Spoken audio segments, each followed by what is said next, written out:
Dang, we got a big baller in here. The Big Ten Dota 2. I mean, that would be nuts if eventually we get to that point where it can just be like, Like leagues. No, this is just yeah, a class or a course that you can sign up for, and then they yeah. put you on a team and throw you into the esports ring. Uh-oh, my logos are different. All right, I'll switch up logos real quick. You gotta take away draft right now. What's up? You gotta take away draft, man. I gotta switch my logos. I guessed wrong. Michigan did Takeaway not take. draft. Well, I mean, nothing too interesting to start off. Kind of classic team fighty bands. You know, you have the one of the strongest team fight carries that Rutgers does not want to play against in the Faceless Void, and on the other side, the two maybe a 3-5 combo that the Michigan is afraid of Rutgers playing in the Mars Wyvern. Two very good team fight heroes. I would expect, based on Phoenix and Dying not getting banned, one of them getting taken or a Snapfire, because these three heroes I see as being very commonly picked in this tournament, as well as being really strong with team fight, especially when you ban out heroes that can kind of give you like a counterplay to them, such as the Wyvern or the Mars or the Faceless Void. And even the see like now Snapfire's banned, I would expect maybe a Phoenix here. We'll have to see though. What in the? Okay, we're gonna fix that one later, I guess. My. Why are they moving one All and the right, same? What in interesting. the world? Oh, because I Going select them all. for the Lena pick, maybe kind of anticipating an Undying or a Phoenix coming out for Rutgers, so gonna preemptively enable their support to have some Tombstone or Egg hitting ability, because Snapfire is no longer in the pool. Also can be flexed to the mid lane depending on what matchups you like and see. Sims picking Lena, coincidence? You know we all about that. Will we see And the sister I duo? like this. I like Rutgers. This is what I've done in my own semi-competitive amateur leagues that I take part in. Just first pick the Spectre. You know, there's no Faceless Void in the pool. What other hero can even do anything? Nobody can. Even if you pick a Sven, he does not want to hit Spectre. No. Anti-Mage feels really sad hitting a Spectre too. For sure. I mean, I definitely like the. Oh, okay, Oh, well, Lifestealer. that is a hero that can. Okay, okay. So not a silver edge buyer though, so still gonna have to pop the rage if he wants to hit Spectre for long durations, but good. High single That is target damage, benefits from the high health pool Spectre, right? Yeah, that is a common NA counter and reaction to a Spectre pick. A lot of pubs, in high-level pubs, they pick this hero. It's really strong right now. Yeah, definitely like it against Spec. I actually baited the Wyvern ban. Oh, I mean, interesting. So Rubik versus the Lena Lifestealer. Rubik, is he able to pressure Lifestealer a whole lot in lane, given that you can just rage off the damage reduction? Very few heroes, I think, can really pressure Lifestealer Okay. in lane. I'd say it would have to be like a really strong like combo of like Slardar plus someone else to really bully a Lifestealer. Okay. Because like Rubik, he does have these nukes, right? Which obviously Lifestealer can't really dodge, right? But they're probably gonna look to ban out the main counters to his hero. So I would assume that's also going to be a Slardar ban, but I'm not sure yet right now. The thing is with these two carry picks, Lifestealer and Spectre, they both can... I mean, they don't play in similar ways to each other, but in terms of how they complement their team, I feel like the draft is still really open. Like, you don't have to go down one way, because, I mean, I would like to see Dire get a little more tower push, but you have Lifestealer, Lena, your tower push is fine right now. For sure. Maybe look to get something for the Infest Bomb, like maybe a... I mean, right now, a Storm Spirit's not the worst. Let's obviously only see two heroes, though. But. Yeah, I mean, I think going after the combos on either team really is going to be super important here, because right now with the Spectre, leaving Warlock in the pool could be pretty rough, especially knowing you have a Lifestealer on your team. Rock will cancel that Rage TP, so definitely would like to see a Warlock ban coming out from Michigan. And on Rutgers, honestly, Lena Sand King, I like banning out that duo right away. The Sand King is banned. Yeah, so I love seeing that ban already. Not sure. I think the other Lena combo was... I used to play it a lot. Wasn't Axe, I don't think. What was the biggest Lena combo? Axe is really strong. That's a really strong combo. Yeah. Legion, that's what I was thinking about, but they're both banned. Yeah, okay. I just had to look at the bans and realize what's the good bans are. I love the... I mean, it's kind of weird that Michigan is banning those out, though, right? Like... If you have a Lena, don't you like playing against the Axe and Lena? Or I guess they have another idea of what they want to go as a hero against Spectre, and they don't want these heroes against Lifestealer. Now, I personally don't really see that Like, I don't see Axe as being that scary as a lifestealer. I can see Legion, but I don't really see Axe. But they're just looking, I think, to stop. They're trying to like ban out ways that you can stop lifestealer from rage TPing or rage walking away, right? So, Yeah. I guess that's their main priority. And to what you said, to your point, I think Warlock definitely is really nice here for Dire. Really like classic combo with Spectre. Really strong combo too, because just Fatal Bonds, Rock on top of like Haunt, right? That's a lot of damage coming out. For sure. I think Odin put it in. They did a Lena Brew eventually, so could see, if not a Brewmaster ban, Brewmaster picked up from University of Michigan. And the Windrunner ban. I think we're about to see a Viper. That probably actually has to be what your priority is. I would 100% ban out a Viper here before I ban something else. I agree. I think Viper definitely is. If you know the enemy team plays it, you definitely want to get rid of it because you do have a Spectre, and Spectre doesn't really have the greatest movement speed in team fights. And if she gets ulted and sits in a W, she can die very quick. How many mid heroes do you think can't play Viper?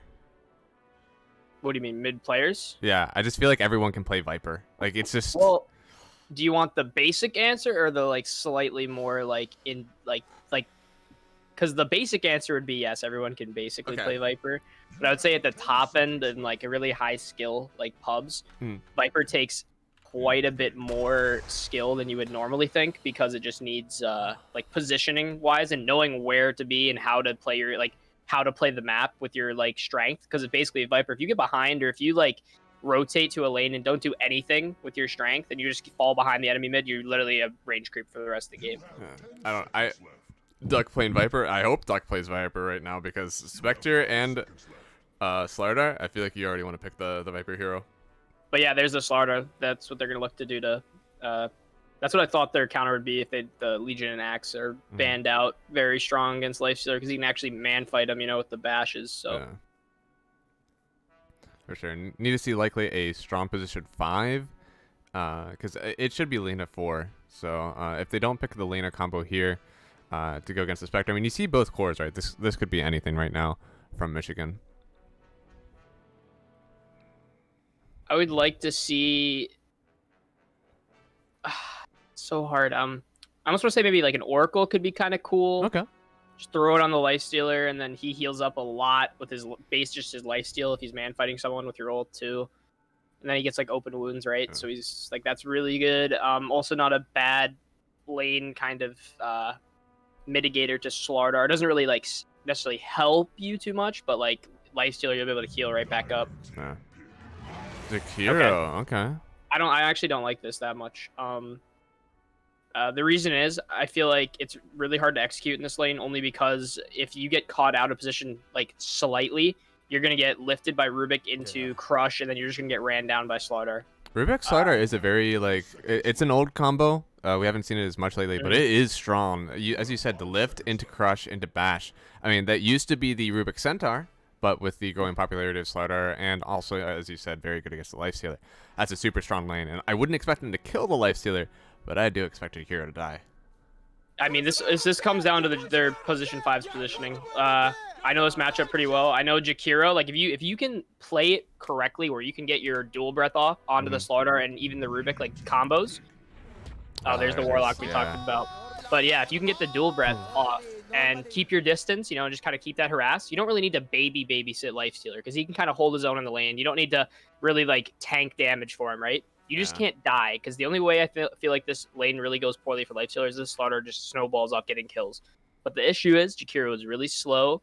A lot of Jakiro players get a little overconfident and want to get a couple right clicks in, and then they just get turned on. And that all it takes is a quick 3-second hesitation, and you're getting ran at by a Slardar and bashed 5 times. That was one of my... I had a coaching session with a guy. I was playing Jakiro, and he said, you just right-click too much. If you use your spells in the fight, that's what you need to do. Use your Ice Path, use your Dual Breath, hide. Use the spells, hide. You don't want to go in and right-click because you put yourself in danger. And it's pretty big to know as a position 5. You can pretty much apply that to any of your heroes, but... oh, boy, I'm really liking this Rutgers draft, man. I mean, I feel like the CK pick, I like, if you look at the Rutgers team, besides Warlock, all right, they have very single target heavy kind of blow up, like run at you, right? Because Spectre doesn't like hitting illusion heroes because she likes hitting isolated heroes. However, this Warlock with Fatal Bonds actually like really mitigates a lot of the CK like power. It's gonna just completely like in fights where you drop Fatal Bonds, drop Rock, all of his illusions are dead, and you're fine anyway. For sure. A strong laner. B10 matchup karate. Explain. I don't understand what you mean. FPS drop time. Yeah, it's so I have a big boy down here. He should be able to handle it as long as we don't pick like a Monkey King. I should be okay. Nice. Thank you. I think maybe they're looking just at like a hero that they want that can lane really well against the Spectre, because Lina CK is really strong in lane.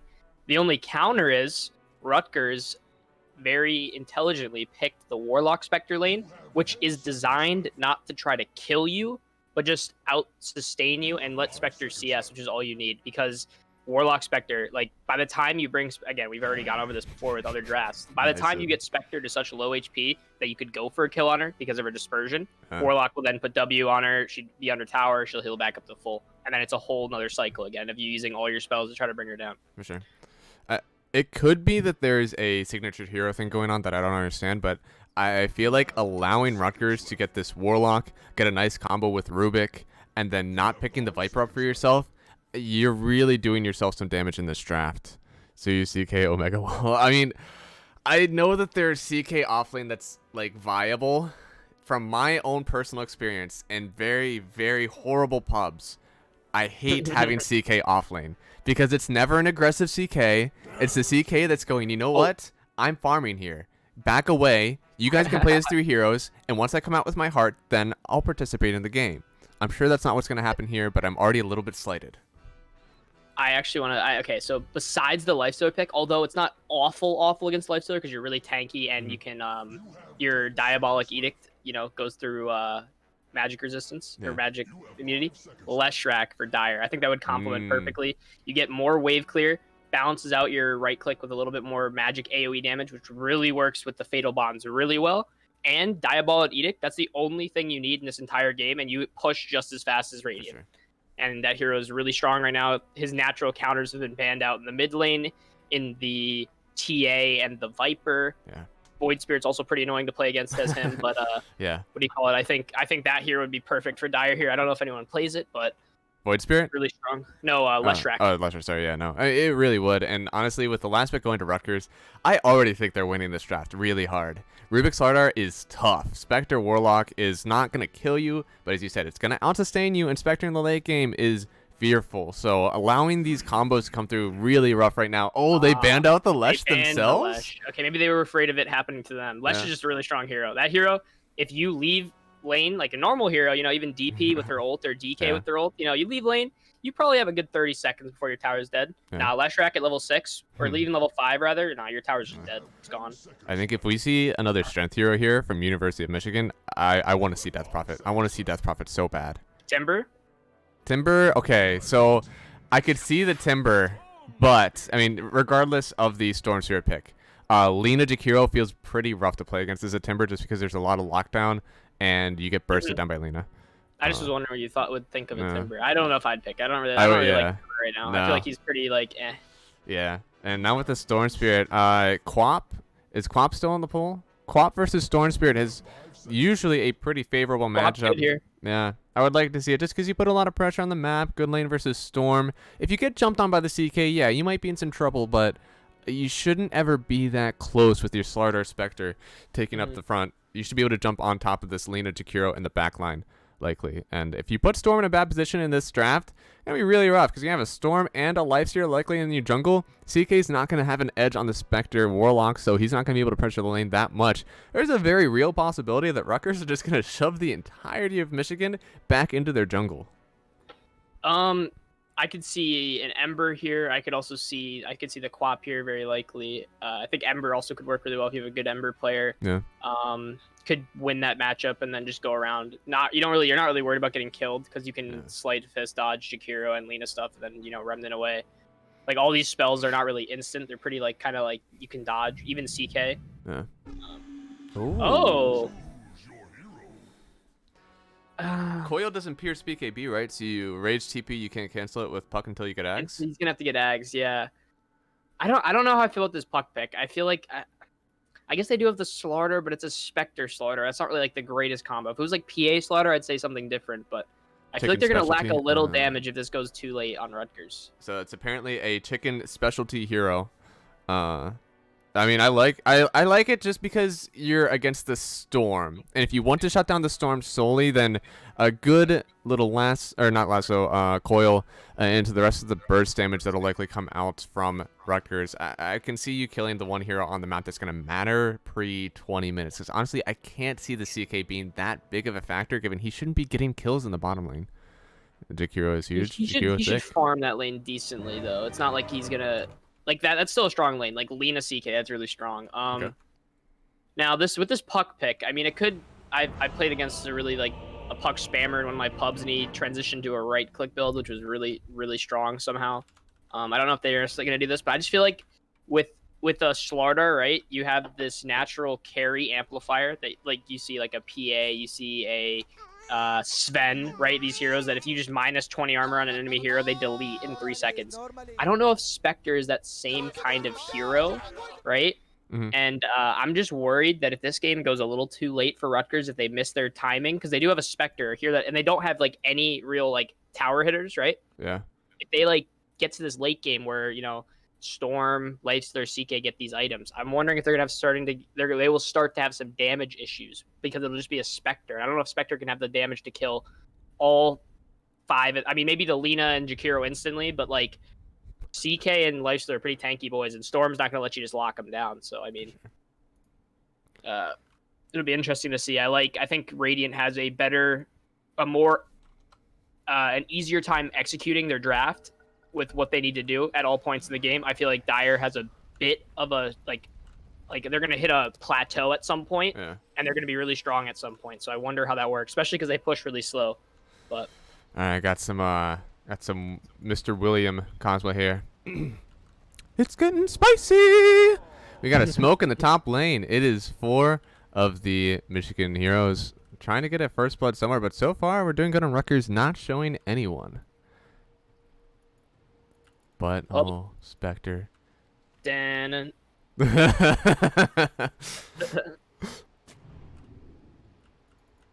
now the ward is down. They'll see anyone coming through here. Looks like Warlock could be the first.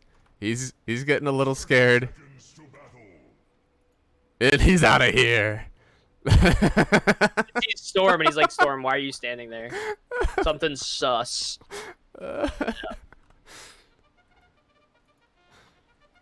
Did they really?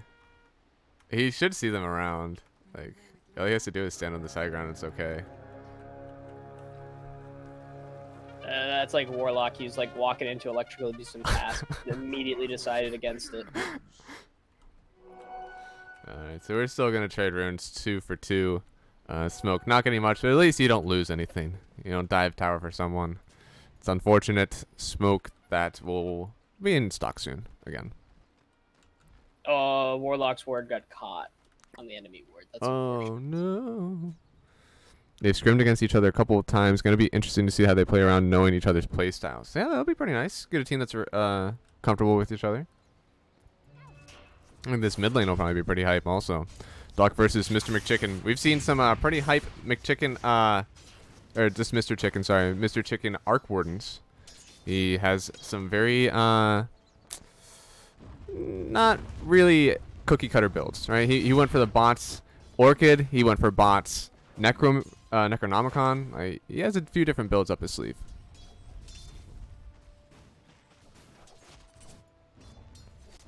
Leaks, Monka S. There's a leak in the boat. Are you Mr. Untiltable? I wish I was. I am tiltable.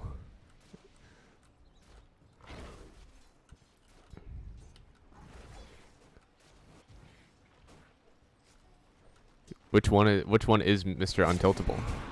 Do we know which one it is? Oh, it's Lina. It's actually Lina. LOL. The name is actually Mr. Untiltable. Okay. I thought this was just a cosplay. Oh, Sentry is down. Warlock's not gonna have one. Mr. Untiltable. Pumping it into Mr. Escaveria. Quick thing of note, Ostrowski is playing this lane pretty well in terms of the equilibrium. Dire rating already has to get a large camp pull to try to bring it back. This is not what you want to see because your lifesteal right now is not hitting any creeps. Yeah. Lena still hasn't gotten this ward. This is free money, baby. You gotta go get it. Oh no, the sentry Jumped out is. already. Oh, no. uh, ooh, that's rough. Oh, we're manning up mid. Duck getting gone on Mr. Chicken. He needs one more right click. He dives back into the illusory orb. Doesn't manage to get the last that will take him down. And instead, I missed the first blood bottom. GG. GG. Hey, we called it. Jakiro, a little bit out of position, and that's all it takes. Slaughter Yeah. hits you a couple of times, and you're bye-bye. Free trip back to the fountain for you, sir. For sure. I mean, as a resident Jakiro spammer myself, this is an incredibly hard lane to play. And now he doesn't have that much regen on him right now. Neither does my God. All right, will you guys let me talk about this matchup or not? Huh? It was just your little classic. Storm just got a level in Electric Vortex, pulled him in. He ate a Q, couple rank loops. So how strong did you say this CK Lena lane was? I would say it's pretty strong. I mean, like, you have a, 78 base damage CK with a Clawing Blade, so he's going to out-CS you, and he's also beefy, so you can't really trade with him as a spec early. Lena has insane range, so can out-trade your support. You're really just going to have to play defensive, which, luckily for Spectre, he does have a Warlock, so he's full health pretty much all time. But All right, still a rough lane. Don't you dare twitch towards me, Rez. All right, I was promised an observer for this game. Odin dipped on me. Now I have to be the one to make movements. Caster Connor is the only one who woke up today. Observer Connor is still sleeping. Yo, is Rindo in danger? Uh-oh, Oblivion's in danger. Ostrovsky, he's just bedded up down here. Oh, that's a little unfortunate. Oh, Jakiro. yeah, just barely. That last tick of the liquid fire taking him down. This is an interesting Jakiro build. You usually go for the sampler with your first 3 levels. He just doesn't need Ice Path. He's just going to out-damage him. I'm getting pulled to cast on EG. Ooh, congrats, man. Spectre going for the second point in Dispersion at level 3 over the second point in Spectral Dagger. Now, I actually don't like this, and the only reason I note that the lane is very heavy harassed. So you're trying to mitigate the damage you're taking to like make the most of your resources. Yeah. But I definitely feel like when you come up against a lane controlling hero like CK, you need that second point in Q so you can guarantee yourself that range creep. Yeah. You need to nuke it. Yeah, damage does go up pretty significantly. It goes from 75 to 130, so that's the difference of a last hit. I mean, at some point, I mean, CK actually does more than the dagger, so you can keep that range creep secured. Oh, I went to the wrong move. I saw someone was low. Mr. Chicken, man, he's a terror. He's a menace. And he gets the kill mid. Trading kills in the mid lane. Yeah. Arguably, the second kill is always better than the first kill. Ooh, now give you some hot takes. Why is the second kill better? Well, I just mean if you get that first kill in the lane, you know, you have the lead, but then as you scale with XP and gold, the enemy gets more from you. So therefore, if you are ahead of them by a lot, and you also have more XP and more gold, the enemy gets more out of killing you. So arguably, I would say the second kill in the lane matters a lot more. Because now look, Duck was ahead, but now Mr. McChicken's already level 6, and Storm is still level 5. Okay. And he gets another D ward? Dude, Mr. Chicken. Wow. I mean, the sentry's been here for a while, so it looks like they just placed the obs right on top of the already placed sentry, but still, he's getting some gold.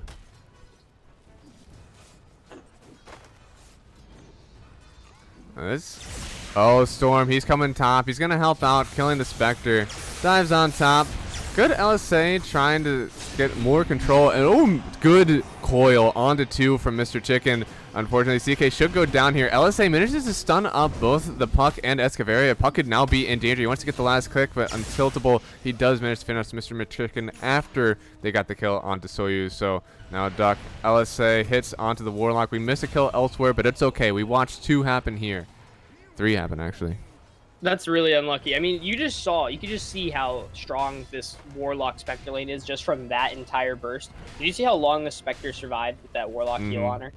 Like that's what you need in lanes like this. However, the Puck rotation was there, but they just had no follow-up, no damage. That's what I'm saying. I feel like is gonna lack because if it's not the Spectre or the Slaughter hitting someone, I feel like they just don't have the damage. Oh no, we're gonna kill her again. She's not gonna have TP back into this lane. Duck stayed around. Vortex in. The Warlock heal was on himself and not on the Spectre. Rindo, he TP's up way too late. This is going to trash the Spectre's lane a bit. That is a beautiful map movement from Duck. Yeah, you have to just go jungle, I think, after that. I mean, the CK is now to the point where you're just gonna be taking more than you gain. Mm-hmm. Almost. It's such a clean move. Duck versus Chicken Bog. Yeah, I mean, I feel like this mid lane is decently even, but that rotation from Duck. I mean, not only did Puck die in the first rotation, but also you stay and get the return kill is so impactful. 2 kills on a carry in the lane when he already TP'd out. It's impossible. He actually uses a smoke to move 15% faster and get back into the lane, get as much CS as possible. Yeah, no, that's like the worst. It's one of the most demoralizing, tilting feelings as a carry, right? You just die to some mid gank, and then you TP back in the lane like, oh, here we go again, you know, and then just die again. It's so demoralizing. Yeah, and now Soyuz, he is level 6, so interesting. He opts. Okay, no, there we go. He finally puts the point in Phantasm. But yeah, dude, this mid lane matchup, loving the rotation so far. It's 39-7 to 36-10, so pretty even in the CS. Birds are kind of hot, my god. Oh no, Warlock, the stun. LSA was not close enough from Lena, so he was just trying to do it himself. Puck is TPing in. Phantasm used, now Puck TPing also. We get the coil onto 2. Lena should be the first one to go down. CK trying to stand his ground. This is a lot of rotation, so honestly, is he even that mad about it? I mean, you get the CK. I feel like that's definitely like that's a hero you definitely wanted to kill right now. Okay. But on the back foot, Storm is still farming jungle fine. Lifestealer has a free mid lane now that he can just like Lifestealer right now is not afraid of single person because as long as he doesn't get silenced and then bashed to his entire the entire time permalocked, I don't think he's gonna ever die. So yeah. Although it did feel like a necessary rotation, right? After we said the Spectre getting pretty hurt by that 2 kills in a row, so it's the best thing you can do to get back. Well, Puck is one of these heroes that relies on ganking to snowball, right? She doesn't just sit in the lane and kind of just farm. Like that's not what you want to do as a Puck. Like Storm doesn't mind just sitting in a lane going between camps, right? He doesn't really rely on ganking kind of as much as Puck. But with Puck, you definitely want to make the most out of your early rotations, get quick blinks, have a slight level advantage, and then keep going like supporting your team in that way. What is wrong with you people? All right, let me read this back to you. Birds are kind of hot, and then I have B God, who I trust and believe when he's in my chat, also follows up saying, "Birds are hot as hell. I would flirt with a crow." B God, explain yourself. Oh God, never mind. Don't explain yourself anymore. Not after that. You can find today, Kaka. Oh my goodness. Oh God, it looks like Spectre getting gone on again. TPing for the Rubik, but the LSA, it's too much damage. Squaggin goes down. Another good kill out. So he's really putting the pressure on. I'm sorry that I ever put disrespect in the CK offlane. I'm obviously very wrong. CK offlane is very strong, especially with Lena. It seems like that point target stun is just too much to handle. It's only level 1 too, and it lasts that long. It's banned Monka-S. It's gonna happen. It might. Oh, bottom. Okay, I mean it's just Stropsy. It's the Slardar laning against this the Jakiro. It's gonna happen eventually. So he looks like he's in a bit of danger. The coil onto 2 again. Ronk is dropped. CK looks like he's gonna go down. We stole something. I didn't see exactly what it was. It was just the LSA. So we do lose Soyuz and Mr. Untiltable. Oh, we're coming in with the Infest Bombs, trying to drag in this Puck. He doesn't get away too far, but we've already lost Rindo, and now they're turning back. This Golem is hitting pretty hard. Oblivion trying to get out of here. Just a few more right clicks. A good Ice Path. Keeping the first. Saving his boy Oblivion, but it looks like we could just get another dive in here. Puck, Illusory Orb could find him. He gets the kill just with the Illusory Orb. Cue the Dota Cinema headshot. It was a pretty good snipe, and Keevan's still in danger. He's getting run at by the Rock, but unfortunately doesn't kill him yet. Duck going in with very low health. He gets the kill. Now Mr. McChicken gets Laguna Blade. He is dead. And oh no, Spectre tries to get out. Another Laguna Blade stolen by the Rubik. Finishes off Duck. And Squawkin's getting out of here alive. This is a very long engagement. Stun hitting onto Escaveria. They're going to try to get into him on the trees. A good crush from Ostrovsky. He wants in on the action. He's had enough with going bottom lane. Untiltable goes down. So he's trying to run out. And now the Haunt onto Keevan. He gets stolen. Yeah, dual breath, but there's not a whole lot of mana on Rindo. One right click is not going to be able to do it. And Squawkin's going to have to try to run away from this. But Lifestealer, he's back in the mix. He gets the kill. Is it over? Ouch. Rubik KS? I don't know if Laguna Blade counts as a KS. Nah, you definitely need to kill a Storm there. But this is like some Peruvian Dota right now. This is like fight 24/7 ultra aggression. But that feels so bad for Spectre to haunt back in there without the mana to dagger, and a Jakiro outruns you because you only have brown boots. Yeah. Feels bad. If only Laguna Blade gave you more damage on kill. Honestly, I would be happy with that. The fact that Lion has it, it's unfair. Gaben is unfair. It was, see, I wouldn't hear the end of it. What? If you KS, or if B got KS'd with Laguna Blade, you would never let him hear the end of it. Oh no, I'd praise him because that means You'd praise he would him? have. Yeah, I would praise him because that means he would have to be in the right position to have stolen that spell and then save someone. Both which are very unlikely. I'm just kidding. Laguna Blade is better than Finger though. It is, and plus I feel like the Axe is pretty good, better selectively. So he uses the Phantasm. He dodges the coil, and now the silence from Puck. He's still not going to be able to get away from here, and Storm dies also. This is your offlaner and your mid going down. They might chase Untiltable Ostrovsky. He has to blink in one. LSA managed to hit just at the right time. Blink cancel for another 1 second, but it doesn't matter. He's going to get the crush and the burst from this Puck, and stolen and Dragon Slave only, but as another very good trade from Rutgers. They're really putting on the map pressure here.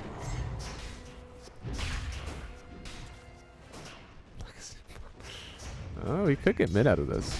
Rubik does have a really nice game. I mean, Rubik versus the Jakiro is already enough to just be fine. Like, you love stealing Ice Path and Dual Breath. Even Macro Pyre, if you ever somehow get it, is really great. So just looking at this Jakiro is a great game. Oh, Ostrovsky, he's in with the crush. Storm tries to run away, but he's going to get lifted back into the mix. And so he's trying to get the kill onto this Puck. He could get a few more fateful crits, but it looks like he's going to have to dip out of here. Illusory Orb to try to dip Mr. Chicken. The double crush, but it's under a tier 2. And the silence out from Mr. Chicken, trying to get his team out of here. But we already took the tier 1 tower. Used Rock. Get a kill onto the Storm. Already pretty big. The coil under 3. Lean is going to go down first. Oblivion can't run away from it. He has to pop the Rage. And it looks like Jakiro gets silenced up again, but dragging back in McChicken. He's in danger, Mr. Chicken. Soyuz pops a Phantasm now. Oblivion wants to get in. Chicken, he dies out with the Illusory Orb, but he's just going to get caught in the back line, and now Soyuz getting run out by Escavaria's Rock. Heal degradation on. Shouldn't be enough to kill him, and now Storm, he's going to get the drag back. Escavaria is not going to be able to get out of here. That is going to be another kill. So this is a massacre. These fights, I feel like, are still really good for Dire. I thought they were gonna have. I mean, this is their timing, I think, where they're gonna have no real damage issues. Because I think Fatal Bonds. Like, if I can go to the fight recap here, I'm pretty sure Fatal Bonds. Yeah, Fatal Bonds did work in that team fight. Puck amplified with the Fatal Bonds a lot, and the Rubik obviously stealing spells. I thought they're gonna eventually lack that damage. So I think right now they're gonna look to win these fights. Because right now, Storm does not want to fight right now. He wants to farm that first couple items. He does not want to fight because unless he's winning these fights, it's really bad. And right now, it's really bad for him. For sure. The CK, he had a lead, but now he's kind of just dying, and now he doesn't really know what to do on the map, I feel like, and he's kind of feels like out of place, right? Yeah. And the same thing with this Lifestealer. This Lifestealer wants at least, like, 2 items before he starts running at people, because right now he still hits as hard as, like, you know, a little like Matchbox, you know what I mean? I was gonna like the opposite of a Mack truck. And the Spectre again is gonna catch up right now as his team's making space, which is really nice. The Blade Mail online, going for a full wand in the jungle. Don't know about that, but I guess if he's looking to fight. Phantasm pops. It looks like the Laguna Blade on the Spectre. Squadron trying to run out of here, but the heal is not going to be enough. Duck runs into the middle, takes down the Rubik. And that's going to be 2 dead so far. It looks like there's no one else here. But we're going to get a wraparound. Dire coming in from their own jungle. Ostrovsky, he's running in. He gets the crush only onto one, but he finds the one that matters. Soyuz could go down here. Beautiful Ice Path from Jakiro trying to keep this fight going. One more right click. Yep, he does go down on Soyuz after a very good coil onto 2. And now we should be diving in the middle of this, honestly. I think once a creep wave comes, if there's anyone underneath this tower, they're going to die.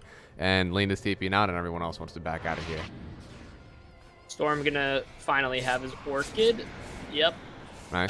No treads yet. He's gonna have. The thing is, right now at this point in the game, the Storm Orchid feels really nice because it's kind of like going Orchid first on a Clinks, for instance, allows you to solo pick off potential. Yeah. The only thing I'm worried about is because he was fighting so much, he doesn't really have this like massive innate level advantage that you would like see from a hero that might be like like an SF or a Storm that are just farming the jungle instead of taking like fights 24/7.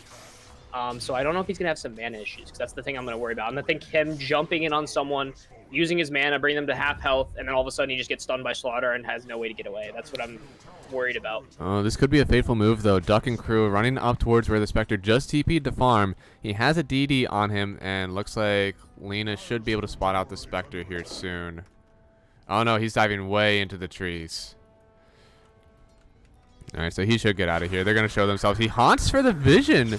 And no, he's going bottom, actually. They get the kill on the Soyuz. It was their own smoke from Dire that I just didn't see it. And, wow, beautiful, beautiful move. Most of the time, I'd say maybe that wasn't the most worthwhile haunt because you don't really like gain anything from that. However, I do think he gains a lot from this in that it's a free TP that he didn't have online at the time, and he doesn't have to just AFK in the jungle. Oh no, Puck gets silenced up, Duck in the mix. LSA does the damage to keep Puck out of this fight, and now Ice Path could be seeing Ostrovsky go down here. He's going to try to man up because he knows he's not getting out of this, but he does go down. This is going to be a 3-for-5 fight if we continue to take it any longer. Likely, I don't think we're going to see Michigan re-engage. Unless Oblivion, he wants blood. He hasn't used the Rage yet. Now he's already down to half health. Rock is popped. He already popped Rage. He's investing into the Alpha Wolf. He's coming back. Storm jumps in onto 2. Gets the silence off. He doesn't have much burst damage. Honestly, he's only at 25% mana. Warlock does go down. Oblivion going to drop also. It's a trade 1 for your 5. Not very good yet. But still, this is taking down the Dire heroes. Only Spectre and Rubik are left to fight this fight for them. That's a very good trade. I feel like if you get that Life Stealer, because now I think Dire doesn't or Radiant doesn't really want to hit this tier 2 at all. I still don't know if that TP on Spec though. Like you kind of just want to hit. You don't have any items right now. You still don't have you're nowhere near your Manta. I feel like you really want this Manta, but I guess their shot caller is making the priority call that we need to defend this tier 2. I will say though, every fight that's going even right now, 100% going to Rutgers, right? I mean, they want this timing to go late. I mean, it's hard to say. I feel like Radiant's draft can scale just as well in terms of getting tanky and having the damage output to deal with Dire, whereas I feel like Dire is going to really like relies all on the Spectre for the damage output, mostly late game, that is at least. Okay. And this Slardar is going to have some issues. Slardar, Ice Path, Macro Fire, LSA from the Lena. It looks like the dual breath was stolen from Rubik. Unfortunately, not able to get that Ice Path, which he desperately wants. But we do have Haunt up in 40 seconds. So if this tower is able to stay here, it could be a very good fight for Dire if it gets taken. Really nice of Spectre efficiently farming the jungle, activating Blade Mail with Tread swapping as often as possible. Another mistake that, I mean, these guys aren't obviously like really low MMR players, but... Lena, he's going to get jumped on, crushed, bashed out, and Mr. Untiltable, he's killed for the start of the fight. If there's any more of it, he's out for 40 seconds. Likely we're just going to see Michigan disperse. Yeah, but a lot of, I would say, lower MMR players, not obviously the Spectre here. Spectre's doing a good job with it. Forget to use the active component of Blade Mail while farming in jungle, and they just use the passive component, but greatly increases your farm speed. Alright, looks like we might be making another move on Michigan. Is there smoke on someone here? They're just sitting on the high ground, it looks like. Gonna stand behind Lifestealer in case someone does dive on top of them, but I don't think they have the vision to support this move. Yeah, it looks like we're just gonna run bottom on Rutgers. It would be really good for them to take this tower early. If you can take bottom tier 2, then you can just run top and control the top half of the map for the rest of the game. Because honestly, after you take the tier 2 here, there's nothing else that you want bottom. You could try to take Rax eventually, and it's fine, but mostly you want to take that control top for Roshan. This is a big tower, completely uncontested. Wow. Yeah, it's nuts. No one wants to defend here, and they have a good high ground presence. So even if someone were to go, I mean, they see Rubik showing, or they see the Jakiro showing. There's no like counter move mid, so they take the tier 2, as you said, pretty much free of contest. This is going to be huge for the Spectre. Now, the Spectre, I would look to see farming the entire like bottom Dire jungle, as well as Tri-Camp, pushing the lanes out like completely. So it's always going to be pushing in towards that tier 3. So if Dire makes any move on the map, there's going to be this like chip damage at their bottom tier 3, as well as Spectre being able to haunt anywhere. Oh, okay, never mind. He's going top. Uh-oh, we're jumping right on top of the Spectre. He gets silenced up. Coil lands onto 2, but Spectre should go down here. He does. He finally pops to the Orchid. Investing on top of this Storm Spirit, dodges the crush. Now he's able to... Oh, good bash. He hasn't dove away yet. He finally dives out. Rock doesn't manage to get the stun onto anyone, and now Jakiro TPing out. Not going to get stopped. No, it does. He gets lifted up, but hey, Storm and Lifestealer get out, and that's what matters. Yeah, he tanked the gank for sure. I was actually just going to say, I don't know if Spectre wanted TP top, because I feel like you want to play away from where the fights are going to happen, so you can always haunt it, especially with haunt up, and you can just free farm the bottom side. But I guess, you know, I could see it. I'm a little bit of a greedy carry player myself. You see a really big, juicy wave under your tier 2, I'll go hit it. But when you got a Storm Lifestealer bomb with Jakiro behind him, it's very risky to do things like that. For sure. I'll let you know. Oh wait, I'll retread. I swear. Just right after this kill onto the CK. So he should go down here. Haunt in from Spectre. Ostrowski gonna try to get out, but it looks like he's just trapped up too hard. He's gonna go down. A double ice path from Jakiro. Another nuke onto the Storm Spirit. He's silenced up. He is going to go down. Looks like we should lose Spectre also, but we're trading for Oblivion too. We do find Lena also, and that is going to be a 2 for 4. Good trade from Rutgers. Now, I'll let you know that only high MMR players, higher than Archon 1, can comment on these games. First off, that is a very big compliment to me. I did not realize I was high MMR. And Guardian 2, take her to leave it. Hayes, that's right, buddy. There's nothing wrong with this Guardian brothers.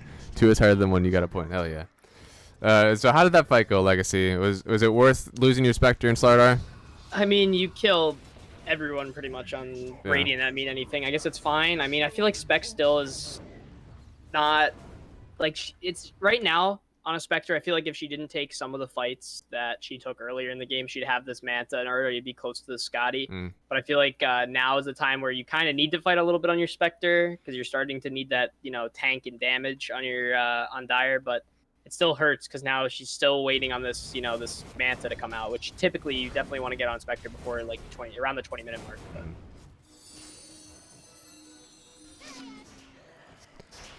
And let's see. It looks like Puck still leading the Outworth, doing his best to be on the map and pushing out waves, taking very good coil fights for his team.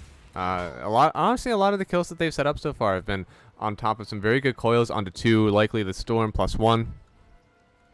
Oh, that actually hurts. I just realized. I was looking at Storm, and he's still building into the Bloodstone, which I thought might have been a little too aggressive, but he's changing it back to the BKB, which I like a lot.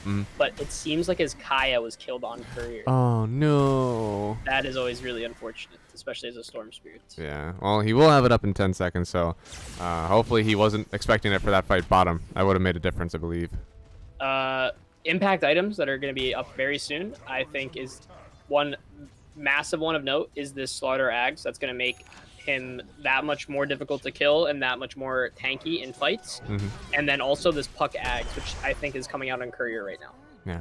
Oh, wow. Which now Lifestealer, Lifestealer cannot just rage, run away. And Storm, because his BKB is going to be so far behind, it doesn't even matter. He's not going to make the use of that. If he gets caught, he's dead. Yeah, I'm loving the chicken build, right? You're just going to be so much lockdown for your team. And as many times as we've seen in Infest Bomb, you have beautiful counter initiation whenever you jump in with Storm Spirit. As soon as the Infest comes out, you drop Coil, and you said it. You're not going to be able to rage. You're not going to be able to BKB. And the duration is like 8 seconds, with Ags. So it's a long time that you're going to have to just wail on them. Following up with the Fatal Bonds into the Rock, it's just going to be too much, I feel. I would say that is a saving grace for their lineup in terms of damage. Now, I still think that Dire is going to run into maybe some damage issues, so that's like late game. But I mean, if you get really good coils, if they can just sit in an area where they can just eat a rock, eat like spells, they might still have the damage for sure. And I like Puck, as you said, their build is very, very well balanced. They have the defensive item, I think, in the Yules, the semi-defensive item in the Blink, where you can kind of use it offensively, and then the offensive item in the Ag, so it's like pretty well balanced. Oh, okay. All right, we have a smoke up bottom. Michigan trying to find... Looks like they might find a Spectre, honestly, but Escavaria is in the back. Oh, they see McChicken. Mr. Chicken Man, don't do it. Oh, okay, they're actually just running back. Interesting, okay. So Yeah, Rutgers they're going to scared. mid lane, yeah. They want this BKB on. Oh, they might have seen the smoke. I didn't see, but it was really close to the ward. Oh, we're smoked up. Rutgers, they could find Mr. Untiltable first. Or they find Oblivion. Oblivion's TPing out. They don't see him yet. They only see the Lena, and they get the lift up. The coil misses, but they already find this lifestealer. He's going to try to rage and run away. There's no more coil to use to lock him down. He just wants to man up on Escavaria, but it's too late. He's already dead. They lose their Lena and their lifestealer to a very good counter smoke.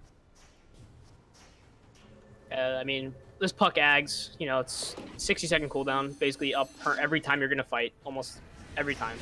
The ags is honestly, that's like the strongest item in this game right now, because literally all the BKBs are just starting to come out for, what's it called, for Radiant, and the thing is, with the 8-second duration, they're basically going to eat their entire 10-second BKB durations, right? So if you, let's say, BKB on your Storm, BKB on your CK, you go on someone, you coil and you can run away and disengage, that's a full BKB gone, and you can't do anything about it. Is CK not going Ags? We're going to find out. Looks like the answer is eventually. He does have the Ags queued up, but he needed the BKB Echo first. But I've heard, I saw a mini BSJ clip.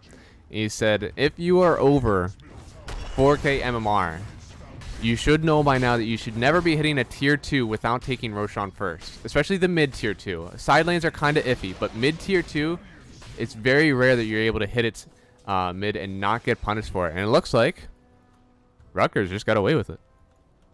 Yeah, I mean, they definitely probably shouldn't have just gotten away with that. I feel like there should have been some... You had all your spells up on Dire, and they didn't have Haunt, but...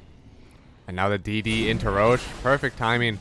Although this is Spectre on top of the Roshan, doesn't have Haunt for another 60 seconds. In a bit of a box that she could get damaged up. Not a whole lot of men on Storm, though. So they don't even know. Yeah. They're completely oblivious to this. Yeah, this is going to be a pretty quick and easy Aegis for them on Rutgers. Yeah, I mean, if Dire's able to keep this like net worth lead and keep the item advantage, they're never going to have the damage issues. I thought that based on the start that we saw, especially how many times Spectre got picked off and killed early, I thought Radiant was going to be in a very strong position where they were going to be able to kind of dictate the pace of this game. But right now, they're kind of running completely scared of this puck. This puck is... Mr. Chicken is, you know, very scary. They're afraid of a chicken right now. We find a telescope? Oh, no. Oh, no. Rubik just sniped a telescope? Please tell me that wasn't theirs. 2 and 7. I'd like to correct you, Quack. 2 and 7. Oh, wait, no, that was... my man's name. That was their own. Okay, that was their own. Still their net worth? Yeah. We need to put some respect in the Squaggin name. This man is more than just one kill. I mean, I'm sure a lot of his assists were probably kills stolen, as Boris pointed out, right? Yeah, it's all KS. He should honestly be 17 and 7 right now, but it's unfortunate. Teammates, what are you gonna do? Leicester's going for the Scotty. Okay, so he's gonna be his own big boy. Looks like he got the Haunt in, but where did Spectre choose to land? Looks like right on top of the Storm Spirit. He gets rock dropped on top of him. Plus the coil, he is... Oh, yeah, he's very dead. That's the power of the Desolate, you know? That is. You're isolated. You got 4 illusions hitting you. It doesn't feel Ooh, good macro fire into Ice Bath to try to dissuade Dire from running onto the back. But, oh no, Lifestealer, he's already caught up. LSA, he's still raged up, so it's not going to... Or no, sorry, he wasn't going to get hit by LSA. Oh, Megalo, that's his own team's spell. But Lena doing what she can to keep Rutgers off of their own tower. Slight saving grace for Radiant. At least these guys don't have a Beastmaster or someone that can hit towers. Puck running in, a little bit in danger. Stolen Ice Bath, manages to get the stun onto 2. Now clumsy net manages to hit, and now she's stunned up. Soyuz gets on top of Mr. Chicken. He's dead. Now they're gonna run back. He has the BKB. They finally took down the tier 3 Escavaria, healing himself up, trying to get away, but it's not gonna be enough. Good Ice Bath from Jakiro in order to keep the control. You do lose a tower, but Puck is a pretty important kill. Absolutely. Storm could have solo carried the game if he had focused on farming. Sag, hey, we're not all just creep clickers here, all right? Some of us like hitting heroes too. Duck completely out of mana. Yeah, he's I wonder if he saw that observer. I don't know if they have vision of it though. He is going for the Bloodstone next. I mean, it tanks you up a bit, but it doesn't tank you up if you get stunned, and you're not going to be able to tank through a Spectre, Haunt, and Puck Coil. You're just not. I almost wish that there was a Lotus Orb coming on CK. Maybe there's one coming on like Lena or something now. Yeah, I wish there was a Lotus Orb on CK so that whenever your either Lifestealer or Storm get caught in coil after the Infest Bomb, you just Lotus them off as soon as they broke. And you allow them to get back. I mean, I'm sure that the damage will still be pretty rough, but you just can't sit in coil as a Storm Spirit for 8 seconds. You can't live like that. Are you sure that It'll Lotus just Orb can dispel the stun? Or is it a strong dispel? I believe the stun you can dispel quickly. Okay. Well, what I was just gonna even say, kind of like similar to what you say, is just get an Aeon Disc on Storm. You get coil, just walk out of it, and then by the time you get it pops, you have that hard dispel. Yeah. But now I need to see one of them build it so I can know if I'm right. Escavaria 2 strongest position 5 nerf. I mean, hey, you get a Warlock in this game, you're going to look really strong. He's been playing it really well too. That Fatal Bonds is doing so much. In this fight. Oh no, Duck jumps right on top of this Rubik. He should get burst down, but he gets the Yules up. Coil onto 2 again. It's Storm Spirit, it's Lifestealer, and now Rubik is the first to drop. Oh, Spectre in danger, gonna go down. Yes, that is only Aegis though. Duck finally gets out of the coil, but the rock drops almost immediately after. So he's trying to get back on top of Escavaria, and on the back line, looks like Sugan trying to get on top of the Lena. And finally, Squadron gets on top of Mr. Untiltable. He does go down. This is a double kill for the Spectre, and we're just going to run onto the high ground. It's a 0 for 3. That hurts really bad, because right there, if Radiant, if they did not have the Aegis on Spectre, I'm pretty sure they just win that fight easily. Oh. CK not using the binder. On Storm, because you do have creeps in the bottom lane. Uh-oh, Lifestealer, you're in danger, buddy. He's going to get batched up likely. Crush to follow, lifted, and one more batch. He does go down. Squadron manages to get the kill. Oh, no. Oh, no, no, no. This is not good. We are losing probably 2 sets of racks now with the Lifestealer out. I could very well see us ending the game. Oh. I mean, the slow and inevitable siege by Dire continues, but yeah. I mean, I feel like they're just so far behind now on Radiant. They needed their Storm, Lifestealer, and CK to have net worth on them, I think, to actually like win this game, because I think they do. If they have even net worth to all the other cores, like if it's a very even game, I'm pretty sure that they can actually pull this off. Oh no, coil onto 3 plus the silence. Puck going in as far as she can. Kill goes down to Kevin already, and CK popping Phantasm, but he's the one that's getting turned on still. But Duck trying to get on top of the Warlock, but Escavaria, he's just too thick. This baby is double C's thick. Not able to get killed, and unfortunately that's 3 down still. We're calling GG. On to the next one. On to the next one. Escavaria. He wants it. No. I love the little move. Just like spooning it out of the bag. Is that what like? This is from someone who's like, like I used to do like spoonfuls of peanut butter after games. So like I understand just going for something quick and easy, but just shredded cheese out of the bag. I don't know. It's different. All right, if you're doing mozzarella, just straight mozzarella, then you're a little bit of a psychopath. If you got like some nice like Mexican like assorted like 3 cheese blend or something like that, you know, it can be kind of classy. Okay. Host. All right, I'm gonna go run and just fill my water up. Start the draft. You got it. Sure. So, host, which side you at? Unbiased as long as. I mean, I didn't go to any of these schools, so it's kind of easy for me to be a little bit unbiased. But also, we did cover Rutgers during the group stage a lot because it was our group. So we feel like as Group A participants for the first few weeks, Legacy and I a little bit tied to the Rutgers side. It's inevitable and you can't really dodge it. So whenever I cast, obviously I'll be a good boy. I'm not going to like say that they're the only ones winning the game, that they're the only ones can come back, and that Michigan never has a chance. But also, will I show Bobs if they win? I will show Bobs if they win. Don't you worry. It's a promise that I will never say no to. I do have to find some Bobs, though.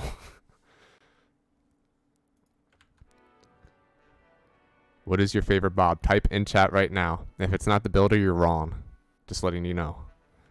Just letting you know. SpongeBob? Alright, fine. Okay? I'm showed up.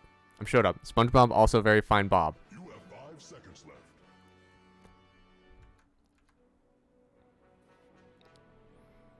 No, when bands are born. Yeah, Wyvern ban somehow.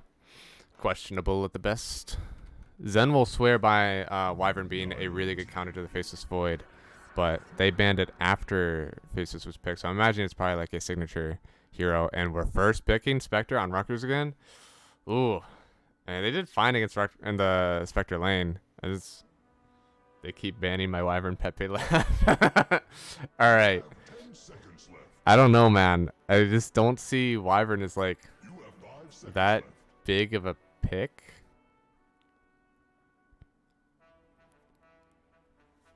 Even, I mean, obviously you're very good at the hero if they're banning it out. Just gonna, like, I'm not sure why else you'd be banning Winter Wyvern in a draft, especially first round, unless you knew someone was very good at it.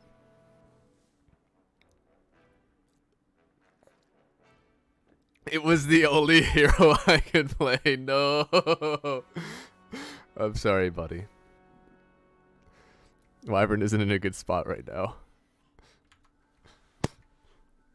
All right, I am back, and it seems I did not miss anything except another first pick Spectre opening. All right, you see a first pick Spectre. What are the next 5 heroes that you need to see to make sure Spectre doesn't have a game? I mean, they're gonna probably look to maybe pick up a Viper if you can play that well. Yeah. It's a lane dominator that you can use against. You know, Duck can show to be the stronger poultry this match. You might also. I mean, I think the Lifestealer could still be fine. It's not like a direct counter, but it's hard to just directly counter Spectre. Another way is if you could go another OP hero, like is the Faceless Void. Oh, Faceless Void's not in the pool. Yeah, Faceless Void is banned out. Nyx Now, Assassin. Sven doesn't like hitting Spec, but if you go a hero that kills the rest of your team, you know what I mean? Yeah. That's also a way to kind of deal with like pseudo counter Spec. Like, all right, Spec 1v5 us. But okay. This is a strange. So Nyx Assassin, I understand the idea that you Ventetta hit the Spectre, try to find her out of position, and then you just kill her whenever she's broken. But is that how this game is really gonna play out? Nice. I mean, I think Nyx is very pseudo situational, but as you point out, yeah, I mean, Break is like one of the ways to counter Spectre because that dispersion just keeps her gives her so much effective HP. Mm-hmm. And then you're against a Rubik who you can just stun up and stuff. But you know what we might see here actually? I think they might actually go the kill everyone but you and then burst you with, because if you're going with just this break off Nyx Assassin, you're gonna need burst. Now you have this Schlardar who's an insane carry amplifier. So I would maybe expect a PA or a Sven to come out. Okay. For Michigan. It'd be Mondota. I hope that's how you say that. Thanks for the stay hydrated, sir. Should have used you. I could have used your presence last night. I did not get near enough hydrates for what ungodly events happened. But yeah, no, I definitely agree. I think making sure that you're the one taking the Slardar instead of allowing another Rubik Slardar lane. First off, just very good against the Spectre. Not sure as a combo of Nyx Slardar, though. It's going to be an interesting one for me. I haven't seen that combo very often unless it's a Nyx Assassin roaming on the map, typically to a mid laner who likes their mana. In lane, it's actually not that bad. Okay. And the reasoning I think this is because, again, you have Spectre who's a passive laner, right? Yeah. Who doesn't really want to run at you. Nyx Assassin has really natural high HP regen, so we can kind of sustain the harass from any position 5, and then if you stun with Nyx you can still have the combos there. You're not gonna really add damage to Slaughter, but Slaughter doesn't really need you. He has his bashes, right? Yeah. So, and there's the Sven ban, so I guess they're kind of worried about that. Yeah. Right, banning Legion Commander, that's another pseudo counter to a PA and an Anti-Mage. Wonder if those both come out, or one of them. They definitely need something like that. I'm already liking a Mars setup right now. So Mars with Nyx Assassin feels okay if you're the aggressor, right? Because if you get the arena spear, it doesn't matter if Nyx can go invisible or not. He's just gonna get bursted down. And with one more melee hero, you're gonna have a lot of good targets for this arena. So it's gonna depend on what this first pick is from Michigan. But I would kind of like to see it because it feels like a pretty OP hero that's still in the pool. If you could start this off with honestly a Phoenix Mars, I'd be very okay with moving the Phoenix to 5 for this lane. Seeing as you're not gonna have a ton of Where are you pressure. putting Slaughter though? Oh, sorry, Phoenix Mars from Rutgers because they already have the Nyx okay. slider. Yeah, it could be. It's niche, but I would love to see it just because I think that Rubik Mars, or sorry, Mars Phoenix is such a good combo, and neither of them are banned out yet. So I think No, for sure. Yep, I think Phoenix doesn't really like help spec too much in lane, but if you land the Fire Spirit, Slaughter doesn't really get his bashes off. You're never really gonna get caught because you have dive.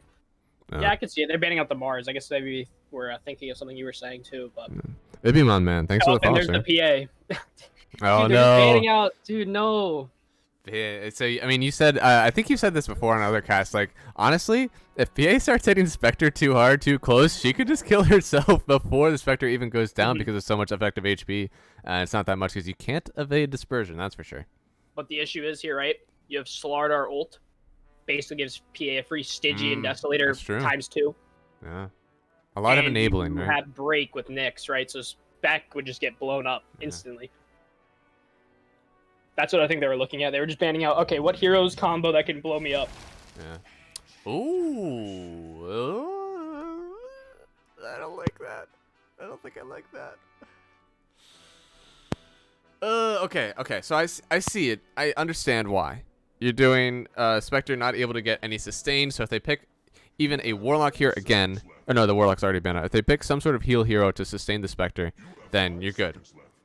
He's not able to get healed up, but seems very situational and kind of expecting a certain set of heroes to come out. And honestly, Spectre jumps on Ancient Apparition perfectly fine. He actually seems like a really squishy hero to take out of the fight since he doesn't have a real stun to protect himself early. So, I don't know. Natural it's dangerous. Manta Builder too. Yeah. Maybe they were trying to deny like maybe the Oracle pick. I suppose, yeah. Oh, Lich. Oh no, Lich versus Slardar? Dude. Slardar's gonna have a bit of a rough time now. I really like that pick from Rutgers. That completely slipped my mind. Now look, they banned out the 2 carries that have so much damage that they can go through like anything you have, right? But now if you ban those 2 heroes out, there's no real right-click carry that can really man-fight Spectre. Maybe besides a Troll, but I wouldn't really want to pick Troll here. And then now you have a Lich, right? Yeah. So Slaughter reduces all your armor. You're taking so much more damage.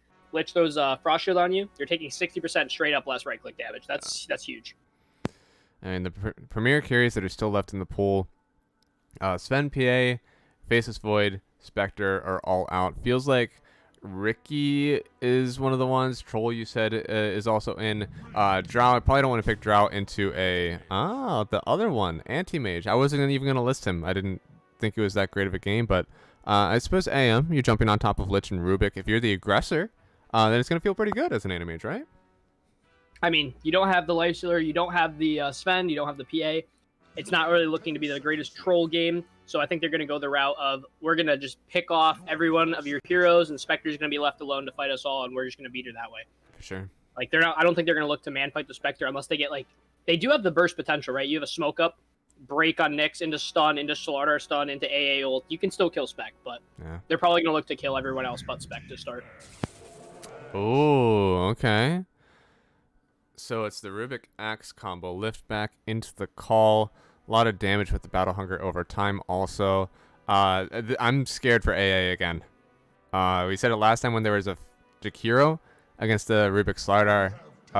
It's just a really... You have to be positioned very well. Now, Ancient Apparition does rely a little bit more on his right clicks rather than his abilities, especially the modifier with his E. So he's able to stay out of position decently well, but if he ever walks too far into the welcoming grasp of Rubik, he's going to get dead. Yeah, I would expect the first kill to occur if there is a dire pull on the big camp. Or sorry, there's a... because they're other side. If Radiant pulls the big camp then, and Rubik, or sorry, the AM and AA look to go contest it, I can see that being like the first kill. But yeah, perfectly as you said, AA has a lot more range than Jakiro, so we can trade a lot more effectively, but it is just as scary if he walks up too much in lane. Now getting our last band out again. Viper not making it through. I think we are really undervaluing the ability to just early pick up this Viper hero. With Spectre in the pool, it seems too good to play. And maybe your mid doesn't want to play it. Maybe he doesn't play the hero very well, so he's not going to take it. But Viper seems like one of the best direct counters to Spectre right now, and feels really hard to play. Now, granted, there already is a Nyx assassin, so they do have some method of break, but it's so much easier whenever you have a Viper. I mean, 100%. You're 100% correct. I think another big thing of note is you could even flex that Viper and play him offlane, because AM, despite having the magic resistance abilities, does not like laning against a Viper at all. And what is an AA going to do to a Rubik Viper, right? Because AM doesn't want to walk into a Viper. So I think that definitely could have been the play.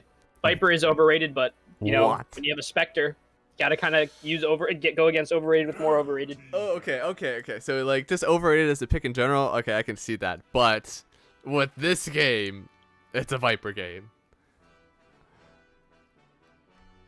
Especially like with Spectre and Axe both in the pool. Oh, dropping down that sweet Nether Toxin. It's just too good this game. Yeah, absolutely. Ooh, banning out the TA. Void Spirit banned out too. Do we have any Inyoker players on Michigan? All right, they're banning out the Lesh again.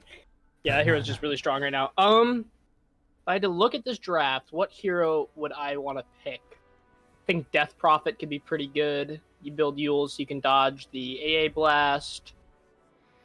Oh yeah, Arc Warden's on the pool. Yeah, I think Arc and Invoker are both good. I think with Nyx Assassin, you love having Invoker because as soon as you get the Vendetta stun, Sunstrike on top if you do get the Exhort build. Yeah, I like Invoker for Dire a lot. I think it definitely could make space. Yeah. Also, one of the strongest ganking combos in the game: Slardar Invoker, Cold Snap, Vessel, Slardar. You can already tell what happens there. Yeah, and also Invoker. Typically, these Quaswex Invokers also build into a Solar Crest, which amps perfectly with the Slardar. Yeah. Yeah, I definitely like the Invoker pick if Dire chooses to pick it up. They also banned out the TA, so there's no way to really hard counter him. And they also have absolute last pick, so. All right. Well, they only have 10 seconds left on Rutgers. I'd say, you don't want a hero that heals because there's an AA. Kunkka's super strong. It is, but with the AA in the pool, it's very rough. And now they pick the Windrunner. Okay. Yeah, I think you pick the Invoker here and go Quaswex, and you win this game. Yeah. For Michigan, I think that's definitely a win condition there. Yeah. Because you can just gank with Slaughter all the time, and I don't think they can stop you. What's your Discord, by the way? I haven't been invited yet. SMH. All right. There you go, B-God. It's a good promo. Discord. There you go. Thank you, B-God. What is B-God talking about? He's in the Discord. Yeah, no, he's doing this so he can make me look pretty good and broadcast my Discord for me. It is big brain for you, God. I appreciate it. Yeah, dude. Death Prophet, finally, my girl. She gets picked. All right. One of our two guesses was correct. I still think Invoker could have been really, really good, but. Yeah. It'll be interesting. I do think Quap was fine, but also Death Prophet gives you a lot of tower damage. I mean, Spectre, Axe, both good for the Spirit Siphon. Silence onto the Windrunner before she's able to get off her Windrun. Pretty good for bursting her down, and a lot of physical damage from the Spirits. Should be good if the Windrunner ever gets very close.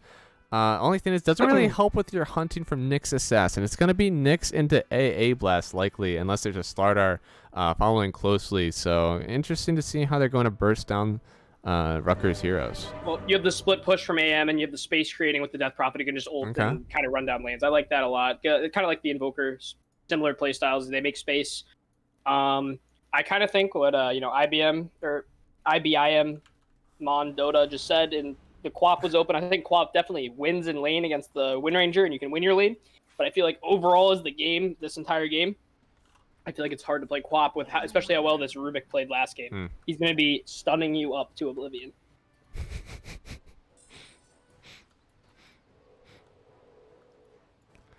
All right. Well, interested to see how this bottom lane goes, I suppose. The top lane, because it is going to be the AA versus the Rubik Slardar or Rubik Axe. It'd be pretty detrimental. I think if AA ever steps out of position, gets yoinked back into the Axe call, He might even need call. He might just be able to get the slow on with his W, and then that's kind of just it for him, unfortunately. Need to see him play well with his positioning in lane. Afterwards, though, I'm going to have to watch for these Nyx bombs. All right? So Vendetta, you get 250 damage whenever this will start. There's 250 into the stun, which could be like 160, 220, depending on if he goes for the mana burn or not. It could be enough damage. I don't know with the Ice Blast. I don't know, man. It's going to be rough. I need to see how they're going to burst people down. Ooh. We're going up. Here we go. Show him what's up, Mr. Untiltable. Tiltable. Show him what's up. Yo, top though. All right, we got the battle hunger on Kevin. He should take down with the 150 left. He'll be okay. Forced to use the salve likely, or he's just gonna use. Looks like he's just gonna use the tangos. Oh man, I feel like. I've seen that word before, but it was, I believe that was the same place that it was based for Michigan first game. Oh, dude. Rubik Still is not making first so blood? much. No, but like, Rubik is making the most of these engagements top. He didn't use the Fade Bolt yet.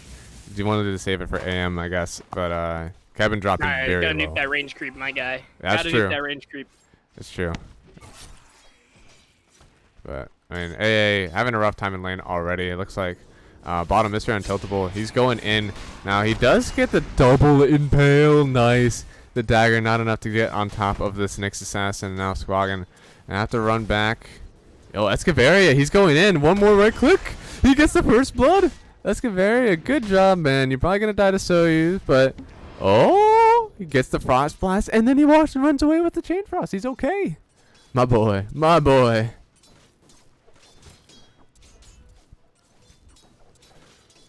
Alright, how much Death Prophet versus Windrunner have you played in your life? Someone nerf that guy. Hey, man. It is a very good Escavaria position 5. Oh, no! Okay, he was diving under tower. Why would I be looking for that?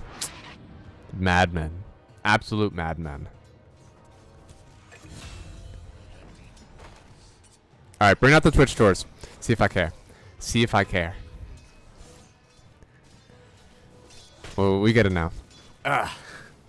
Caster Math Magician is getting set aside for a bit. We're bringing out Observer Math Magician. He's going to be scanning the top row, seeing when. Look at this. I switched to Axe as soon as he starts dipping low. Easiest game of my life, honestly. My mic was on mute when you were, I think, asking the question about the mid lane. I was gonna say, Chicken's playing it really nice because Death Prophet has the higher base damage and can kind of bully if you walk into him, but it should be kind of, semi-even in terms of like how it plays, because if you have a really good last hitter and Wind Ranger, it can still do a decent amount. But I think Prophet should control this lane. Oh, she misses the salve cancel, and now Mr. Chicken, he's running in. Soul Siphon, but this is a decently low health Windrunner. She just kites it back. Duck, he could get himself in trouble here with a few more trades like that. Yo, she does so much damage. She got Blades of Attack. She's just mad stats. Mr. Untiltable bottom. He's getting right click. Looks like he needs 3 more right clicks though. And he's just going to pop us out and run away. Back to the mid lane. Bottle already out on Death Prophet. She really wants this rune control.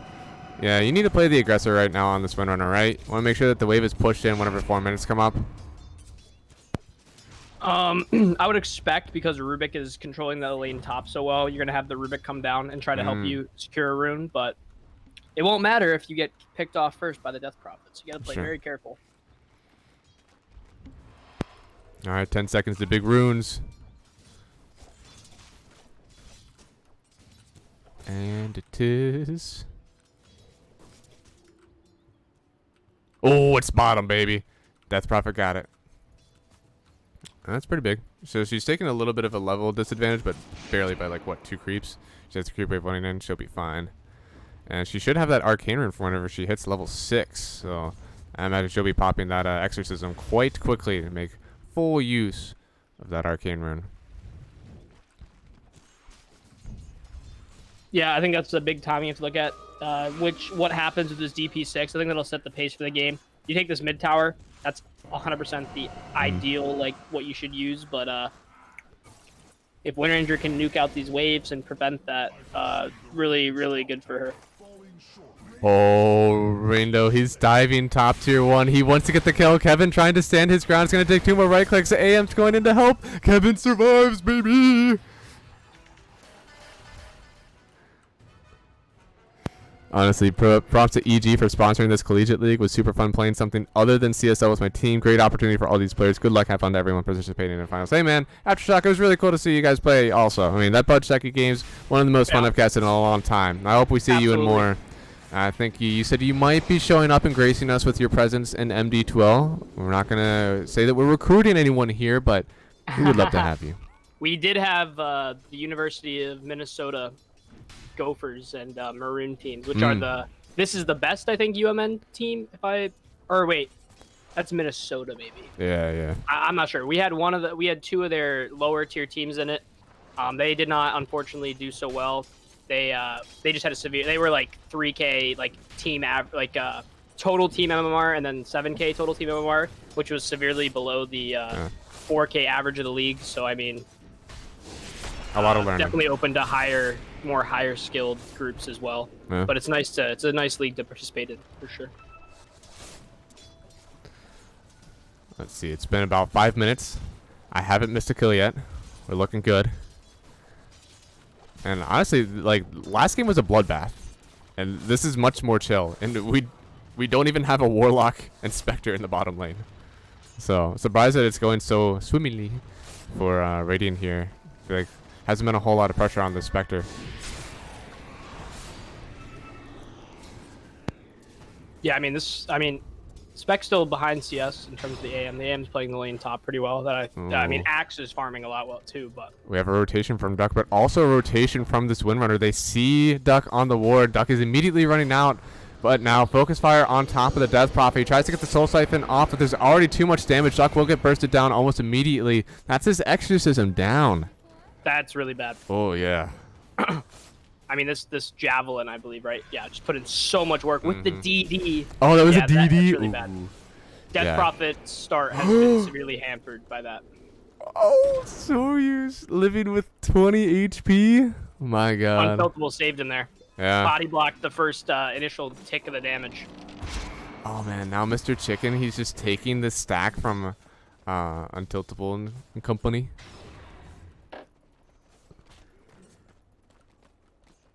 Yeah, that was a really good rotation from McChicken. That was huge. That literally stalls this Death Prophet's game so much. Ooh, but Axe taking a lot of pressure top lane, so he doesn't have any help. Honestly, I mean, AM versus the Axe. If you're able to just freely right-click, there's no more mana, not able to abuse your Battle Hunger and Call, so you almost have to cut lane right now if you're Ostrovsky.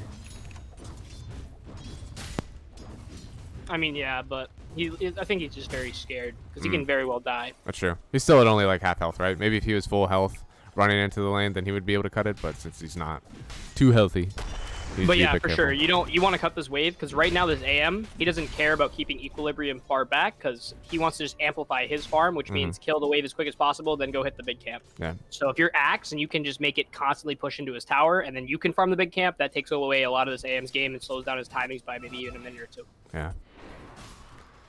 Now looks like Death Prophet, even though Death Prophet did die with that bottom lane excursion, he does have 53 CS compared to this 36 of wind. So still doing a good job getting the farm that he needs to propel himself into this mid game. And it looks like Windrunner is still bottom, wants to put pressure on this off lane of Soyuz and Mr. Untiltable. Leaving Rubik for the mid lane farm, but it means he trade pretty well with Duck. He's just getting everything that he wants now. Going for the early Yules, very good item here. I have to say, I think this is a common thing that you see across all skill levels with oh nice Spike Carapace there. Might even actually get the kill. Mr. Untiltable does get focus fired, so he is down. Duck gets the Soul Siphon and then the Invis Rune. He's just going to sit next to Mr. Chicken, but now he pops the Exorcism. He still wants to get the kill. Unfortunately, no points in silence. They're just going to have to go after the Spectre now. Soul Siphon doesn't have the mana to cast it, so just going to run away here. A ticking down top. Okay, he's going to be okay. He's going to get a creep. Moving it back down bottom. Duck taking a lot of abuse here. But once the Exorcism goes down, he'll just get back his health. His mana is what's really an issue right now. Impale, unfortunately, that is a whiff. And we have so many low health heroes on Radiant, they're just going to run out of here. I was going to say two things happened there that I would be a little, like, kind of questionable about. This Wind Ranger made a really good rotation to kill that Death Prophet right as she popped their ult. Slowed down Death Prophet a lot. Make sure your mid tower's still up. I think there, you don't want to be sitting in your Spectre's lane sapping XP, and also, like, you're not going to really farm, right? Spectre's going to be farming that lane. So you're just throwing away that, like, space you made. Yeah. And that's a lot of things that mid laners do. They TP to this lane, and it kind of throws off their game timings because they're not doing anything. Yeah. Same thing with DP. I think DP TPing there after Nyx already died, popping ult and not getting anything, whereas if he stayed mid, he would have taken that mid tower, and it wouldn't have changed anything bottom, because I don't think they would have pushed the Spectre anyway. So a little bit maybe unfortunate miscommunications there, but still quite even. And you can see with the net worth, I mean, despite Windrunner getting the very good TP bottom, getting the kill onto Duck after he used his Exorcism, that seems like a pretty good turn of events for Mr. Chicken. Unfortunately, Death Prophet's still 4,200 net worth compared to the 34 of the Wind, about an 800 difference, and honestly, over a level of experience difference also. It's a lot to overcome now for Mr. Chicken, as he wants to make moves on the map with his Focus Fire. He doesn't want to have to use it to protect his tier 1 tower. Oh no, the snipe. Oh, he wind runs afterwards. What's 10% of HP? It's 100. He's going to have to tick down to 102. He barely lives. Yeah. Yeah, he's okay. So good snipe from AA, but unfortunately not going to be enough. But it's 12% actually, sir. Come on, get your numbers right. Is it 12%? Oh, we get the kill onto Kevin. He gets bursted down. Oh, Nyx Assassin gets the kill onto the Rubik, though. Ostrovsky, no blink. Not going to be able to jump on top of Mr. Untiltable. He's level 5, but he's just sapping XP from Squaggin. I mean, Animage is having a pretty solid game. He's going to get a relatively quick Battle Fury timing. He's about 1,200 off. Oh. Escaveria looks like he is in danger. Gets a Frost Shield off onto himself, and now he's cut between 2 trees and 2 enemy heroes, so he will go down. Oh, Spirit Siphon? Oh no, it was just a Crypt Swarm, it looks like. Yeah, it's really unfortunate. I think Mr. McChicken definitely misplayed a little bit of his timing early. I think if he didn't stay bottom and maybe made some other moves, maybe looking towards top with his axe, there would have been maybe some kills in the AM. Not sure. It's pretty hard. Definitely very difficult, but now it opens up for a DP ult in the bottom lane. Oh no, Ostrovsky, he's in danger. Soul Siphon off onto him. Escaveria finally gets into mix, but the good Ice Blast will manage to take down the axe. And next, the ulti from Duck. Looks like it does finish off Escaveria, so they should be able to take this tower, but a good fortification. Looks like we're only going to be able to use 50% of the Exorcism duration to try to hit this tier 1. I mean, this is now a good rotation from Duck, because now you're able to actually get the objective. It feels really bad when you pop Exorcism and you don't do any damage to a tower, obviously, but this is going to be really nice. Going to be some good space for the AM now to farm bottom in the tri-camp. Probably look to go defend mid after this. Ooh. And we haven't taken mid tier 1 also on the Rutgers side, so didn't capitalize too much. They haven't committed the Focus Fire yet, so they really want to save that for a hero. But they don't have a whole lot of tower damage outside of that Focus Fire, so they're going to have to run away. There's 4 of them sitting mid lane. They really just want to take the tower and go. Yep, I think this is another issue that, what do you call it, has? Rutgers. They still lack the push. They don't really have any pushing heroes, right? I mean, you could say Wind Ranger ults, but Wind Ranger effectively, after fights, isn't really going to use her ult to hit the tower. Yeah. So I guess there's that, again, because they do have superior push on Dire. Yeah. All right, we have the Vendetta. He's going to try to find someone. Okay, he wants to get in a good impale. Should come out soon. Ice Blast manages to hit onto 2. The call onto 3, but Axe dies so quickly. Now Chain Frost is bouncing around. Soyuz should get out of here. He'll be okay. And unfortunately, that Ice Blast wasn't able to do a whole lot other than kill the Axe, which is fine. But you wanted a bit more of that whenever you see that giant Ice Blast nuke. Let's see. They're still not going to be able to take this tower, though. They committed the ulti from AA. But Duck really they're needs okay. the Seal Scepter online so he doesn't just die to this Wind Ranger like that. That's happened like 3 times this game. Yeah, it was definitely good initiation from Mr. Chicken. Getting the good shackle shot into the focus fire. And with all of that, just javelin hits. He's back on the bottom lane, though. Oh, I missed it. All right, GG. Got hit with a nice AA blast, but look at that blade mail damage. Wow. Oh my lord, yeah. That's some damage. But yeah, mid lane. I really like this Windrunner build. Something usually people will buy that Null Talisman first, and people as in me because I do this all the time.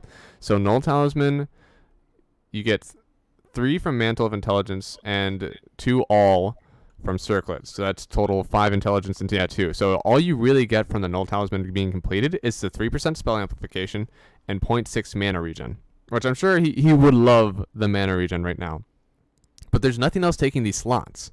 So he has the phase boots, Circlet, Mantle, with the Javelin. Honestly, he has room to just buy another item and not even complete these Null Talisman. I like how he's kind of treating these like the Iron Branches that you would have for your wand, where you don't really need to complete them until you need to consolidate your inventory. Right now, he has no need for it. He's rushing this MKB, and it kind of makes you feel like you have more items with the gold that you have.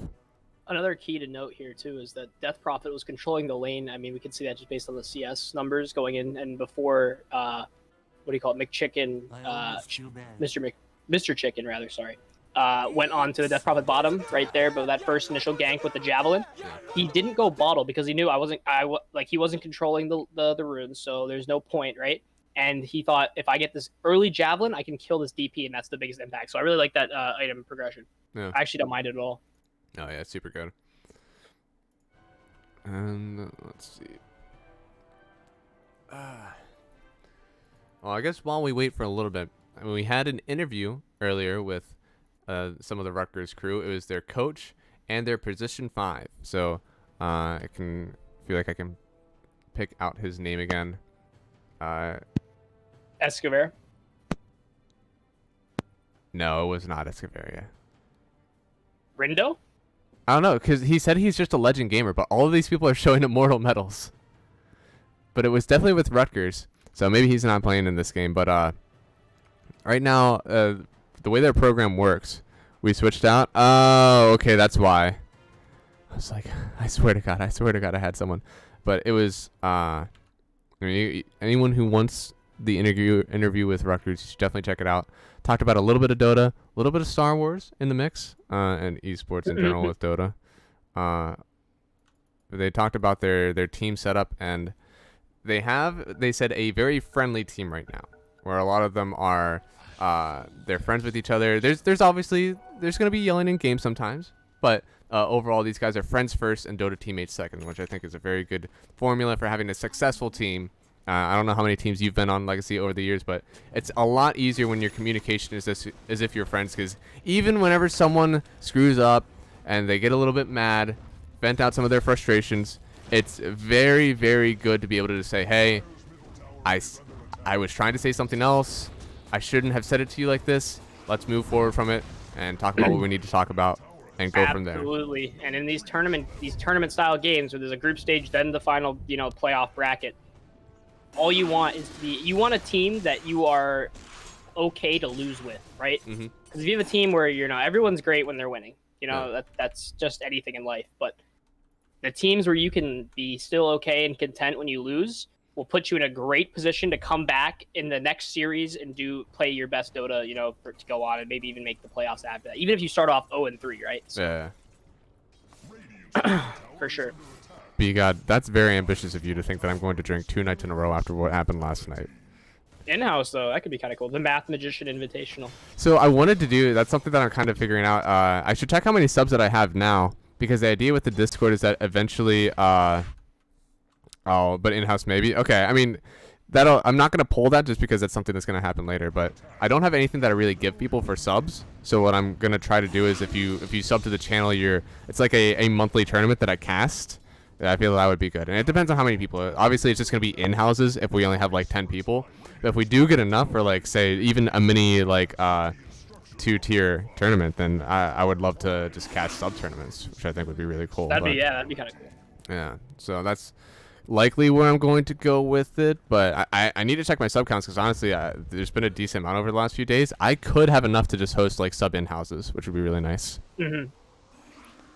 Nice smoke up at the mid lane. They want to fight. Escavaria is leading the charge. He's walking up. Unfortunately, this Nyx Assassin Vendetta could pop it, but no, Soyuz is the first one to pop. He blinks out. He has some fast fingers there. Blink call onto 2. No, just onto the 1, but the Ice Blast now. Kevin gets out his piece, and he does die. Spectre in a lot of danger here. Could get bashed up. He does go down. Soyuz going to be the next one. Ulti save for the Escavaria, but he's still able to run away. Duck gets the kill, chasing onto Mr. Chicken. And it looks like we're going to dip out of here now. Overall, we're still even on the net worth afterwards, but it is losing your Spectre, and AM is still farming on the map now. I don't know if you noticed that. That break actually did a lot more work than I thought. Spectre melted. Spectre did not look like the tank she was. I mean, this is also another game where Spectre is really slow on this this Mantha timing. I mean, it's 18 minutes, give or take, but like these deaths really add up on a Spectre. You want to be able to just get a quick kill. You don't want these 5v5 engagements, you know what I mean? You want to be able to kill 2 heroes and get out. But honestly, I would say Dire can win with that. DP got the solo kill on the Wind Ranger. AM was there for the assist on the Spectre. Yeah. And he's farming now. He's probably going to hit this Mantha timing before the Spectre. For sure. And honestly, I'm kind of thinking this late game now goes to Dire here. I've been known to be wrong before, but I think AM split pushing on the map, just being that mobile. There is a little bit of catch, though. You have Windrunner that can roam around once you get some items. Spectre Hunt in, Axe Call on the dead lane. You know, there are ways to deal with the split pushing Anti-Mage, but I feel like he could just have a better time versus the Spectre pressuring the map. I mean, it depends on how you categorize late game, right? Because there's many aspects of the late game. There's obviously the team fight, the pushing power, the wave clear, like, you know, stuff like that, right? Yeah. Now, I think Dire obviously is the significantly better split push as well as wave clear and push. Yeah. I think in terms of team fighting and just straight, you know, that is pretty good. Silence from Duck. Manages to stop himself from just getting jumped on. Now they get the kill on Escavaria. Kevin trying to help out. The Soul Siphon is onto Ostrovsky. He's not going to get too much damage. Not able to follow up with a dunk if he even had skilled it. And now they're just going to dip out of here. Duck trying to TP away. Rubik is Vendetta. That's what he stole. But now, Ostrovsky, the call onto 2 on top of the creep wave. We lose Kevin. Mr. Untiltable is still alive. Rindo had stolen. Now he steals the Impale. Ostrovsky, he doesn't have dunk, but not needed. I understand that he's not scaling it because of the AM call. You suck all your mana dry. He's not going to have anything left to dunk with, but still a very good job to clean that kill up. AM going for the S and Y over the Mantha. Interesting. Oh my goodness, another call. Ostrovsky, he's feeling dangerous. The Impale to follow up. They actually get the kill. Wow, that hurts to be Anti-Mage right there. Rindo God? Rindo is a god. Man. He's been styling on this Rubik this entire series. But wow, I don't know how I feel about this S and Y. I mean, maybe he's looking to build into Mantha Halberd for the Wind Ranger. I don't know. I still feel like you want to get this Mantha earlier and then get like Bash or BKB into the full Abyssal. But yeah, it's the timing, right? I guess he's worried about the Halberd. I think maybe he's worried about this Wind Ranger just deleting someone. Looks like our Focus Fire on top of the Slardar. He already got the Ice Bath off, so does have to run away on Windrunner, but so he still goes down. Now Death Prophet in some danger. He's getting sucked up. We already lose this Kevin hero also, and all right, Duck down 2. That was Haunt used. Very good Haunt for Spectre now. Propelling the lead just a little bit. And now we're going to get a 3-for-none trade and taking the tier 2 tower. Yeah, and I think Ostrovsky, a key to that fight, really beautiful, really nice call onto both the Slardar and the Death Prophet. Really nice. Rubik playing. Oh wait, I missed so much chat. I'm sorry, guys. Ult, X no ult. So yeah, and Quack, he got it, buddy. You lose so much mana whenever the AM is hitting you. We were playing fight super well.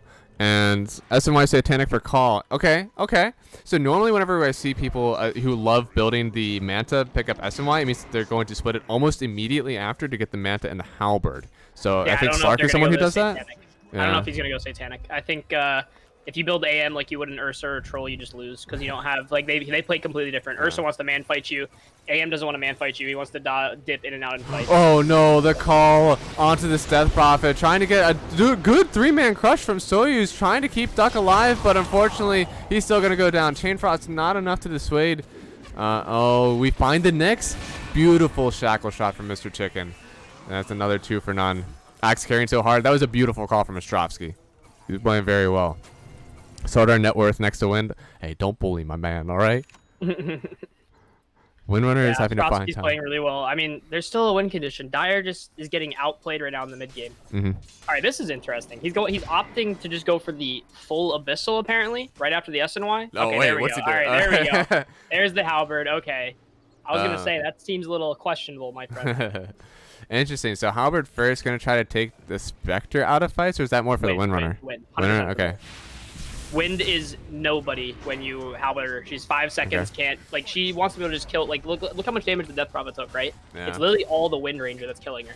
I almost feel like Blade Mail would be more impactful though. On who? On a Death Prophet, yeah. Sure. But they do have ways to like combat this, right? Okay. I mean, they have so much lockdown, honestly. Like Okay. on Radiant, I feel like they could just you could just wait out the Blade Mill in effect, and you're still gonna die. That's why he's queuing up the Ghost Scepter as well as another Halberd on Death Prophet. That seems a little over the top, but I mean, if you gotta survive, you gotta survive because Death Prophet wins fights the longer she survives, similar to a Spectre. Similar to a Spectre. Mr. Untiltable finds a ward. It looks like we're smoking up again. Rutgers is going to try to get another kill with all their ultis up. Wind, yeah, she does have the focus fire up now, so getting through the river. Should see Kevin show on a ward here, but you don't want an AA for this. You want that anti-mage. The call onto the neutral creeps. Haunt in from Spectre. AM just evaporates, and now we're finding Kevin lifted up. He is going to go down also. Gets the Ice Blast off, but it's well too late. That's another 2 for none. We're getting many picks on the map, as Ibiman Dota said. They're making some very great plays on Rutgers right now, and that's propelling their 5K net worth lead, and a lot of that lead is with Axe and Spectre heading the charge. I mean, real props to the captain of Rutgers, because if you notice, this anti-mage thought, because typically how you play games with a Spectre, right? Spectre farms the opposite side of your team, haunts in, right? So AM probably thought, oh, his entire team's probably top in our jungle somewhere smoked up. But nope, the shot call was actually, we're going to go bottom, because that's where anti-mage wants to play too. Okay. And we're just going to kill him. And I mean, beautiful call again from Ostrovsky, right on the money. I mean, Rutgers mid, you can notice they seem very even because they're obviously evenly skilled in terms of teams, right? Yeah. In this early laning stage, games are very even. But then once this mid game, it seems like Rutgers really just has this really strong shot calling ability that they just move around the map in just unison. Oh, we find the Nyx assassin, but actually this is Rubik running away. Feeling Sebsky. You have to get it ready for the Ostrovsky.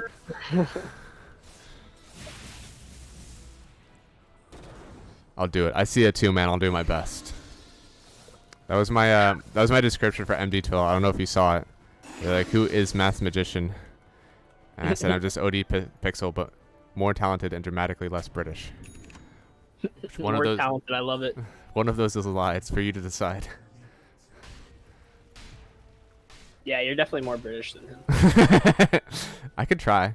Actually, never mind. I don't want to try any fake accents. Oh, good call. Finds the Slardar, not able to get the last bash off. He has 3 queued, and now Axe used up. Won't have the blink to get away, and sucked up from Doug. Pops a BKB, and now they're just going to kite away.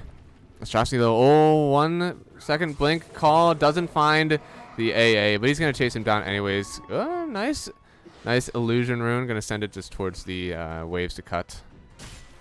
What feels really bad right now is Animage cannot really fight right now. He doesn't have any kill potential on any hero on Dire. I don't think even the Lich, because Lich can just go 4 staff away, and then AM's like gotta leave before he dies.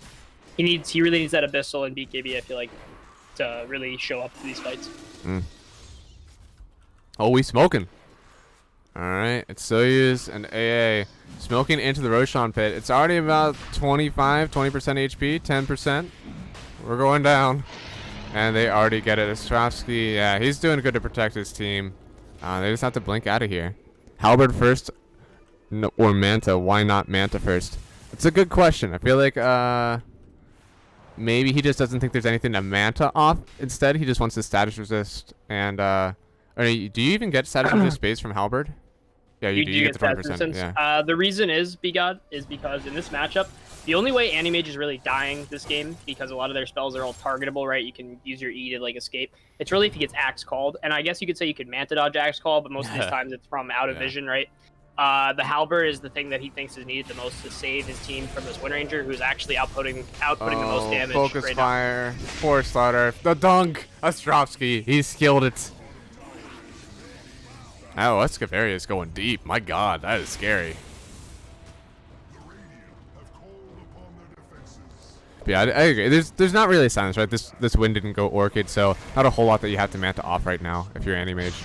I mean, yeah, he's looking probably just to quickly save. Oh my goodness, what a Yule Scepter. Axe gets Yule's almost immediately after he blinks. He has to pop the BKB so he doesn't take too much more magic damage. He needs to get out of here. Fortunately, Kevin still gets nuked down. We find the Impale. God, Impale? Rindo, my God, what a find. This is really... this is a big no. I'm not blaming Oblivion here on the Anti-Mage. I think it's still a really difficult game, but this just shows the impact 2 deaths can have on your game and literally lose games off this. Because if he had this full Manta and the full Abyssal, or not even Abyssal, maybe Basher right now, I feel like he'd be a lot stronger in these fights. But right now, he literally can't fight them. Yeah. Even once he gets his Manta, he can't fight them. I don't think he has nothing to stop an Axe just calling him. Good dissuasion, Ice Blast, but Squall, he doesn't care that much. He has the Aegis. He'll keep on hitting. Oh, that's Mr. Chickens. He loses his courier. Now Rindo TP's down. Gets the, good Impale. Now the lift, dragging him back under the tower. Doesn't have a nuke to use yet. Oh, but Rindo finds him again. If Axe is able to come over here and help out, blink over. Okay, Axe shouldn't. Ostrovsky, you can't do this to him, right? Yeah, no, he can't do it to him. I mean, Oblivion they still have a win condition on Dire here, right? It really relies on this AM getting really big, getting a couple more items, and ensuring that the waves are never at their tower. Because, again, we already pointed this out, Radiant doesn't have the best wave clear and push and split push. Oh! So AM can keep cutting these waves. Crush, we find the Rubik, but that's Aeon disc popped.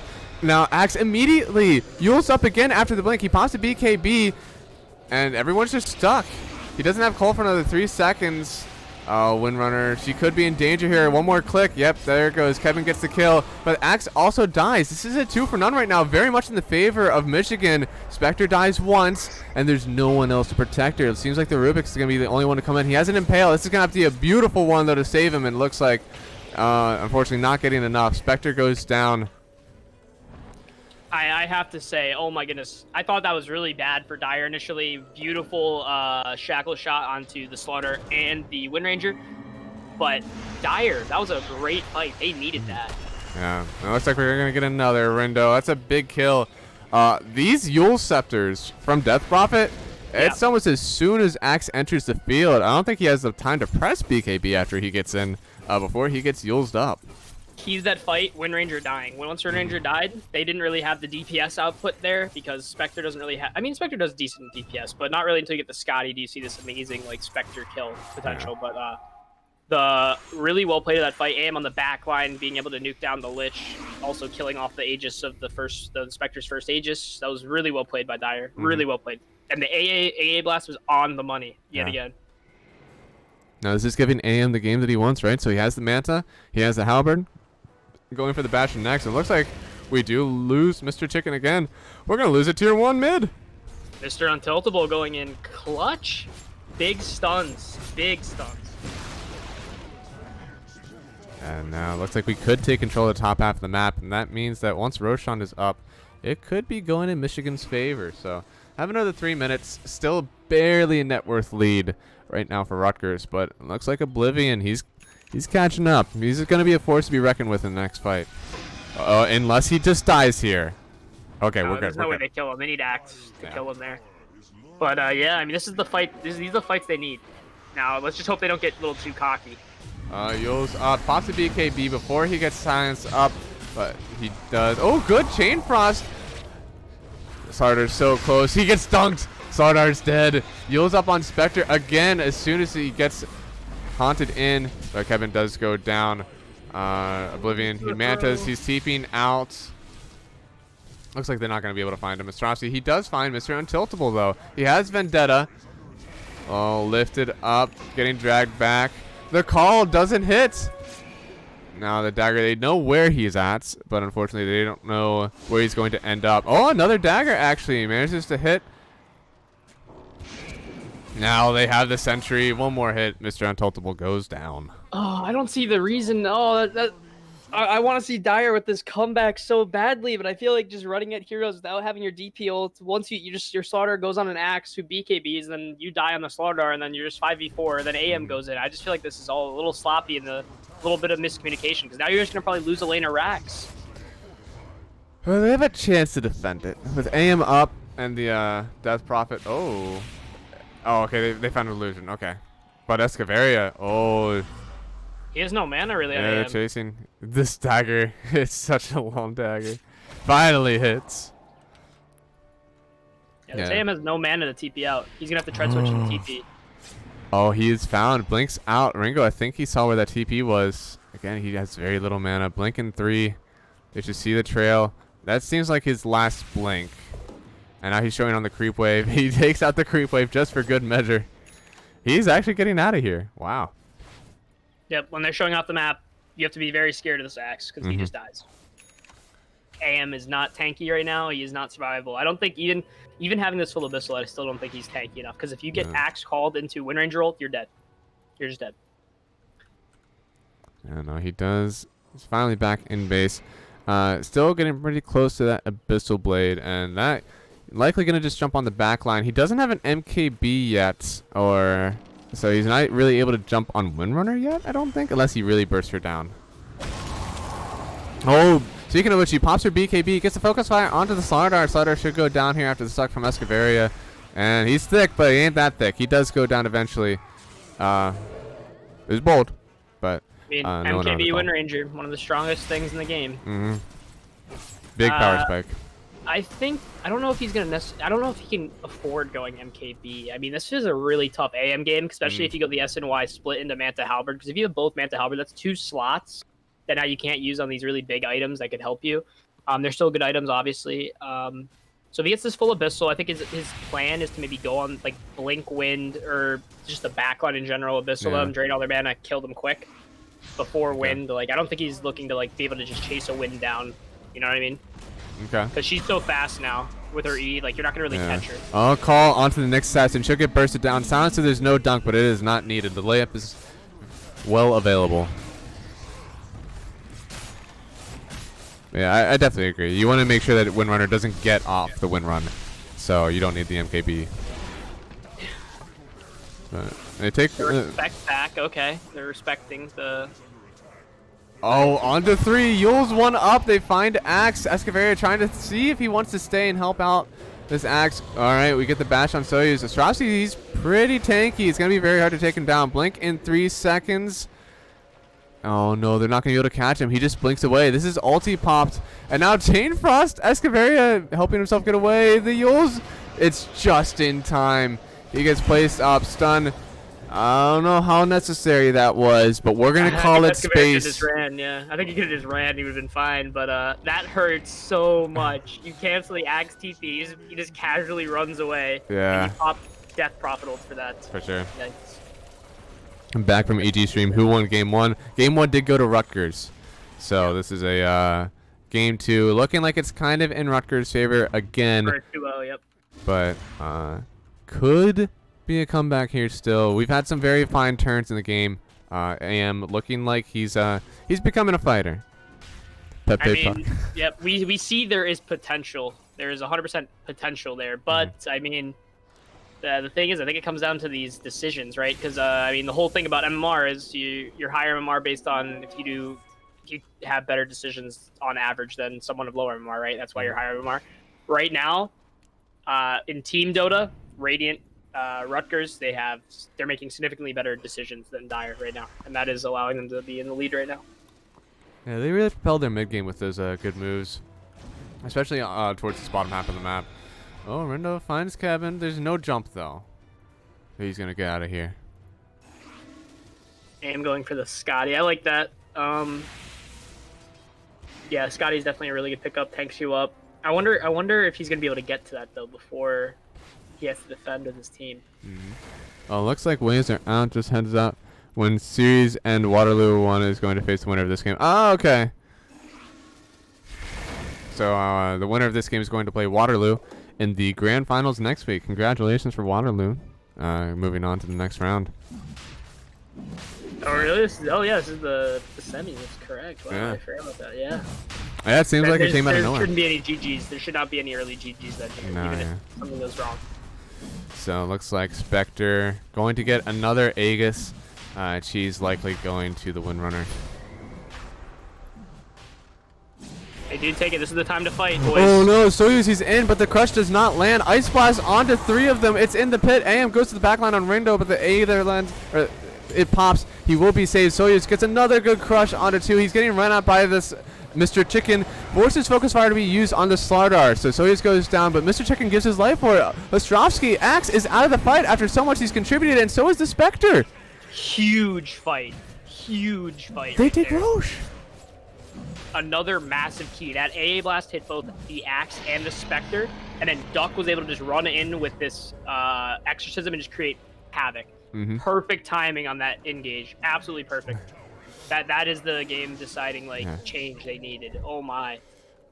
Legacy, if 2 minutes ago I were to ask you that I saw Dire winning this game, was that the fight that they would have needed to take in order to win the game? That was a fight that they needed to take to win the game. Right now, that is your win condition. You need AM now to get a little bit stronger.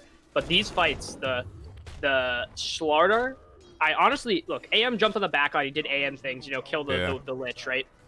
Key to that fight was the absolute I mean, I already said that I think Radiant is a bit more together when it comes to the shot calling. But in that fight, Dire, the Slardar, Nyx, AA, and the Death Prophet worked in perfect synergy as a 4-man fighting unit to just kite and kill the Wind Ranger, the Axe, and that Spectre. That was really awesome to see. AM Yeah, comeback. let's make Game 3 happen, exactly. Yeah, it's definitely looking like it. AM, the snowball is starting. He's going to start taking a ton of lanes. It's going to be incredibly hard to kill him now that he has that finished Abyssal Blade. This is a 2.5k HP with 20 armor AM, and he's going for the Scotty. It's only going to get better, and it's going to be pretty hard. I actually really love that combo on Dire, now that I think about it. In terms of a counter to spec, a pseudo counter, they didn't even need really that break. AA ult on spec plus Spirit Siphon, this guy dies. Yeah. He cannot tank the Death Prophet ult with that. There's no way. Now we're smoked up. Oh, good job to snipe the outpost just before the 40-minute mark, giving them the XP on Rutgers. So helping them. They need everything they can get. It's a pretty big move for them, honestly, to get that XP. AM, don't do it. Don't do it, AM. No, no, no. Oh, he gets lifted back. Call immediately after. Blade Mail is popped also. The Haunt's in. Now suck in from Lich. AM, he gets dunked. This is one. This is one AM dead. They smoke up. Ice Blast is going to hit, but they just want... Oh, that hurts so bad. They just want Aegis. Yeah, it does. Maybe he didn't notice that they smoked and took the outpost. I feel like if you knew that there were that's true. 3 heroes on that outpost, you would Yeah. not be, because, oh my god, Rubik in perfect position for that too. It looked really clean. The lift back into the call. Their chain disable was really nice. They didn't overlap Suns too much, and unfortunately, Nyx. He goes down also. 350 gold going to Mr. Chicken.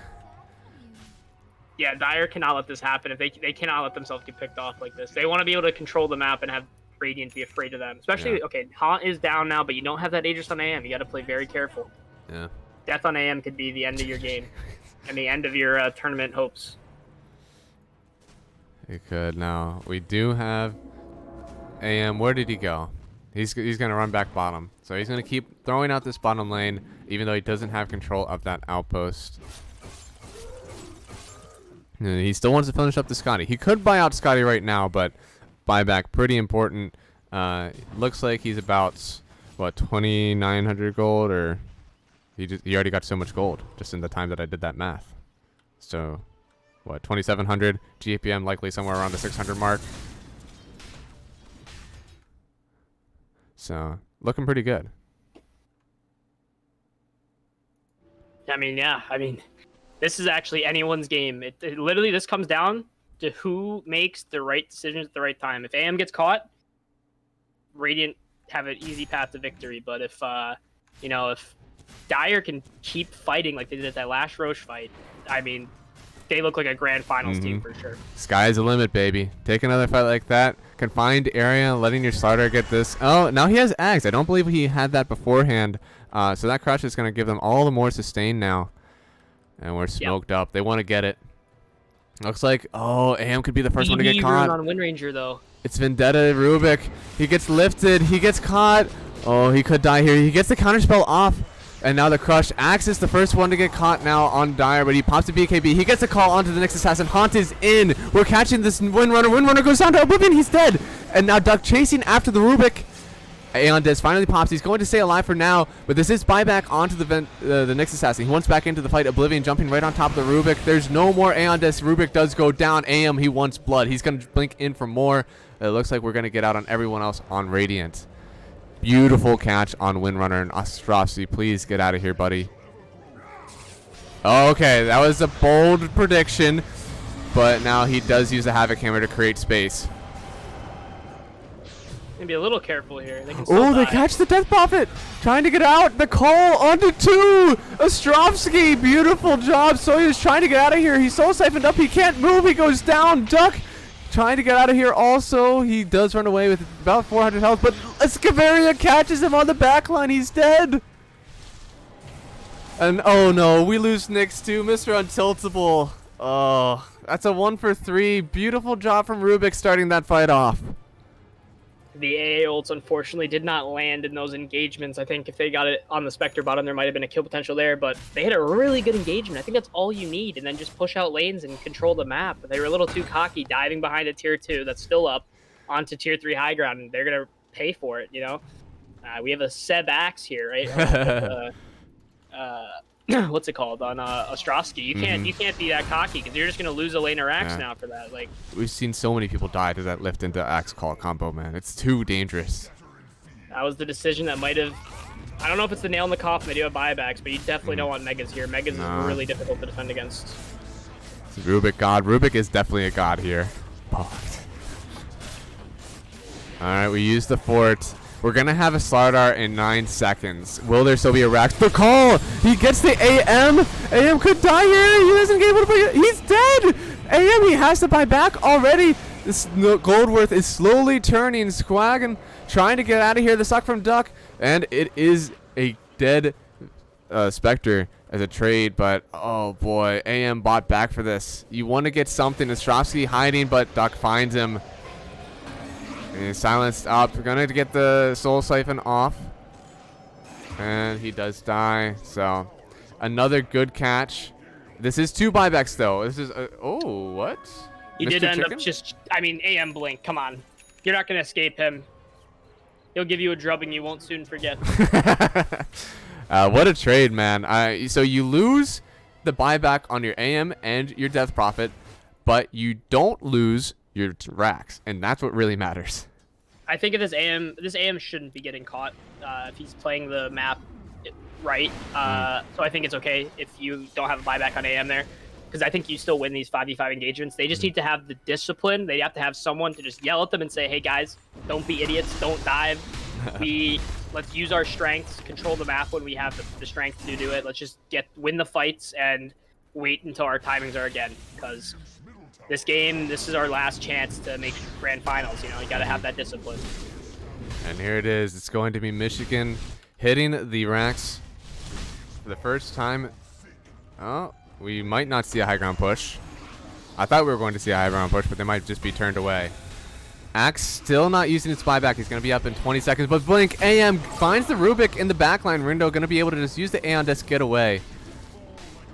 Now AM, he's really diving for more. Just Keep taking that huge tower, kill. man. That would have been a huge kill on Rindo. This could be a buyback on Axe with a haunt from Spectre right away, but they are going to just lose Rax, it looks like. Trade out. They don't want to use the Axe buyback yet. Ulti popped from Duck. He wants to secure this. Oh, I believe that's Exorcism on Rubik. He uses himself. That could be the secure for the defend. It's little cubes. the Rubik's cubes. The Rubik's cubes. That's pretty big. Big brain. Yo, Spectre is going in. I mean, again, I think this is really, really well played again from Dire. They completely realized, hey, we shouldn't be taking fights there. We win the fights outside of their base, but you know, this game's over if we make one wrong move, and I think that would have been the wrong move to fight there. So really good discipline for them.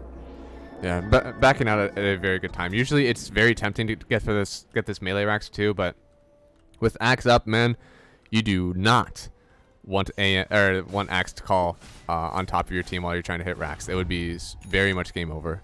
Absolutely. I mean, Anti-Mage, he dies. He is not this unstoppable juggernaut that most AMs are late game, because that's the power of an Axe, Blade Mail, and then a Wind Ranger, Hex, Daedalus now, and Monkey King Bar. All right, Smoke on the high ground. There is Scotty MKB on AM, so he's hitting real hard. But if Ostrovsky gets the jump, oh, this is too good. They find the good lift onto the Vendetta next. Oh, silence! Ostrovsky not able to get the call off. Good job. Even better silence by Duck. I almost would say this is Divine time for Anti-Mage, but I guess he wanted to go for the MKB. I would have went for Divine, just because if you die anyway, this game's over. So. Yeah. I think they need to use Slider jump rather than AM. It's possible that Slider needs to be the one only initiating. I think that's what they've been doing. AM's been going on the back line a lot. He's either getting jumped or he's going on the back line. He's not jumping for them though, but he keeps getting jumped, unfortunately. Oh. Yeah, he was almost jumped again. He has to blink away. This is another Vendetta Rubik. How does he keep getting the spell? 49 minutes in, late game AM is running away from a Rubik Lich. All right, Rindo. There's no way he gets found. There's no no way. No, he gets out. Oh my. Oh. Some sweaty palms right there. That gives me some flashbacks to one of RTZ's streams where he was hiding in the trees, like behind, like the wave was already hitting his tier 3 and he was hiding bottom right, and he got found, and he's just like, "What are you doing? Go hit the tower, you dummy! Why would you be looking here?" No, Rubik does not steal talents, so he does not get the unobstructed pathing now. That'd be cool. It would be. If like the 25 talent was also can steal like talents of heroes when you get the. All right. Oh, good. This is a good move. But, we're getting found out. Yeah, Axe should know right now that this is happening. Roshan, it's already at 30% HP. Ulti pop from Duck. He wants to secure this, but we're not going to be able to get a contest from Rutgers. It does have Ags, but they're taking Megas. Oh, no! They've already lost the tower. Mr. Untiltable, he comes back. Starter looks like he was conned a bit. Chain Frost goes out, and the Ice Blast unfortunately whiffs. So this is a very good timing right now for Rutgers, I feel, even with the Aegis inbound. Honestly, Rutgers got to play safe here. You have an Ags now on DP, and she still has her ult up. Okay. I mean, they lost the tier 3 tower, which I arguably is pretty sad, but everything else will heal up for the most part. They needed that Aegis. They definitely need that Aegis, 100%. Yeah. Now, this is an Aghanim Scepter consumed on Death Prophet. Got that from the Roshan, who has... I'm assuming Aegis was picked up, on the Anti-Mage. Does he have Cheese also? So he does. So they're going to make AM the raid boss. AM, please get a Divine Rapier. Sell the MKB, get a Divine. Do it. You're also showing on the wave. They might look for a push on bottom now, with the AM showing top. Oh, Swagan, he gets force-staffed in aggressively. The call from Axe is not going to land. AM jumps on the window. That is the Aeon disc down, so he just has to run away. The Chain Frost does finish him off. Mr. McChicken does get the kill there. AM, he gets called up. He's in danger. He's taunted. He needs to blink away.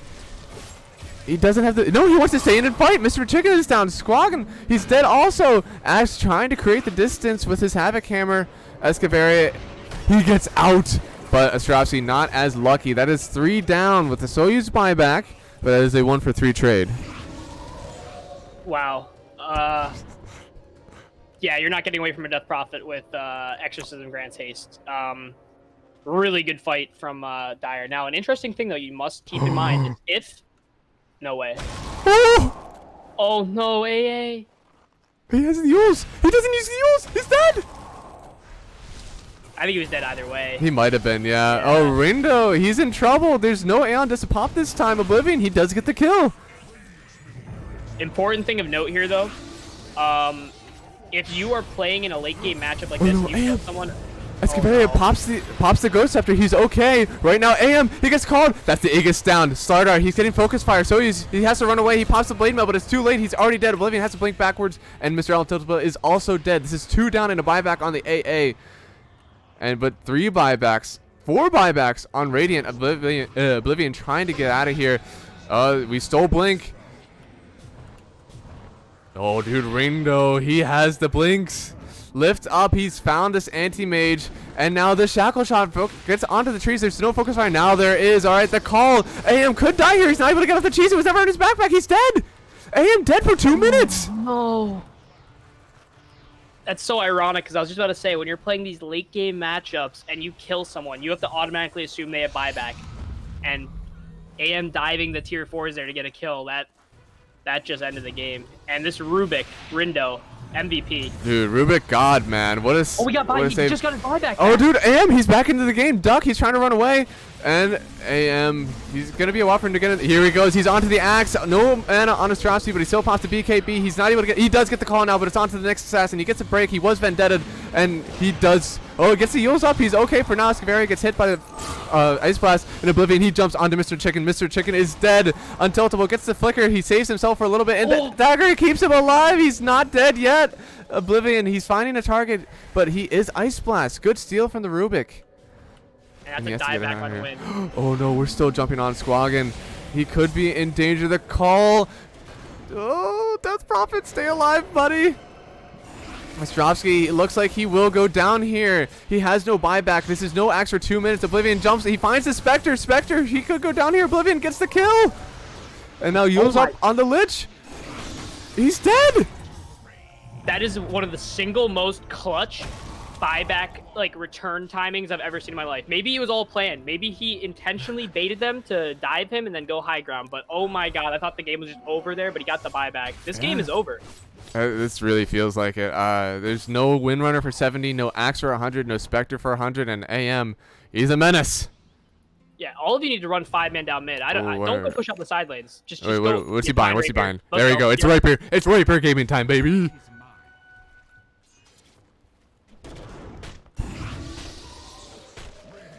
Rubik has another Ice Blast. Unfortunately, not doing a whole lot of damage. We're onto the high ground. Oblivion. Oh, man. With no axe, it's super hard to kill this man. Chain Frost's going to try to persuade them off of the tower, but unfortunately bounces back to the AA, so not going to do a whole lot. And Escavaria already dies. Oblivion jumps on top. Rapier is one hell of a drug. And we are going to a game 3. It looks like it. Let's go. That was a hype game to cast. Uh-oh. Yeah, no, it's not enough. GG, boys. Oh, my God.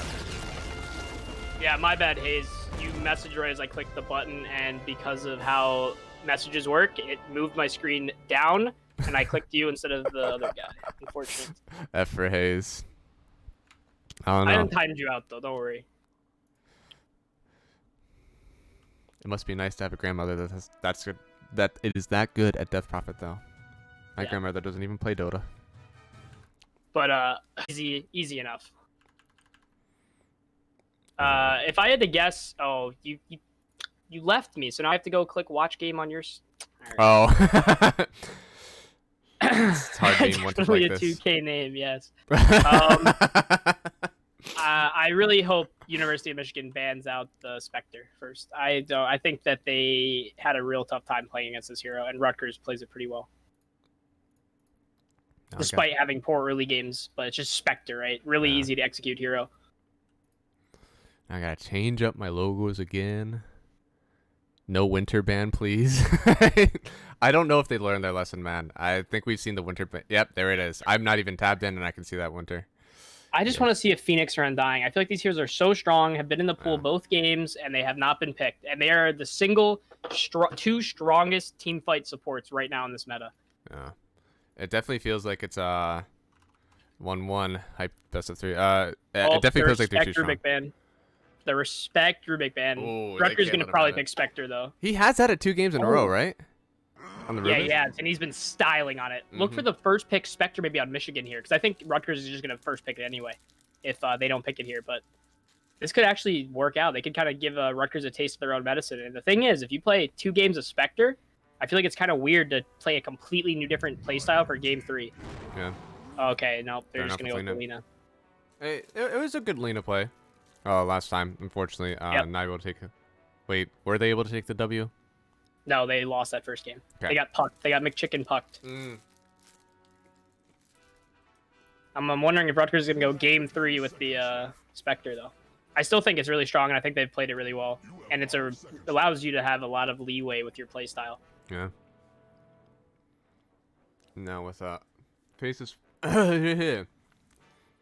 faces void out. I understand why you don't want to pick the Phoenix here, but honestly, as a very avid Phoenix player myself, in fact, I've had people tell me that I play Phoenix at a divine level. So, obviously, very good hero here. There's not a whole lot of combos that I actually care about against Egg other than the Mirana. Mirana gets on top of you and hits you hard. She has that mobility factor also with her attack speed. Lena doesn't have the mobility, so the solution, if you're playing against Lena, if you have any egg protection, just don't Stun her. egg next to Lena. Yeah, or control her. Like, there's so many answers to this if you don't have something that gives you the mobility to get on top of egg. I still love Mars Phoenix opening. Like, even if you have Lena, even if you have Snapfire, I don't care. If there's no mobility there, I don't care what you do against my egg. I think they're going to go Spectre to Kira. I think if Rutgers can get the Spectre... I really wish Michigan... I'm pretty sure that... I really think the psychological aspect of picking the enemy's Spectre, and they just played 2 games in a row with Spectre, like, they have to play a completely different play style that they're not going to be necessarily accustomed to for a Game 3 final. And I mean... that could really be a deciding factor, but we'll have to see what they pick and decide. Because I do think Rutgers will first phase the Spectre if they it doesn't get picked here.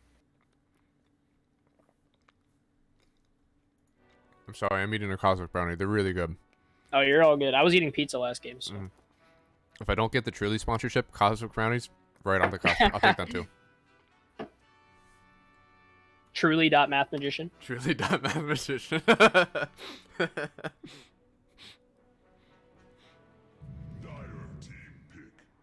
Ooh, my boy. Interesting. That's a good word for it. Maybe they're setting up. Maybe they don't want to play the Spectre, and they're maybe setting up for like a Ursa or something.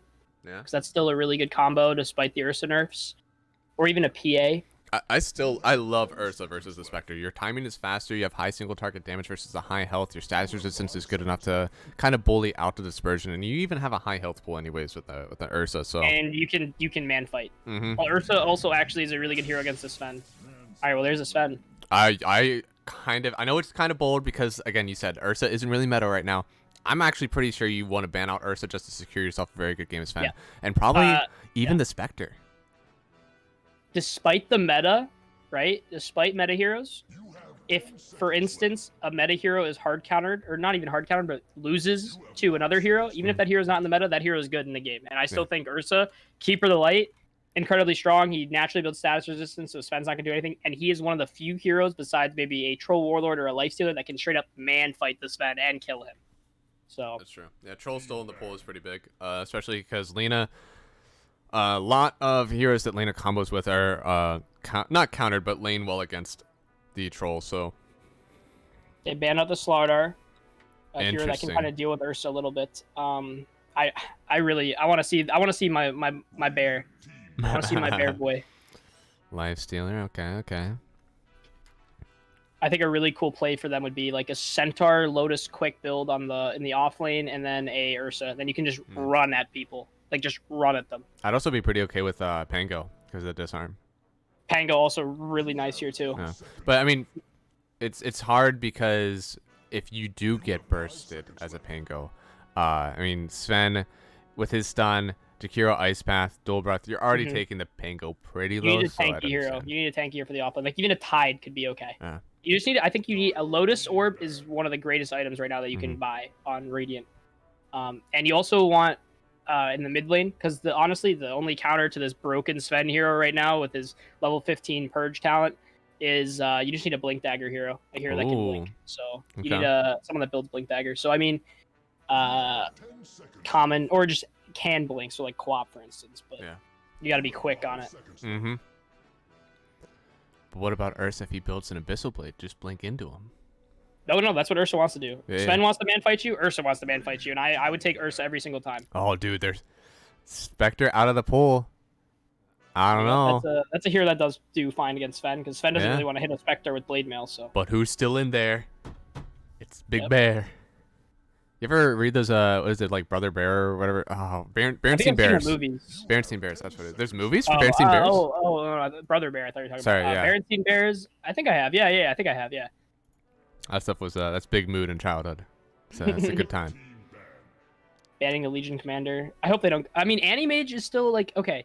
AM is a semi counter to Sven because you should never get killed by Sven as long as you have your E. Yeah. Pick.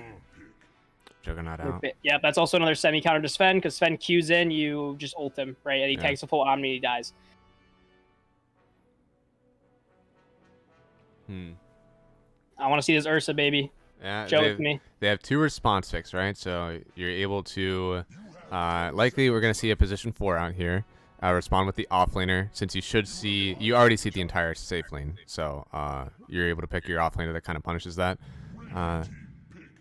Yep, force Tony. Oh, he got some good burst targets this game. You need to pick. Ursa does not care about him though. Yeah, no, Ursa will be fine. Yeah, I want to see an Ursa Magnus for Ursa Radiant. Mag. Yo, that would be hype.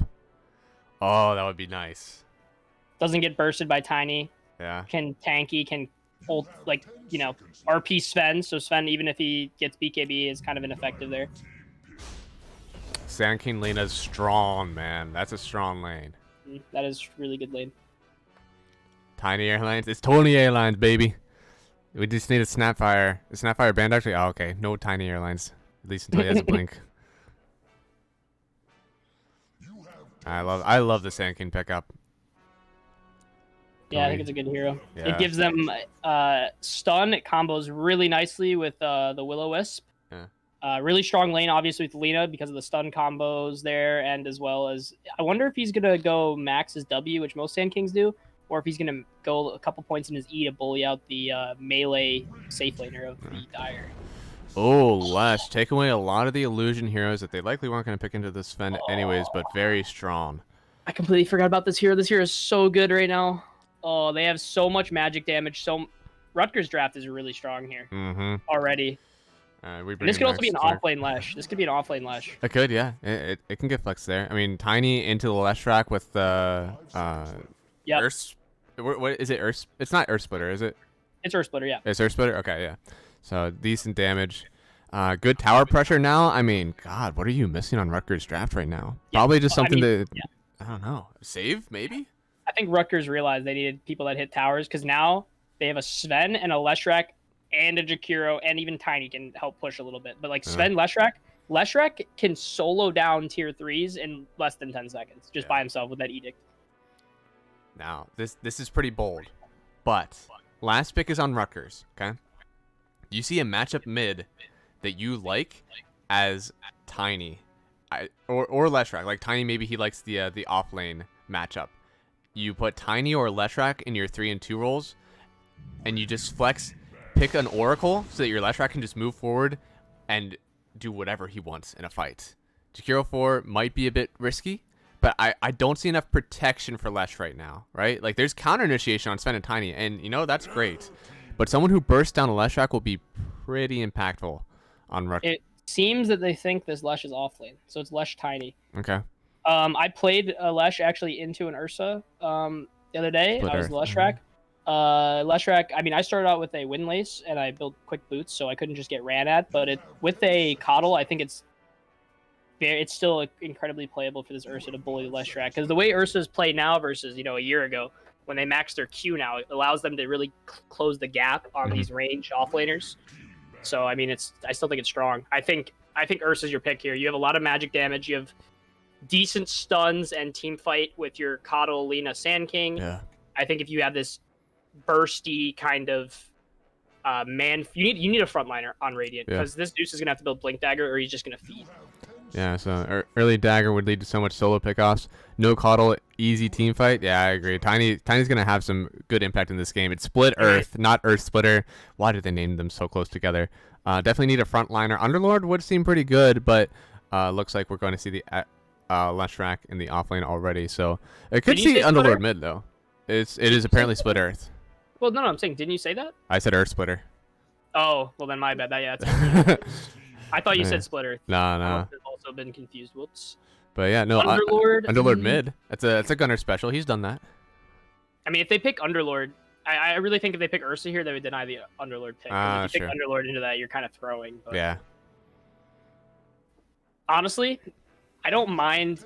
Actually, This Zeus pick is kind of wonky also, right? Like with I don't Tiny. mind it, but Really? I don't know. I think like, Sven you and need a Tiny are blink. pretty good. it's really hard. You have to have like really good positioning this game as Zeus. Yeah. But honestly, that kind of denies the Leshrac mid because Leshrac wants to kind of nuke the wave and then take the tower. Yeah. But Zeus is really good at just defending towers in that he can just kill the wave in like 2 like spells. Okay. But Leshrac can still use the Diabolic Edict from the tree line. I don't know. I actually don't know how this matchup goes. Zeus Leshrac. I feel like Lesh they both free farm it, but I don't know if Lesh necessarily is able to take the tower. But if Zeus rotates, the tower's gone. So. You might take too much damage as Leshrac because your range isn't amazing on Lesh, right? Like you're still going to be in Arc Lightning range after the range keep gets hit. So Silencer Veno wins this game, I guess, for Dire. I think Veno could be really good. I mean, I like my boy. I like my Veno boy. Good kite, especially if Ursa gets picked up, actually. That could be big brain. Yeah, with Tiny Veno's a really strong lane. Uh-huh. And you can also that could be toss big. someone away. Like if Ursa was to go on the Veno, you can just toss him back and then just run at him and right click. Yeah. Oh, that could be really good. We'll see. I think Silencer is a bit of a bait. Just because like no one has spamming spells, right? And also but it like could be you're all in on the squish. Yeah. Or not sorry, for Dire, that's right. It's playable, but I think Veno would be better. I don't What like in that. the I don't like world? that. I don't like that at all. Maybe they're just thinking like if we just have 2 lives, we can fight, but I do not like that at all. Oh boy. You have 10 seconds left. Could easily solo after level 4 while Tiny roams in. Oh yeah, that's true. I mean, if we have a decent lane, Tiny could just run and start winning lane mid also. But yeah, no, I agree. That Wraith King. I would feel go like Veno he's- here, 100% now. Yeah, Veno seems really good. Because what's Wraith King with his like 200 movement speed gonna do anyway? Yeah. And you can just like chip him down. I really don't like this Wraith King pick. I think I see what they're trying to do here on Michigan. I think they want like the reincarnation. So if you get Yeah. picked off, or you can come back and kind of man fight Sven. But no, Wraith King doesn't man fight Sven. He can't. Is it a brood game? You have magic resist on those spiderlings, right? They reduced the magic resistance, but they they did. increased the HP. Choose your hero. Wow. That's gonna be Ah, bursting people. Tiny and Skywrath are about to wreck havoc. Yeah, that's I wonder okay. who's mid though. I wonder if this is okay. So it's It's Lesh Sasha off lane. Yas, yeah. Lesh off lane. Yep. All right. That's a really strong off lane. Yeah, All right, I have to go Rutgers. I like Rutgers draft so much better here, 100%. especially with that last carry pick. I really don't. I mean, I hope it works out. I want to see a really good close Yeah. game, but I feel like this Wraith King pick is. I need to I be feel like- sold, right?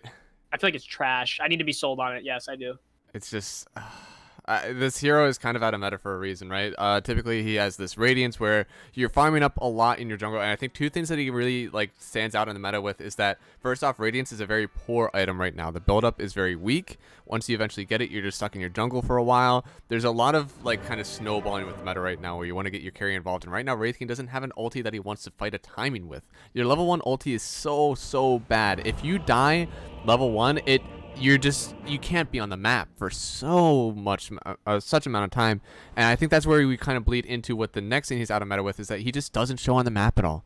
So you have to build this item with low build up, and you just sit in your jungle for what, 20 minutes before you're able to show up? That's just not possible in the meta right And now. he's not gonna out farm a Sven. He's not a Battle Fury builder. Like he farms quickly, but not that quick. Mhm. And I mean, not to beat a dead horse here. I think imagine this right now, right? Look at their team, what they have. If you have Ursa, good Battle Fury timing, gets the S and Y, then Yeah. goes Basher BKB. Once Ursa gets that Basher BKB, you guys have a free game. He will never get bursted because he has the BKB, and he also has his ult. He can man fight any single or kill anyone on that enemy team, and he can frontline for you. But right now you have a Wraith King with his 315 movement speed, which actually isn't that slow, but Yeah. you know, he's slow. He's walking. He's a dude with 2 legs, but Not sure if Mish has any answer for Sven. Yeah, I mean, this is going yeah, to have to be exactly. what, Halberd, Sand King, right? He's going to be the only one to really build it on this team. But the thing is, Sven doesn't even care too much about halberds. You know what I mean? Yeah. Because like, I mean, I guess he doesn't really build that much status resistance. But No. like for Sven, 3 seconds doesn't matter because his Q is gonna come back up anyway, right as that's down, Yeah. and then he Qs you, or he could still Q you anyway, and it procs. So Now, I will say, if I see a Halberd build on Wraith King, I could kind of be sold, because as a strength hero with already built-in lifesteal, that lifesteal amp on the Sange is pretty big. So I usually see like a Halberd quick on the lifestealer. Oh, we got some good stuns. Mr. Untiltable, he could go down here, but oh, good body blocks, Rindo. Now the slow Escaveria, but a good 2-man from Soyuz. Untiltable, he stays in enough to get the LSA, and he's just out of here. he might run back to base. Oh, he's gonna stay. Okay, that's interesting. Oh, he's gonna stay? Oh, bold move. Okay. Tiny's lurking.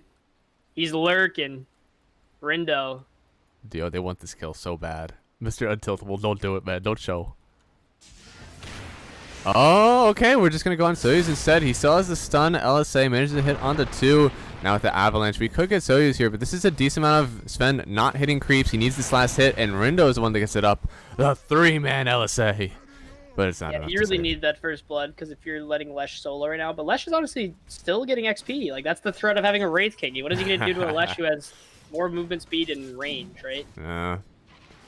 This is rough, and it looks like Tiny, now he's roaming to the mid lane, and he's just going to walk around likely and go into this bot, help out his Leshrac, who somehow Ostrovsky is still getting, he has 1 CS.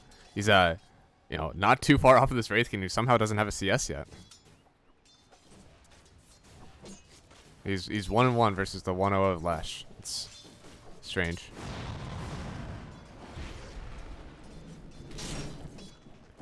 I just don't like this Wraith King hero. It used to be really strong, but it's just not it. Oh no, the Avalanche, now the Split Earth. Oh, Oblivion. What in the world? Yep, that's the power, like we said. You know what? And especially once they hit level 3, that is the go time. Tiny with the probably 2 points in Avalanche and the Toss combo, as well as the Split Earth. Yeah, you're not getting away from that, especially with your really slow Wraith King hero who has no built-in save, like a jump or something that another hero we mentioned might have. But I really hope this Wraith King works out for them. Though. I want to see a really good game, but I still need, as you said, I still need to be sold on it. Hands up, chat. No one is safe. I mean, I'll on time him out, but why would you just fill up the chat with that? Why would you do that?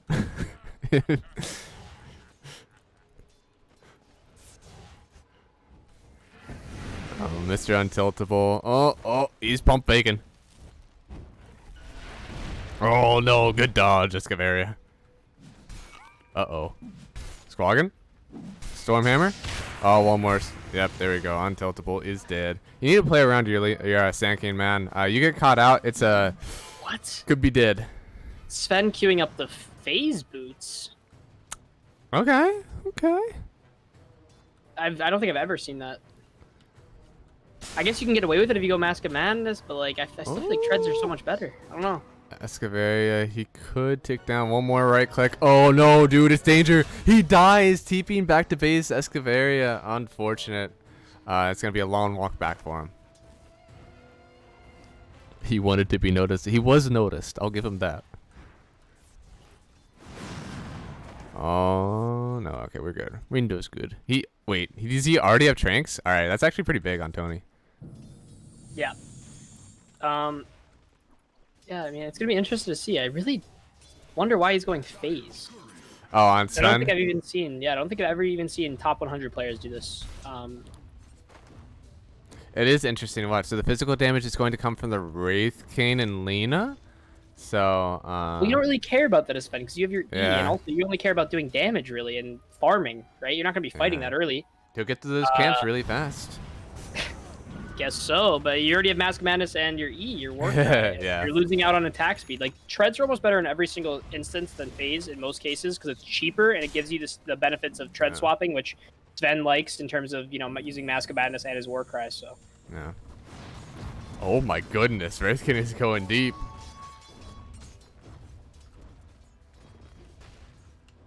I mean, right now, so it's 16-2 to the 12-3. Leshrac not having the best time, but Sven definitely the one who's winning on all lanes right now. 8 denies on him right now. Oh, good sentry placement. The Ice Path unfortunately misses Soyuz. Now LSA onto Sven. Oh, as soon as I praised him, it's the caster curse. I'm sorry, man. There's nothing you can do about it. It's my fault. I mean, they're playing lanes all right. That is a good thing. The longer this game goes, I feel it's scarier and scarier. They do have a Leshrac, though. Uh-oh, Tony, he's in. He's diving under the tower. He's got the avalanche. He's got the toss. Zeus, he's still alive. But now the blinding light does help a little bit. Mr. McChicken, he's going to survive. So you trade your Zeus for your Tiny, but obviously you love, as a position 4, losing the enemy mid, giving your life afterwards, and then you get to come back and do it again in someone else's lane. I love how Mr. Chicken is not being toxic here. He's not going for the quad null. He's a man of class. All right? He's not like those degenerates who stack 6 null talismans and then run into someone's lane. One arcane bolt to the face and you're just really sad. Uh-oh. Squad, he's sitting just in the sandstorm.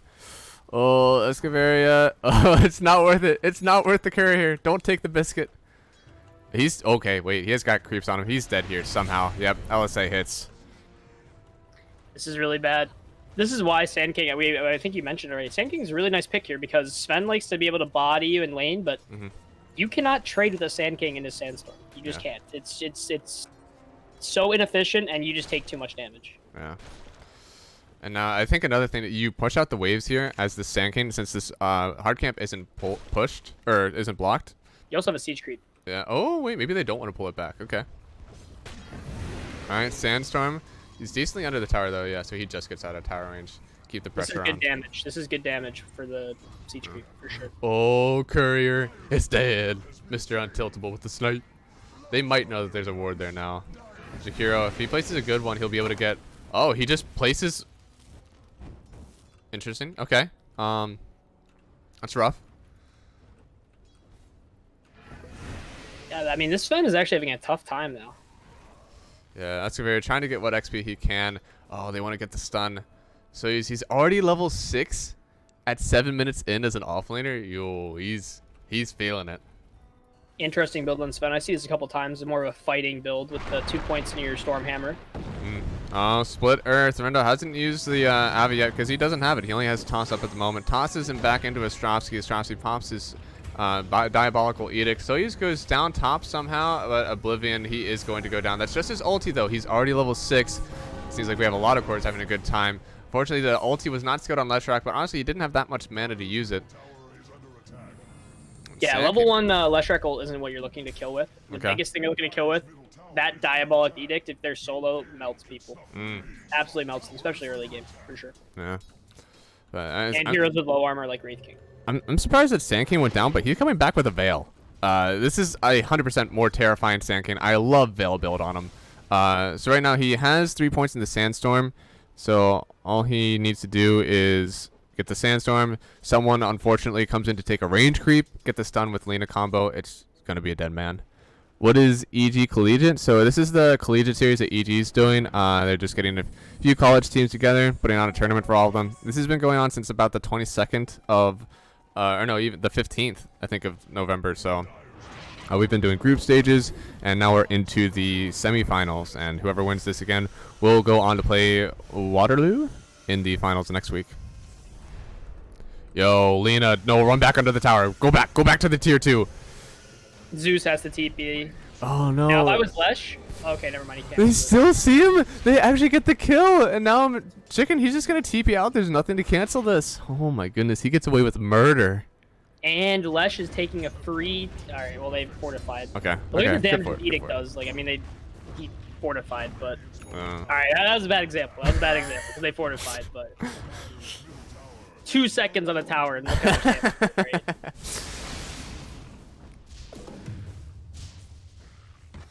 Middle tower is under attack. You got some good CS stuck, making the most of this. He even has some stacks to farm too. Fortunately, not a whole lot of mana regen on him right now. Hopefully, that's what's coming out on Courier. Yeah, he's got some clarities figuring out. But Sven having a really good time too, honestly. Even though the Sand King up here seems like it should be really strong, he's not able to just cut right now, take tower. In fact, Sven, he's dove into the triangle already. So level 7. No stacks though, unfortunately. Oh. This would be where you want to use your ult and take. Yeah. Really It's bump like up that he's gonna farm. stack 'em. Oh, Oblivion dies mid lane on the Wraith King. And where was that at? That Where? was just top. Oh, Sand okay. King dove him under tower. That's Yeah. kind of expected when you are a solo support Yeah. trying to defend tower. I've been there. We all been there. You just want to get some XP. Poor boy, he's level 5. Wants to buy his magic stick eventually. Mm. I must say though that taking the first tower against a Leshrac feels really nice, and you just have this Coddle who, unlike Jakiro, can actually effectively defend the Oh, tower. that's true. Yeah, from very far away. He only has 1 point in Illuminate though. Not that that's like a flame or anything. True. You usually get the a lot of points in Chakra Magic if you have a good lane combo. And Like what? Ursa or the, I guess you could say spamming out the, what do you call it? Yeah. The Reeking Fire Blast. I suppose it's still a good one. Oh, the kill! He actually kills Mr. Chicken with the ulti plus Lena combo. Wow. Oh, good job, Zeus, helping to get that kill, and that's a kill streak. That's a 3 times, almost 400 gold. Now we're jumping on the Ice Path onto the Coddle. Avatos, he does go down. Ostrovsky hasn't even popped his Diabolical Edict yet. They want to save that for pure tower damage. Not using Edict? Not using Edict? Hello? Oh, he popped his There we go. ulti. Now the Edict is down. So he's going to TP down here. I think that's a bit unfortunate because not only is he going to have to walk out of Sandstorm, but also he just doesn't get the tower, right? So, Yep, there's the power of the Lesh. Oh, Lena! She's not able to combo the Tiny. He gets the Avalanche, but he should take 2 more right clicks and he does die.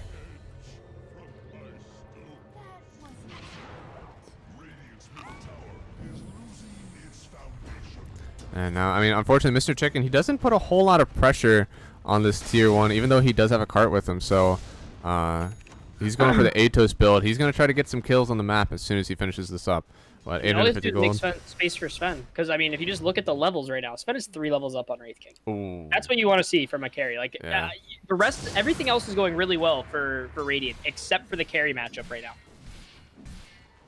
Yeah, it's super important to remember that, like, Sven has a timing. Like, he can always just use his ulti and show up to a fight. Like, that's something that's just in his kit. Wraith King, you don't just show up, say, like, hey, I can die once, let's go. Like, that's not something you want to do as a Wraith King. So, it looks like at least he's going for a Blade Mail build, so he's not going for, like, a Radiance or anything that has too long to build up. Be interested to see how he adapts this build with Radiance being out of the meta right now. Oh, Sand King popping the smoke on the Tiny Jakiro looking to make something happen, but unfortunately it's not today.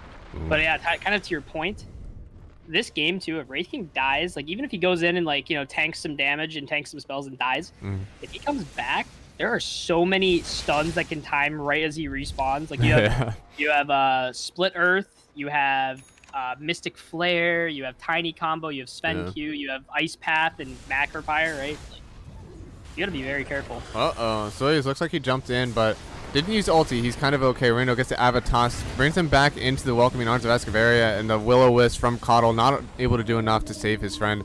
That is Sand King going down. So he's trying to run in. He does have the ulti, but he doesn't see anyone low enough to use it yet. So we're just going to dip out of here. Unless you're a Sven, Squaggin, he wants in. LSA, oh, you're burstable, buddy. Be careful.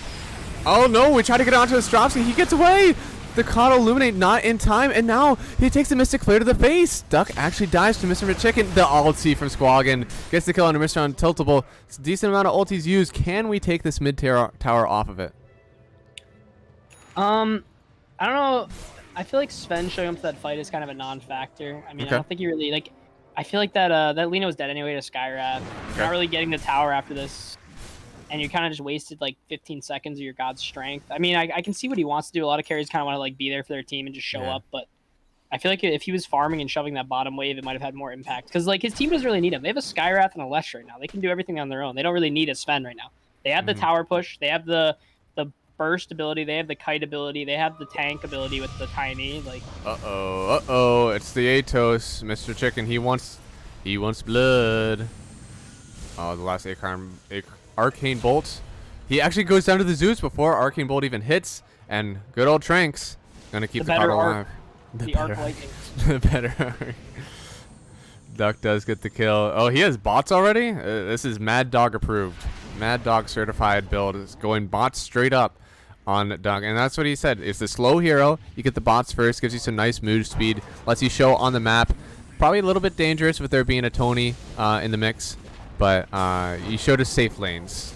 And Jakiro getting jumped on. Escaveria, unfortunately, not able to survive the burst magical damage. This Veil going to be pretty heavy with Duck going in with his Arc Lightning all the time. Yeah, I mean, yeah, I definitely like this Boots of Travel on Zeus. I think it's definitely playable, especially if you are taking into account when Sven is getting his Aghanims, because you only really need, I think you still need a Blink this game, but you only really need it once he gets Ags, right? And it looks like he's going for BKB first on Sven before the Ags. Okay. Interesting.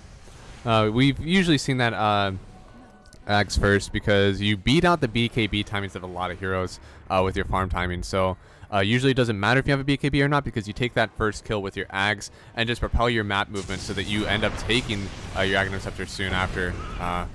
Ooh, smoke for the horse. Sorry, Coddle, but you did your team well. Tanked the game. Just got deleted. But I guess maybe he's like, I have phase boots. I don't need the Q to get in and out of fights. I'm fast. What is Wraith King going? Let's see. He's going Echo Saber. He almost has it. I feel so bad because I feel like Radiant is playing this, like they're playing this game pretty well. Like this Sand King's doing a great job. This Zeus are doing great jobs, especially his cores. I'm not taking anything away from the supports, obviously, but I mean, like these two cores are really strong. They work pretty well together, but I feel like it's gonna just be a game where it's like, dang, we just lost because they just had a Sven and we had a Wraith King. That's what it still feels like right now. I don't know. Yeah. Go Dyer. We got a Rutgers fan. Oh, my R is so large. Oh, guys, I'm sorry. I'm bringing it back. I'm dialing it back. I'm not that big of a Rutgers fan, okay? I'm stable. You gotta move it a little to the right too. Come on. Yeah. Just a little bit. You're blocking Skyrath's beautiful mug. Look, Skywrath is gonna have his name show up on kill feed enough. We don't have to see it up top too. Get that. Okay, we're in. Not to be biased, but I think better picks. I mean, yeah, you said go Dyer. Yeah, I mean, we kind of agree. Even though Radiant seems like they're playing the game well, meta is just too strong right now, and Sven the strongest of the meta, I feel. I mean, at the end of the day, if you had to put all your money on one carry, like let's say like every one of these heroes was like not controlled by a person, they were just real life heroes, right? Who would you rather have? A Sven or some like, you know, slow walking like dude that just has 2 lives? Like, come on, you're gonna have 2 lives on Sven anyway because you're gonna have Aegis. Yeah. Yeah, Vegetable King, exactly. Vegetable King. Because all he does in fights is stand around. He's a veggie. I don't know. And unfortunately, no Radiance on him either. Oh, where did Ringo go down? Also, a side thing. I mean, Rutgers now can push. Like the only issue they had in the last 2 games of their draft was not pushing. Now they have so much push. Yeah. But Wraith King Skeletons. What do they do this game against a Leshrac Sven? Oh, they give the Leshrac and Sven's farm. Yeah, that's what I mean. Like you don't even get that push aspect because they just die. Yeah. Like that's a big part of Wraith King's hero in terms of his push capabilities. I think the make or break is the next item on Wraith King. I think he needs a big item. Sven I don't know God? what it would be though. Dude, Sven God. He didn't move like the expected spot on the map that you would to go from lane to lane. I don't know if he saw them there or something, but he narrowly avoided death by moving below instead of going through the jungle. He probably just anticipated that they were probably looking to kill him after they just used spells bot. No, they still have all their spells. I don't know. Yeah. Oh, that's strange. Oh, I hear it. It's the Burrow Strike. It's the Epicenter. Doesn't manage to hit the sun, but Escavary is still going to go down. The Will-O-Wisp manages to hit 2, but we are going to be dipping out of this fight. Oh, Tiny. He blinked in and gets stunned almost immediately. Lena's still in trouble. Oh, she runs under the Mystic Flare. She goes down. Atrocity's doing so much damage. Sven is in.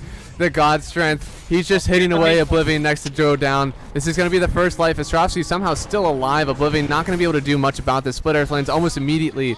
And this is a 5-man for your Jakiro. Oh my god. Biggest key of that fight. I don't know if you caught that on stream, but the Sven ulted, used the phase boots to have superior movement speed to run around the Will-O-Wisp, threw out a long-range Stormhammer onto the Zeus, and it hit Zeus, hit the Sand King, and it hit the Coddle, and then he was able to just two-shot all of them. My god. No, But hey, that Wraith King showed up to that fight, though. He did show up to the fight. Unfortunately, died twice, and I don't know. I'm not sure. We shouldn't even BM it. It's not the. It's 100% not even the player's fault. Like he's playing Wraith King. I just think it's a complete pick that just doesn't do what they need. I'm in your house. Hey, thanks, Braden. I hear you're bringing food. Back to farming vegetables. Yeah, I mean, I don't know what else you do as a Wraith King, to be honest. I mean, I would almost like. I'm not gonna say call GG here, but you lose this late game, I think, as well. Yeah. I guess Zeus outscales the Skywrath. a little bit outscales the Skywrath, right? In terms of like total like everything that he can help your team with, but I think Leshrac and Sand King both have even capabilities of what they can give to the team. But then Sven, I feel like is three times. Oh no, Duck! Mystic Flare. We could lose Mr. Chicken. One more right click. Zeus goes down before Chicken does. So that's all you need a Skywrath to do. You know, Skywrath is perfectly fine if he suicides and takes out the strongest hero on the map. Because, again, yeah, Sven's ceiling of what he can give his team is just so much higher. Are we gonna try to go high ground? I can only imagine the only reason you're down here with Rutgers is that you're gonna try to go high ground. There's no Roshan here. You don't need to take this tower. Are they actually gonna go? You don't need anyone, Matt. You don't need anyone except for your Leshrac. Because look, he diabolic edicts, and if no one comes back, this is a tower. Look at this. Oh my goodness, it's dropping so hard. They have to use the Fortify. Fortify is out. Top lane looks like they're going on the tiny. Rindo God, you are giving your team what? 600 easy damage? That's a tower. I'm pretty sure if they don't fortify there, that's like almost a full tower. I had a late night, man. I'm sorry. Yeah, you guys missed last night's stream, Math Magician. I was there for the first game, then I went to go help a friend out with one of his casting things. Yeah. But it was the MD2L All-Star game, drinking game, all in one. And Math Magician was having a truly good time. I was having a truly good time. Math Magician's really MVP. I appreciate it, man. Yeah, if you want to watch the VOD, you can go ahead. But you can definitely see why I am tired right now. I had to wake up 6 hours after that all happened. So, a bit out of it. Not out of it, but I'm very tired.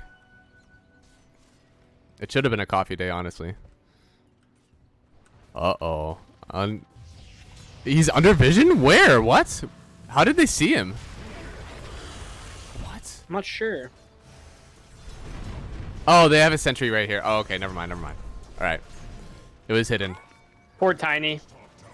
Two spells and he's no HP. Oh, Sad. no. Okay, that one doesn't give him a whole lot of tower damage. Escavere throws down the macro pyre. Soyuz has to run into the trees. Gets the burrow out. He should be okay. Astrosty, God, Earth. Oh! That would have been so sick. Mid lane, though. Mid lane? Who died? Wraith King's running at him. Don't worry. Oh, he was so body blocked, actually. They're afraid of the Wraith King, so they're backing off. Oh. All right, let's see. What are some cool items coming out here? Astrovsky going for the Agno Scepter. I've seen this build so much. So it gives you the Lightning Storm whenever you have Pulse Nova activated. That's a lot of magic damage. It's a lot of damage. I don't like it. I could see you building it, but I don't like it. I feel like this game, it's almost so valued. Okay, he's getting the beat. Oh, I can't believe I didn't see. Yeah. Battlefield Wraithkin, honestly, I would have been more okay with that rather than the Radiance build. But he opted for neither. No Radiance build. He's like, his hero... See, Wraith King, the reason he was good in past metas is because he kind of had, like, back when Radiance was really popular, is because he kind of, like, Spectre stays around in fights very long time, so you make the most out of this AoE damage and stun, right? But right now, like, that's not the meta. No one cares about that. You don't even build Radiance anymore, so, like, you're not going to do anything. Oh, my goodness. Here's the combo. Even giving Duck more spell cooldown. Oh, you could... Oh, no, they don't want to run out. In fact, we find Keeban, but the stun... Lena gets the Laguna Blade, and Ostrovsky, he is down. Ringo trying to get in a beautiful Will-O-Wisp, stops Ringo in his tracks. He does go down. And we're running back. This is still a DD. Sankey not doing that much damage on Mr. Chicken. Dude, you're staying way too long. He does die, and he does get the kill onto Keeban as a return, but this is now a 3-for-1, and you only really got the coddle out of it. Slight caveat, though. Sven wasn't there. If Sven's there, I'm pretty sure they kill everyone. Okay. But, the thing about the Lesh, I like how he switched to go back to the BKB. I think that's a really good item here. I would say BKB and Bloodstone are both really value items, and that Bloodstone gives you magic resistance, tanks you up, and the heal from it makes you incredibly tanky, which is that's why it's one of the, like on a Storm Spirit, you think of it only as like, oh, you can only get it if you're winning because you don't want to lose charges, but on Lesh, it doesn't matter because the heal is in itself is just as good. That's true. You just want to beef up, right? You need to be the front line. With no save on Leshrac right now, he's kind of has to be your front. Tiny and Sven are, Tiny and Sven are a counter initiation, right? You don't really want to show them first. If you can at all avoid it. So I feel like you really just want to have likely Leshrac just hitting towers. There's no Fury on Vegetable King. No, sorry guys. This is Echo Saber Blade Mail Vegetable King. I don't know if it's necessarily Lesh has to run in first because you don't mind like initiating with a tiny blink combo or Sven queuing in. So you just need to be able to survive in these fights because again, kind of like what we just said with the Wraithing the Spectre, Lesh wins fights the longer he stays alive in these fights because all the damage he does and outputs, it's just insane. So. And you also want him alive to push afterwards because he's a big part of your push. Looks like we're eyeing up a fight here. We have some good warding down on Radiant. Astrovsky going to try to take this tier 1 by himself with a Diabolical Edict. Ringo, he blinks. He gets the Avatos onto the Sand King and immediately runs away. Forces out the Sandstorm. But tower's already gone. I really don't think you want to take any more of this fight, especially with your Zeus is just pushing out bottom. So you love to see it that he's getting the push, but you could lose another tower. I mean, Diabolic Edict is just up again. Yep. The one good thing about this tier 2 tower though is there's nowhere to really stand out of vision in your team, like because a really cool mechanic of let's say the mid tier 2 on Dire side is you can stand to the left side. If you look at like the Dire mid tier 2, you can stand to the left behind those trees and take it, and your team can just sit behind you. But on these towers, you kind of have to stand in vision. Yeah, but they're not going to afford it anyways. Looks like Strofsky going to win his team 2 towers in the short span of what, 30 seconds? Interested that they don't go Roche. I guess they're maybe trying to force them back first. This is dangerous. So we have Sand King pushing bottom. We have Zeus pushing bot. If we are able to get onto the high ground, then sure, they can take it, but who's going to win? 5 Rutgers hero or 1 horse boy? 1 horse boy and 1 fire girl. That's true. There's a fire girl. Horse boy and lava girl. That's the sequel we deserve. Did you see the We Can Be Heroes thing? Not bringing back Taylor Lautner? I don't know, man. Oh, okay. I don't know how you could do that. Like, what are they returning at their like older age? Yeah, their parents now. Oh my. So Shark Boy and Lava Girl, what are they dating, or is it the main character kid and Lava Girl? No, it's Shark Boy and Lava Girl. They have children. They teach to also be heroes. I'm not gonna watch it. It doesn't look enticing. No, I feel like that's gonna be like the Avatar. Yeah. Real. What's the word for it? The Avatar live action. Yeah. Lava sharks.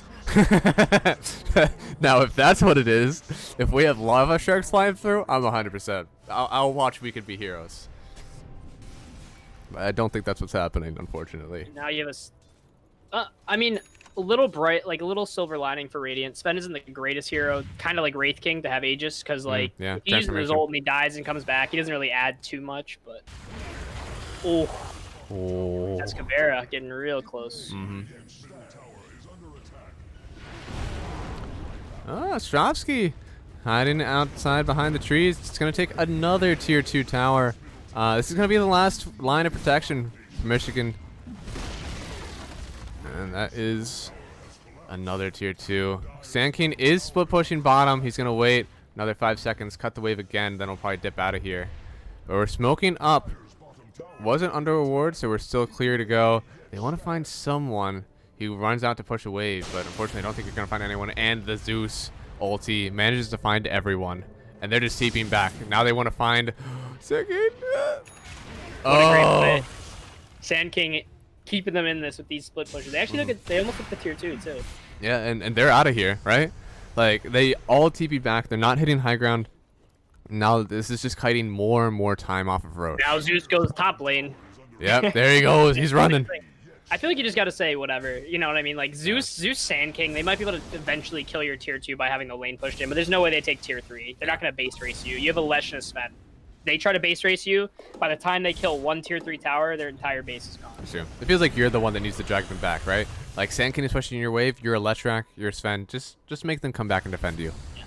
Make them say, hey, if you want to split push, well, I guess this is kind of cheesy that from what do you call it, from Radiant. They just have a horse boy and a lava girl, you know, as you said, just keeping these waves going out. It doesn't matter if they're not defending the base, because the tier 3 is already dead now. Oh, they do forward up, but there's going to be one wave on the Wii. We're going to have to set up for a fight here. Now, we do have Will-O-Wisp on the high ground. They're going to be pretty powerful. Full BKB now completed on Lesh, too. That's a really big item timing. Sven doesn't pop the BKB. You have to use the BKB now. You want to make the most. Oh, no. Okay, so he dies. That's no more God Strength for him. He's going to come back, though, with the BKB stun, so he'll still have something to offer. I feel like you really want to do your best to stay alive while you still have that God Strength up. Yeah, bright side for them. They don't need the God Strength necessarily to push because they do have a Leshrac, Okay. but... They have to Why run are they back. playing so afraid? They still have Aegis? They still have BKBs? They don't have Aegis, but they do have Oh, BKB sorry, still. they don't. They just used Aegis. He's full health. That's what I mean. My bad. Yeah. But, Yeah, I it feel feels like like you want to be they're up still there. stronger there. I don't know. They're playing. I guess it is the final third match, right? They need to make sure that everything is going according to plan. Yeah, you definitely don't want to throw here. And give your team the best chance that they have. And, you know, to be fair, going up high ground after you lose the Aegis, most games, it's probably throwaway, but if they had all the information that we had, you would look and see, probably just kill him. Or you just Take slow it down. seed behind a Lesh, right? Like, Yeah. what are they going to do? They don't have their Oh. Lina to kind of combo that stun. But They should see, yeah, if they pop the ulti, they see Astropsy, drops the Nimbus on top of him, and he will go down. Astropsy farming very aggressively, unfortunately, right next to the smoke of Radiant here. So, big hero out. There's a lot of their tower pressure. Oh, Escavera TP's almost as soon as he sees the Zeus, but he's just going to get jumped on. This could be a kill to Oblivion. There we go. Vegetable King is in. He is online. He's about to have Abyssal Blade. All right. What happens? What happens if this Wraith King becomes an unstoppable force? I don't know when he's going to become an unstoppable force. I guess he does the what, full abyssal now. Yeah. The only thing is he going to be in range to use it? I feel like he's just going to get like either kited or killed in that time. I know we've trashed on this Wraith King pick a lot, but I mean, eventually at some point, this Zeus and this like the rest of his team, the rest of the other 4 teammates could conditionally make the most out of his 2 lives in terms of the damage they can output. Like, this Zeus is no joke with his damage output. Yeah. And they have really, really good high ground defense. I mean, if Wraith King does, get like, 3 more items and is just really, really strong, I mean, there is hope. I mean, it is a late game Wraith King. The reason that we made primarily dogged on this Wraith King is because, like, he hasn't done anything, honestly, this game. He hasn't done anything this entire game, but, I mean, a late game Wraith King is still a late game, hero. Any hero with all these items can still do things, but... You kind of asked yourself, should we have even gotten to this point? Yeah, true. I think Dire should have ended this game already, but... Another 70-minute game. Don't curse me with that, B-God, please. I love close games, but I'm already yawning out. 45 max? All right, so we have a window of 45 minutes to 70 is our calls right now. 45 max? Max. Ooh, interesting. Okay. Yeah. I mean, this Sven has Daedalus, Ags, going for Blink AC now. Oh, not sure about that one, but he's going for it. Interesting blink. Yeah, I don't know. I feel like the stun is already... And interesting... Okay, most Svens go AC for the attack speed, sure. Yeah. I would rather see this game, personally, just me, Satanic, Silver Edge, eventually turn the Ags into a Blessing, and then finish off with, like, an MKB or something. I think that's, like, your item split. All right, we popped God Strength. Unfortunately, Mr. Chicken not close enough to follow up with his Mystic Flare for the Atos. We still lose the melee racks. Oh, less in danger. Ice Fest. The stun onto the Sven. He's not popped his BKB yet. Finally, he does. This Sand King trying to get on top. Oh no, Squawkin takes down Lena. He gets one more right click. He's dead. Zeus could be the next drop. He does. And now we're on the front line of the fight. Avatos onto the Sand King. Sand King not able to survive. He gets stunned by Squawk and he is dead. Oblivion trying to run back in here. He has the Abyssal Blade in 18 seconds. Not near close enough to continue this fight. be, where was that? I feel like that's all Sven had to do this entire game. He one-shot the Zeus. Oh. What a player. What a player. Yo. Yeah, one-shot Zeus, dude. Sven really did some damage in that fight. As soon as he jumped onto the high ground backline, it was just like Lena trying to run away, but she just ended up taking him closer to Zeus. It was just another kill, one after the other. Yeah, I mean, you do have to worry about the buybacks. Like, I think it's a good play to get out when you're Sven, you know, his ult ran out. But literally, I feel like that's all they had to do this game. Like, this game does not go well when they just eat damage and spells from Zeus, Coddle, and Lena. Like, no one's gonna like be okay. That's like 1,000 damage every 5 seconds from those like 3 guys. But all you have to do on Sven is click your little Q button. Zeus did not get a blink dagger, so there's absolutely nothing he can do if you just Q on top of him. He doesn't even have a ghost scepter, which still doesn't matter if you get Q'd, but you know, the like after the fact. I mean. Yeah. Oh, Roche will be up. It could be up in 20 seconds. Absolutely favoring Rutgers right now if it comes up because they're the ones with map control. Oh, we're chasing. Ringo. Is Rindo gonna be a god? Oh. What about if he just had a blind Q there? Yeah, the blind. I mean, Ice Path would have hit, but too late. Come on, Sven. Go Satanic. You need to be tankier. You need the status resistance. I believe in you. Okay, Silver Edge. I'll take that too.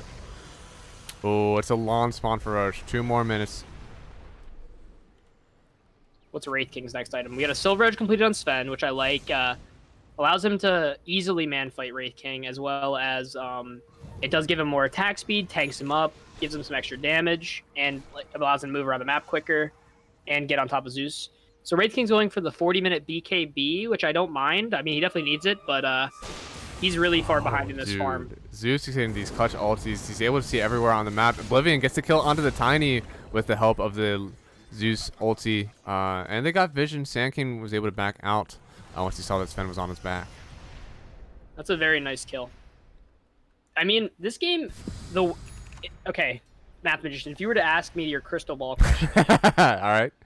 I would have to say that the win condition here is Wraith King getting to the point where Sven is now. So right now he's about 7k net worth behind, which is about, you know, around 2 items, right? So if he gets, I would say if Wraith King gets BKB and either AC or maybe probably an AC, I think he's going to start being a little scary for the rest of the team. Maybe not Sven necessarily, but the other 4 heroes for sure.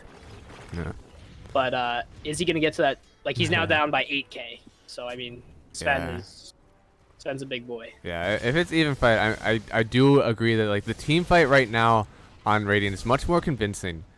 Zeus, with all of his damage, is going to constantly output the high ground defense from Lena, Sand King's burst magic, Coddle's lane push, and the Will-O-Wisp, which is very good in this game. Deso Blink owns kill supports. I would be okay. Let me look at the armor ratings though. So Jakiro 5, very good for Deso. Not as much for Sven. Leshrac is okay. Tiny not okay. And okay, wait, no, I'm actually good with that. What? Deso on Oblivion to give him some more damage. I mean, it's not awful, but I still think he lacks attack speed. Okay. He only hits every 0.85 seconds. Uh-oh, we're jumping in. Tiny, he's going to get bursted down already. Sven jumps onto the Sand King. He wasn't able to pop BKB in time. He has so little health, but he goes down. Fade time on a Glimmer, unfortunately, does not help him out. Oblivion jumps on top of the Sven. He's still able to run away on Sven, though. Ostrovsky, Lena getting... Oh, the burst down to Ostrovsky is dead. It's a 1-for-2 trade, it looks like. And you lose Rax, but Leshrac and Tiny both die. You didn't even really lose Rax. You lost the melee Rax, but Lesh had to BKB for it, and I mean that they didn't have a tower or a range Rax right there. So basically, lost was pretty much already a pushed out lane. You know what I mean? Mm-hmm. So really good defense. I mean, Oblivion did chunk a bit of the Sven there. I still don't see why. I feel like they win the fights when Sven goes a little like balls to the wall and just goes in, you know, ultra aggressive. I think that's what they need out of the Sven right now. He is so strong. If he Qs any one of these other heroes, they have no escape, no blinks. Absolutely nothing. They just die. Yeah. Like their Aeon discs are still not completed. Like Sven, I think just needs to go, and I think a bit of this is the Game 3 semifinal nerves. I just heard Wraith King BKB in the jungle. That's unfortunate. Oh yeah. Oh, that's. Ooh. Game 3 nerves. It's the Game 3 nerves. Yeah, it's fine. It's fine. That's why I think they're playing a little extra cautious on Dire, but I really think you need this kind of ultra aggressive Sven to just say, all right, I'm going in. I'm just going to go in and kill everyone. I think if you play like this kind of undecisive, hesitant kind of game, you're just going to get eventually slowly picked off by the Zeus and Coddle over time. All right, we're taking the Roshan. It's Aegis going to the Sven again. Likely Cheese also if they want to make him the raid boss. Unfortunately, we're not able to contest. Even with BKB on Oblivion, I don't think we were going to be able to contest anyways. But this is going to be, again, map pressure, Aegis, and likely going to try to go high ground with this Sven, Aegis, and Cheese. I think you give Cheese to Lesh, right? I'm assuming probably just That give makes him sense, yeah. a nice tanky burst of HP and mana. Oh, we actually give it to Skywrath Mage. Interesting. Okay, so let him use all of his spells and then Cheese so he can do it again. I don't know. It seems like he has a decently high mana pool, and he hasn't been jumped on that much, I don't think, but that could just be me. I don't know. I feel like Cheese is more worthwhile for the health. You know Yeah. what I mean? For the mana, but So like Leshrac can go and use all of his spells. Obviously, eventually he's gonna use all of his Pulse Nova mana, so he just gets Leshrac more of almost it back. perfectly lines up with the Cheese. Like if he had 0 or he had 1 HP and 1 mana, the Cheese would bring him the full in both stats pretty much. Pretty much. Not all the way in mana, but give or Oh, take. wow.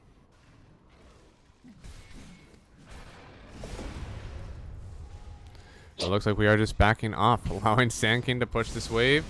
Oblivion, he's still about 8,000 gold off of the Sven, so has the BKB going for the AC, whereas Sven, he's going for an Abyssal Blade. Interesting, okay. I'm assuming that he's going to have to get an Ags recipe, though, if he wants to fit that in with everything else he has. I feel like Dyer's playing too safe. And what's a bench? I don't want to jinx this or have this happen, because I mean I feel like Rutgers has played well enough to win this game, but I also want to see a close game. Obviously, this game could really very well go as what one of our viewers, B-God, pointed out, a 70-minute game where you have Zeus, Lina, Coddle, just killing waves, and if this Sven doesn't just go in, full send, Full send. this game's gonna go on pretty long because you really need, you're never gonna get the perfect opportunity where Zeus is standing in the middle of like a creep wave by where the mid tier 2 is, right? So. But if we do see a stalemate like this, the gold should absolutely be in favor of Rutgers, just because they're playing the entire map, right? Where for Wraith King, he's stuck farming just the very few jungles that he has right in front of him. He's not even able to extend that far. This time he's getting pretty far in the wave. Oh, no, that's Sand King, sorry. Oh, he's actually jumping. Oblivion, he's trying to man up on Squad. And, Sven onto Lina. Lina's dead. Split Earth onto the Wraith King. Wraith King likely going to lose one of his life. He hasn't popped the BKB yet, but he doesn't have to. He will come back. Squad, he's going to go down. That's Aegis, the Mystic Flare, sharing the damage. Oh, he's going to come back. Sven, he's going to get bursted down. Sven is dead. Oblivion, he's running through. He pops the BKB. It's only 9 seconds, but that's all he needs. Sand King gets a stun onto Ostrovsky. Ostrovsky doesn't have anything else to save him other than the Yules, but it's not going to be enough. He gets bursted down. No, okay, we get the Yules up. He's low on everything. Once he comes down, he does get nuked by Duck. I wanted to say nuked by Duke. It would have felt so good, but unfortunately, it's just Duck. Oh, man. I mean, okay. Very nice fight by Radiant. They did have to buy back on, who was it, Lina, and did they buy back on Zeus, or did Zeus get out? No, Zeus was just out, yeah.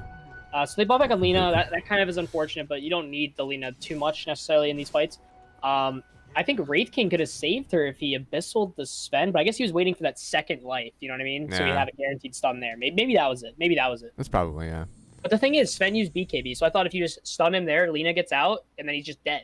But Sven took at least if he was listening to what we were saying, what I said, a little too much heart. He went on the guy with the Aeon disc and then dove without his team there. But might be a little too late. This is looking really good for Radiant now. Yeah, they're coming back, so the net worth lead slowly dropping down. They take it tier 2. There's no Roche to be had, so looks like we should just look for map control now. Sven is up in 25. You definitely don't want to try to go high ground right now. And they're just going to back out. I mean, you're getting to the point where Sven is plateauing in terms of his strength. And this Wraith King is finally starting to actually show up in these fights. Like, that crit was no joke. Yeah, this isn't even his final form. No, he's got AC, a full Silver Edge, and he can get rid of that Blade Mail for something else eventually if he wants. That's the saddest thing about Blade Mail. Even though it's so good, like, you never have anything to build into. I'd almost love to see something like a Vanguard or something that just goes into Blade Mail, so it makes you feel a little bit better about keeping it past 45. Then what do you take that 50 out of minutes. Abyssal then? Take the Vanguard piece out of Abyssal? I would be okay with that, since Abyssal is so broken right now. Fair. Also, I just want you to see what Radiant just picked up for neutral items. Look at what Was it a Zeus Timeless has. Relic? Yes, sir. Oh boy. GG. All right. It was a good run. Unfortunately, I don't know, man. Zeus with Timeless Relic, that's what, 25%. Oh, Sven is in though. He gets stunned up. He hasn't popped BKB yet. There it is. He doesn't have vision of this. Oh, Oblivion gets stunned. Force staff away. Atos onto the Sand King. Ulti from Zeus. Not enough to take anyone down yet. Oh, Tiny. He's looking big. He BKBs up. Gets the toss back. But now Sven, he gets a kill onto the Lina. Oh, good Big kill. Epi. Soyuz. Epicenter onto 2 of them. But Oblivion, he's trying to kill this. Oh, he gets used up. He's not able to kill anyone anymore. Oh, Escavaria, don't go down yet. He doesn't. The Sand King and Lina are already drops. Oh no, Oblivion, don't do it. He gets tossed up. Oh, Squawk! He gets another kill. Kills Kevin. He has to buy back right away. This is Reincarnation on Wraith King. Good Ice Path timing, but no, he has BKB up again. It's really been that long. And Sven, he could go down here. He does! The nuke from Duck, and now we're turning back onto Ostrovsky. One more stun, 1 second, but he's not close enough. Thor staff, he gets the stun. Yule's up from Ostrovsky to try to save himself, but this is it. He has 2 low health and mana. He is dead. Oh god, there's a Tiny there. There was a Tiny there. You had to buy back on a lot of Radiant heroes there. I think they mistook that fight. I think they did a really good job. So many Force staffs. Oh my god, I can't speak. So many Force staffs. So many good spells to kite and get away from the Sven. But then I think they just went back in when they shouldn't have. I think that was what you wanted. But I guess they did get the kills, and I mean, hopefully they don't get picked off here with the 2 buybacks. Mm-hmm. Now Oblivion running onto the high ground. The net worth lead still isn't in favor of Michigan yet. No, is this? Oh, okay. Well, that's Reincarnation. 40 seconds. Yeah, he's gonna have it down. by the time the other heroes are up. Yeah, that's true. I watched that happen. Ice Path again. Dagiro doing his darndest with the stun onto this Skywrath Mage. He has to pop BKB. Oh no, Abyssal Blade! Skywrath Mage good to go down here. Force Staff. He's silenced up on Wraith King. Sven in on the backline. He's gonna kill this Sand King. And he's chasing after more, it looks like. He wants to try to find this Condor, but he's not gonna be able to catch him. Oblivion, he gets out. There's no Abyssal Blade on Sven yet. They had no way to cancel it, and this is a 1-for-1 trade. Or no, wait, actually, is this just... Oh, yeah. It's 1 for L. Yeah, it's 1 for L. But, that's really good because the Sand King doesn't have buyback. That's really good yeah. for Dire. But actually, a beautifully timed TP out on the Wraith King because literally, Tiny uses his Q, which is like constant stunnage, right? Yeah. He was able to like live with like 0.001 second left out of TP. Oh, man. So, Squawk and crew, are they going to be able to come down here and take anything? There's no Sand King for 75 seconds. It looks like he won't have buyback for another 150 gold, and honestly, it's on a timer anyway, so not going to have it. Oh, no, Lina, you're way too close. She gets tossed back into Escavaria. Sven stun. Yeah, that's going to be it. Mr. Untiltable is dead for also 70 seconds. Oh, this is looking pretty good for Rutgers now. How do you take this fight? Oblivion going to have to go in and get some really nice picks, but everyone is so tanky right now on Rutgers. I think you kind of just gotta, maybe you just gotta let 1 Rax fall, buy time, stall with this Zeus, and then eventually at some point in this game, you're just gonna have to say, all right, Wraith King, just go in and be disruptive. And hopefully we can last until our Sand King's up. Oh, Mr. Chicken, he's getting close. Ulti from Zeus to dissuade anyone from going in on him. The Aeon Disc is popped. It opens him up to take the tier 3. Oblivion, he's not close enough to get any burst yet. He's silenced up. Oh, he's taking so much damage. He wasn't able to get the BKB off. Is there some chain lockdown? No, he's okay.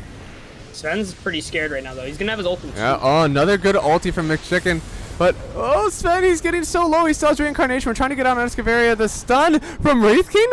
Was that what he saw? No, it was from Zeus. Escavaria, he's so low. Oh, don't tell me he gets out of here. There's nothing to get him. We got all of our racks. Somehow everyone survived on the side of Rutgers. But, I mean, you still have a game right now if you're Michigan. Yeah, that was probably the best defense you could hope for Michigan here. Like, you kind of just have to make sure they don't get megas and try to push them back until you're up. And they are on thin ice here. They cannot die, but so is Dire. They kill this Sven, they kill this Lesh. This game is anyone's game, even though that there is 2 racks down, but you do have a Zeus. So we can look at the buyback status here. Only buybacks right now on Radiant is Zeus. We're going to have Lena's in about 50 seconds if she does have the money. And Wraith King, he needs about 300, 400 more gold. On Dire, Letrak could have it if he gets 400 more gold. And same with the Jakiro, but Tiny and Sven out for 5 minutes regardless if they do go down. I think a big key to this is who gets next. Aegis as well Oblivion? as... Finds Ringo. Oh, Zeus uses the Nimbus. Oh, it's Burrow Epi. We really want Ringo, but oh no, he popped the Burrow Strike. I think he really just wanted to get the... Or he popped the Epi, yeah. He just wanted to get the Burrow Strike, and now Oblivion has a BKB TP out. Oh, that might open up Roche for Dire. Because I think this next Roche is going to decide a main person who wins. But another just a quick side note that I think a lot of these teams, or these 2 teams in particular, have had over this year, like problems with over the last 2 games, is when you're killing enemies at this late game stage, you have to automatically assume they have buyback. So that means it's not 5 heroes, it's 10 heroes, right? That you're up against. So you have to be really careful with how you play. If you kill and then you dive in the base, you could die just as easily. So this is going to be Ags going to the side of Rutgers. Aegis Cheese. This is an important Roche. I'm surprised that there's no contest, but they don't have the vision. And there we go. So it's Aegis on Sven. Don't leave that in there. Someone take it, please. We got a tree, Tiny. We got a tree throwing Tiny here. Let's go. Tree volley, baby. It's better when you have Daedalus, but it's still nice. Yeah. A lot of AoE slow. That is true. That is very true. So, and now he has bots. Come on, Tiny. Do it. Do it. Aww. Yes. There we go. Rindo has hit power spike. No, man. Feels bad. Oh. There's a DD rune that Sven doesn't unfortunately see, but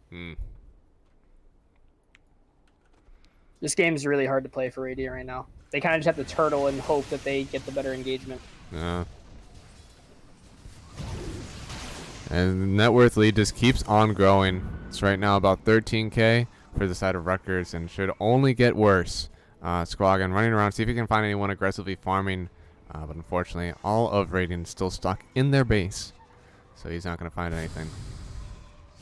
I think we've already mentioned this a little bit, but most games, I feel like at this point in the game, they'd probably already be over in that one team would have already committed. But I feel like both teams are playing extra cautious and extra safe, knowing that this is whoever wins this goes to the grand finals. Whoever doesn't is out. So, what would you make of so far this game in terms of that? It's would you say that, like, if you were on one of these teams, if this was just a normal pub, would you have seen anything different, or do you think they're... Oh, no, this game would be over. Right, yeah. Okay. I would be tilting out of my mind. Like, we just need to do something. I just want to get out of this game. I want to make a move. Like, please, for the love of God, let us do something with our heroes. But it obviously is much different with the stakes on the line right now. It's literally like, do you play next week? Atrocity pops his BKB. He's using the Diabolical Edict in order to take down this tier 3 tower, but it's hitting pretty hard. He's got to back out for the creep wave to help him out. Oblivion, they're getting this lockdown onto Atrocity. He already used the BKB. Pops the cheese. Wraithkin getting pretty low, but he still has the reincarnation. He isn't dead yet. There it is. He finally pops one. Sven onto Lena. Gets the kill. He has to buy back on Lena. Swagan running away. The stun as soon as the BKB times out, and oh, Sven dead once. He's popping the epi. Sven, he could get bursted down here. He does. Sven is out of the game. And another beautiful stun onto Ostrovsky. Reno trying to get his help in. Toss. No Ava yet. But Oblivion, he wants to clean up. Ostrovsky, he'll be the first one to drop. Good kill. Are we able to find anyone else? Tree volley. Oh, Tiny, it's hard, but Soyuz, he's okay. What a fight. I mean, they did almost take the tier 3, but I think you can kind of see the Wraith King was still really slow that fight. He was just kind of walking around at 5 movement speed, and he had to rely on the 4 staff to help. But that's no Sven for 90. Like, I mean, this is kind of like, this is your time to get maybe Elena Rax, but I don't know how they're going to do it. They can't do it with him alone. What if Oblivion has a DD rune? He just gets kited, though. Okay. And they just drop ults from Jakiro on the mid wave, and he can't push. What if Tiny shows himself on this mid wave, and then he gets jumped on? Nevermind. Wait, that's how that works? He has Princess Knife? What? So the Tiny, when he hits you with the tree volley, that actually hexes you. That's interesting. I didn't know okay. That's actually kind of broken. I don't know. That's kind of weird. Like, I wonder how it works if the splash damage hits like 2 heroes at the same Yeah. time. It's likely only one. Oh, that's a big stun. Nimbus 2. We popped the macro pyre. Oblivion, he wants to hit someone, but no, he's going after the tower. He hasn't popped BKB yet. Oh, he's tossed back into the tier 4s. He's probably going to wait for his first life to go, and then we'll pop the BKB. The stun. Sand King gets a double. Oblivion's back to life. He pops the BKB. Jakiro could go down here. We have buyback onto the Sven. He needs to get into this fight, but Jakiro's already dead. He's hexed up. Wraithian tossed up. He pops the blade mail, so he doesn't take... Oh, he's dead. Oblivion, you were our hope. Oh no, Rindo, don't do it to him. Nah, we good. He's chill. Silver lining, Sven bought back, and you still have buyback on Wraith King, so pretty much both your carries have it. Zeus has buyback. Almost everyone has buyback except for the Jakiro, Sand King, Lina, and I guess Sven now. But this game, this is really anyone's game. I think you're still seeing the issue with Wraith King, because right now he's just getting like kited around, tossed around, stunned up to oblivion. If he doesn't have that BKB, he's a sitting duck. Absolutely. Same thing for Sven, though. Oh, boy. Oh, this is going to be an amazing... So we have 55 seconds left for Wraithkin to come back naturally. He still has the pay-to-win option, though. Oh, no, Tiny, don't die like this. He jumps in, he's dead immediately. He couldn't even get one single right click. That Zeus was on the money, and then the Sand King immediately after. 43 damage, poor Tiny, and his, what, 3.4 second attack speed could not do it. That's high ground. You're not high grounding anymore. Wraithkin doesn't have to buy back. Nope, you're going to just wait for your Tiny to probably be up, I would assume. Oh, my goodness. That's huge. That's not forcing buyback on Wraithkin. And every single time they take a high ground fight, you now know that like it's buff for Radiant. If they run on this high ground, you can kill Wraithkin, what, twice? And then he buys back? You have to kill Wraithkin 3 times. I completely forgot about this. Sand King's 25 talent, the slow and blind on a Sven is nuts this game. Sven, if you go Daedalus, he also bought Refresher Orb. Okay, so that's probably for double BKB, double God Strike. But as a Sven with Daedalus, you either go MKB or Daedalus usually as a Sven. He is going to be missing a lot. That Sand King can defend his backline very well. That is actually so good. He uses Zeus ulti. He wants to see where they are for his smoke, but unfortunately, they're not going to find anyone. It looks like all of Dire, they're too scared. They don't want to be out on the map. This net worth lead is only 8k now. It seems like that difference is mostly between this Leshrac and this Tiny is actually at 24k. He's the position 4. He is the second highest net worth. He got an axe busting. Okay. That's like, what, 6k gold? So. Yeah. B-God, why did you do this to us? Why did you say there was going to be a 70-minute game? If you came in here and you said it was a 55-minute game, we'd be done by now. But you opened your mouth, and now we're here. I want to see Zeus get a Sanj Kaya so he has even more spell amp. Because if he hits 30, this game is even that much easier. Because it seems he went the cast range. I mean, I don't mind that against a Sven. You definitely want to have the insane, like you want to be playing far back, but the arc lightning damage is nuts. That's basically almost a double damage to your arc lightning. It's nuts. Third eye. Third eye, yes indeed. That's He knew. It's a joke about one night when he was just getting everything right in Among Us. He was making all the calls, like he was crewmate saying like first off the bat random guessing, and he did it like 3 times in a row. Is the third eye at times. All right. Well, Coddle? Well, why would you do that? I guess he thought that there's someone else around. This denies the DD. This episode doesn't get bought. I think he needs status resistance and tankiness, because if he gets a Satanic, he could be like quarter health, Q someone, and be full health. Dude, Tiny. Just clearing out entire creep waves with tree volley. It's the battle of the split pushers here. So he doesn't want to stay up here too long. He's afraid of getting caught, so he won't even stay in Sandstorm. He's just going to get out. And I think he was probably right. Endo was on the way. Just going to keep on pushing wave out. See, I wonder... so I can see the what do you call it? The rationale for having this refresher orb on a Sven. But if you ult, use your war cry, and Q someone one time, and then refresh, you're going to have no mana to use any spell again. Yeah. So I don't know if it's really... It might be a little counter productive. But I guess you could have double BKB. For sure. It looks like Wraith King is going for the Moon Shard likely. He has a decent amount of gold saved up, 3,600 to be exact. Now, it could be. Could be a Silver Edge as well. Yeah, finishing the silver. I don't know. Oh, okay, there we go. It was on Courier. And he still has 400 for buyback. Roshan will be up in 2 minutes. And you know what else comes up in 2 minutes? What? Sorry, I thought that was a rhetorical question. No, it's okay. It's the tier 5 items. Let's So- go, Pago. We're about to That's see some. All right, what do we want to see? We want to see a Seer Stone for Radiant. Yep. We want to see a Fallen Sky for this Wraith King. That would be hype. What else would you want? Ballista for Lina? No. Yeah. What are? Oh, a Mirror Shield for someone. Yeah, that'd be really clutch. Oh no, Soyuz, he's in danger. Echo Saber Rendu heading on top of him. The Ava, the toss, but now stunned from. He's burrowing? He wants in on this? No, he burrows to get away. Yeah, I thought he was going to try to burrow strike out, but he had a really short range burrow there. Yeah. Ooh, Trident for Zeus, too. That could also be really good for the 30% spell amp. Yeah, that would be nuts.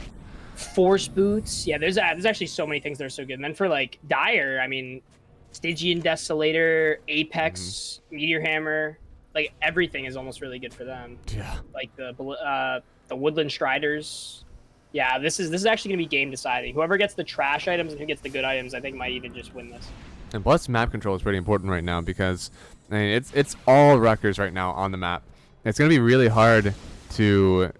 I should hydrate. It's been a while. It's going to be really hard to get neutral items if you can't even step out on the map.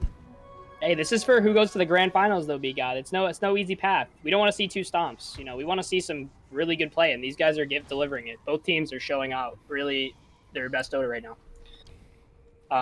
But yeah, I mean, I think Rutgers, what they're going to do, I don't think they're going to go all in for a fight right now. I think they might wait. You have to wait for items. There's no way you run in like items. this. You go when you have the 4 tier 5 items, and Yeah. Radiant is stuck in their base, and they can't get any. Yeah, like you're about to give them no XP, right? So it's a notable.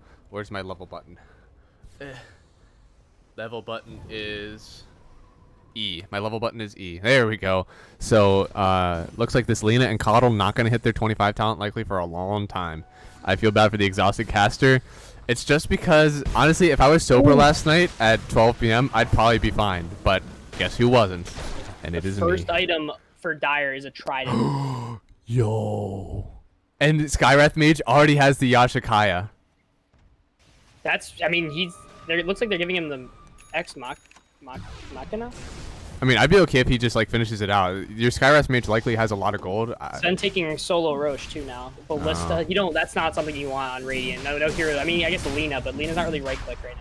Yeah, alright, so Sven's gonna be in pit again. Ags, Aegis, Refresher. Wait, he could die to a Zeus double Nimbus if he caught him right now. He could. Oh, Lina getting jumped on top of his Ava toss, double toss, triple toss, and he is dead on Lina. That would have been so clutch if he was able to do that. Lech getting caught a little bit. Oh, yeah, he has to run out of You here. gotta be careful, boys. You have no Lina, and you are on the wrong side of the... Oh, that sucks. Book of the Dead? Yeah, you do not want that if you're Radiant right now. Because you don't really want to Oh, use that. BKB, Sven popped it, but we're just running out. away. Yeah, what? And That's really good. No. And he already used the Refresher. Uh-oh. You have to go high ground now, don't you? Like, It's going to be out by the time you're high ground, and you have Lina buyback. This could be really bad. You have no BKB on Sven now, too. You die. uh-oh. Falling Okay, Sky? That's what you want to see on Dire. You want to see that on Radiant as well. Radiant has 2 trash items right now for them, unfortunately. Yeah. Ballista and Book of the Dead is not that good. Yeah. Whereas Book of the like Dead is only Dire, good in when you're pushing, but you're not really pushing right now. yeah. Rutgers paid to win, man. Look at this. Falling Sky, Ex Machina, and Trident. That's I think Ex Machina is kind of trash, but I think Really? the Fallen Sky and Trident are definitely really good, especially on Sven. The Fallen Sky is nuts. Oh no, Hextop can be, but Squawk, he jumps in through the Aeon disc. Soyuz, he pops the Epi. Sven could go down here. This is only Aegis, and that was a lot of committal for that Sven to die. Yep. And he doesn't have BKB though. No BKB. He could get bursted again. He's underneath the Nimbus still. Ulti from Zeus. Sven is dead. He has to buy back here. He wants to get into this fight. Leshrac trying to get on top. Oblivion, he hasn't even popped his BKB yet. Stunned from his death. Then he's going to come back. He needs to jump right on top of Ostrovsky. He uses himself up. The tree volley so uses in the backline. He wants to wreak havoc. And Ostrovsky, he's trying to get out of here. Sven is finally back. The meteor hammer. Oh, Soyuz, he's still alive somehow. And then he stuns. But now he dies. Squad gets on top of him. Wraith King does get the kill onto this tiny... Oh, we have to run back, but it's buyback on Sand King. We want to get back in it. Oh my god, and the teams disperse once again this game. Oh my. And now Wraith King, for the first time this entire game, actually has the lead in net. Oh, no. You know what he needs? Know what he needs? Aghanim Scepter. I'm 100% down for that. It is so good. Because your team now, even if they die, like for instance on Sand King with no buyback, he'll at least have the 7 extra seconds of being able to do something before he dies. But it's even better on him, right? Because if you, in effect, let's say you die once, your reincarnation will be up technically in 33 seconds instead of 40. You know what I mean? Well, on top of that, then you respawn, right? So how long? 3 seconds? So it's a 30-second cooldown. Yeah. Instead of 40. So that in effect takes 10 seconds off. So we had Aegis, we had Cheese, we had Refresher Shard. All items were used in that fight, and we still had minimal losses. The net worth rate is still now. Yeah, no, it is very close. 10 seconds is a while, dude. 1 and 4th. Yeah, it is. But we're sellers here, right? Oh, no. Oblivion. Oh, he's gonna get smoked on. The smoke pops. Oblivion, he just wants to jump right on top of this Jakiro. He hasn't popped his BKB yet. The Aeon Disc pops. Kato not able to force himself onto the high ground. But Wraithkin, he's getting bursted down. That's gonna be his ulti. And Yule's up to... Oh, Soyuz, he could get out of here. Sven just wants to find him. No, he's dead. Okay, he's caught under the Will-O-Wisp. He pops the Refresher Shard. BKB is back up. Soyuz, he's in danger. He's not able to get out of here. He does go down, and so does Oblivion. You have buyback on Oblivion. He could get back into the fight. You're gonna need to buy back. There's no way you get into here. Sand King dying there. He did not realize that this Refresher Orb timings are like... This Sven player is next level big braining right now. These Refresher Orbs are literally saving him with the BKB, double BKB usage. Actually saving the game. I think you really needed a BKB and kill Jakiro there. Like, letting yourself get bursted down afterwards is just rough. Now he's back in. He's on top of Escavaria. He does get the kill. Pops a Blade Mail. He does have his ulti up. So, no, he's jumping back onto the Skywrath Mage. Tossed back on Tiny. There's no target there. Sven on the front line. He could go down, but he gets away with 200 health. The Split Earth manages to hit onto 2. But Kevin, he's trying to help out his Zeus. Get the burst damage in. Oh, he has to BKB TP away. No bash. Oh. If they killed the Sven there, that would have been huge for Radiant. Huge. They did have the buyback on Oblivion. So now I think Sven's going to have buyback, and he won't, right? Yeah. I think you really just... Oh, no. 4.5 minutes still on Sven. Okay. You really want to buy this Moon Shard on Wraithkin. I feel like that's your next biggest power spike. They still have 2 items to find. Oh. They still have 1 more item to find on Radiant. And they just got a... Wow, they just got a Pirate Hat for Sven. That's pretty big. Man, these neutral items are underwhelming. We only got like 1 good for each one. I mean, the Woodland Striders are pretty baller for Wraith King with the movement speed, but come on, guys, go find the last one. It could be a Seer Stone or a Mirror Shield. You guys got to find this. Yeah, it should be Oblivion. He should walk in here. Go find the last item. I want to see Zeus level 30 so bad. I want to see the arc damage. Sad. Oh, God. We're coming up to the B-God timing. B-God was... Force Boots. Oh, that's not bad. Okay. That's not bad. Probably give that to what, Lena or Lena has Ballista. It looks like okay. You give it to Lena. Yeah, she's going right click now. You're giving it to Sankin. It looks like that Ballista is no joke though. 250 attack range adds 40 pure damage on your attacks. So she's going into the MKB. So she has the Lincolns for Sven, and she's going to go for the MKB right click build. I mean, that's what you kind of have to this point. If you're, there's no reason to use top Ostrovsky. He gets found. Oblivion. He's coming in. Gets the stun. He doesn't use up in time. He doesn't BKB up in time. He gets hexed up. Ostrovsky. He gets crit down.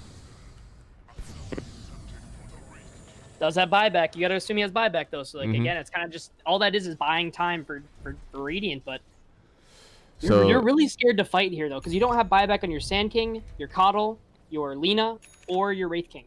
So I mean, my goodness, this game. Whew. it looks like we've given Force Boots up to Wraith King now. We're giving Woodland Starters to Sand King. I like that. I like that a lot. Sand King needs to survive, and Wraith King kind of needs that extra burst of like, come here, you know? And now, would you look at the Wraith King's items? Would you just look at it? He hurts. He hurts a lot. hurts. The rapiers begin. The rapiers, we in it, baby. He's got the Force Boots to replace his boots, so he's fully 6-slotted. This is no 6-slotted with treads. This is a fully fledged Wraith King with boots just in a slot, just in an extra slot that he doesn't even need. He's almost scarier than a Sven right now. A Sven ult. He's Mhm. almost as strong. I think he's almost like, with crits, he's probably similar strength right now Yeah. to a Sven with the minus armor. Now, 100%, if he gets the Roshan in 30 seconds, if this actually spawns up for them, they get an Aghanim Scepter free on Wraith King. He's free to go for the Hyperstone or Moonshard.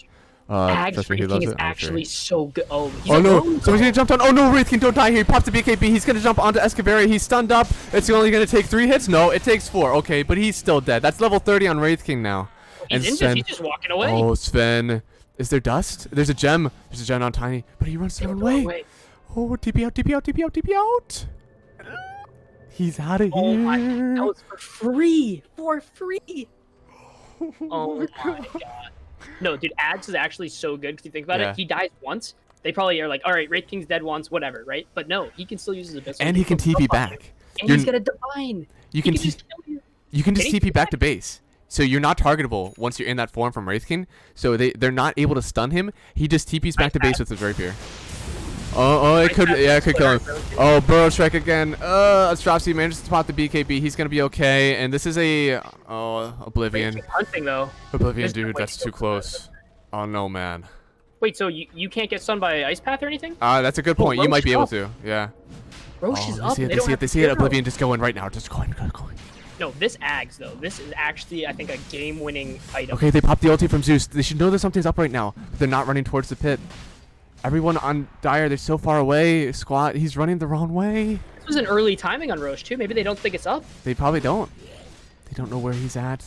Oh my Finally, God. Rindo, he could be running in. Just kill the Roche. Just kill the Roche. Pick up everything and get out of here. Sand King, stun him. Go, Grab it, grab it. There's still 2 things in here. Okay, we're good. Get out. Ags Blessing on Wraith King. That's huge. Oh no, we could kill Rindo here. Oblivion, he's gonna jump up top. Jen. Oh, the BKB is up, Rindo. That's the bash. Now there's the Hex, and now he's dead.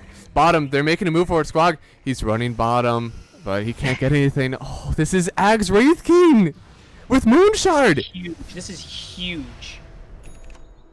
Side note too. A quick side note. This is at the point of the game too where Zeus is finally stronger again. He's about to hit 30, and also every single BKB pretty much on Dire is at 5 seconds. Yeah. Actually, I think every BKB is at 5 seconds. Oh my goodness. How do you Every kill him? BKB is. How are you going to kill this man? I just don't know. He's on the hunt again. No, dude. If Squawk, Sven is killable. If he shows on a They wave. saw him.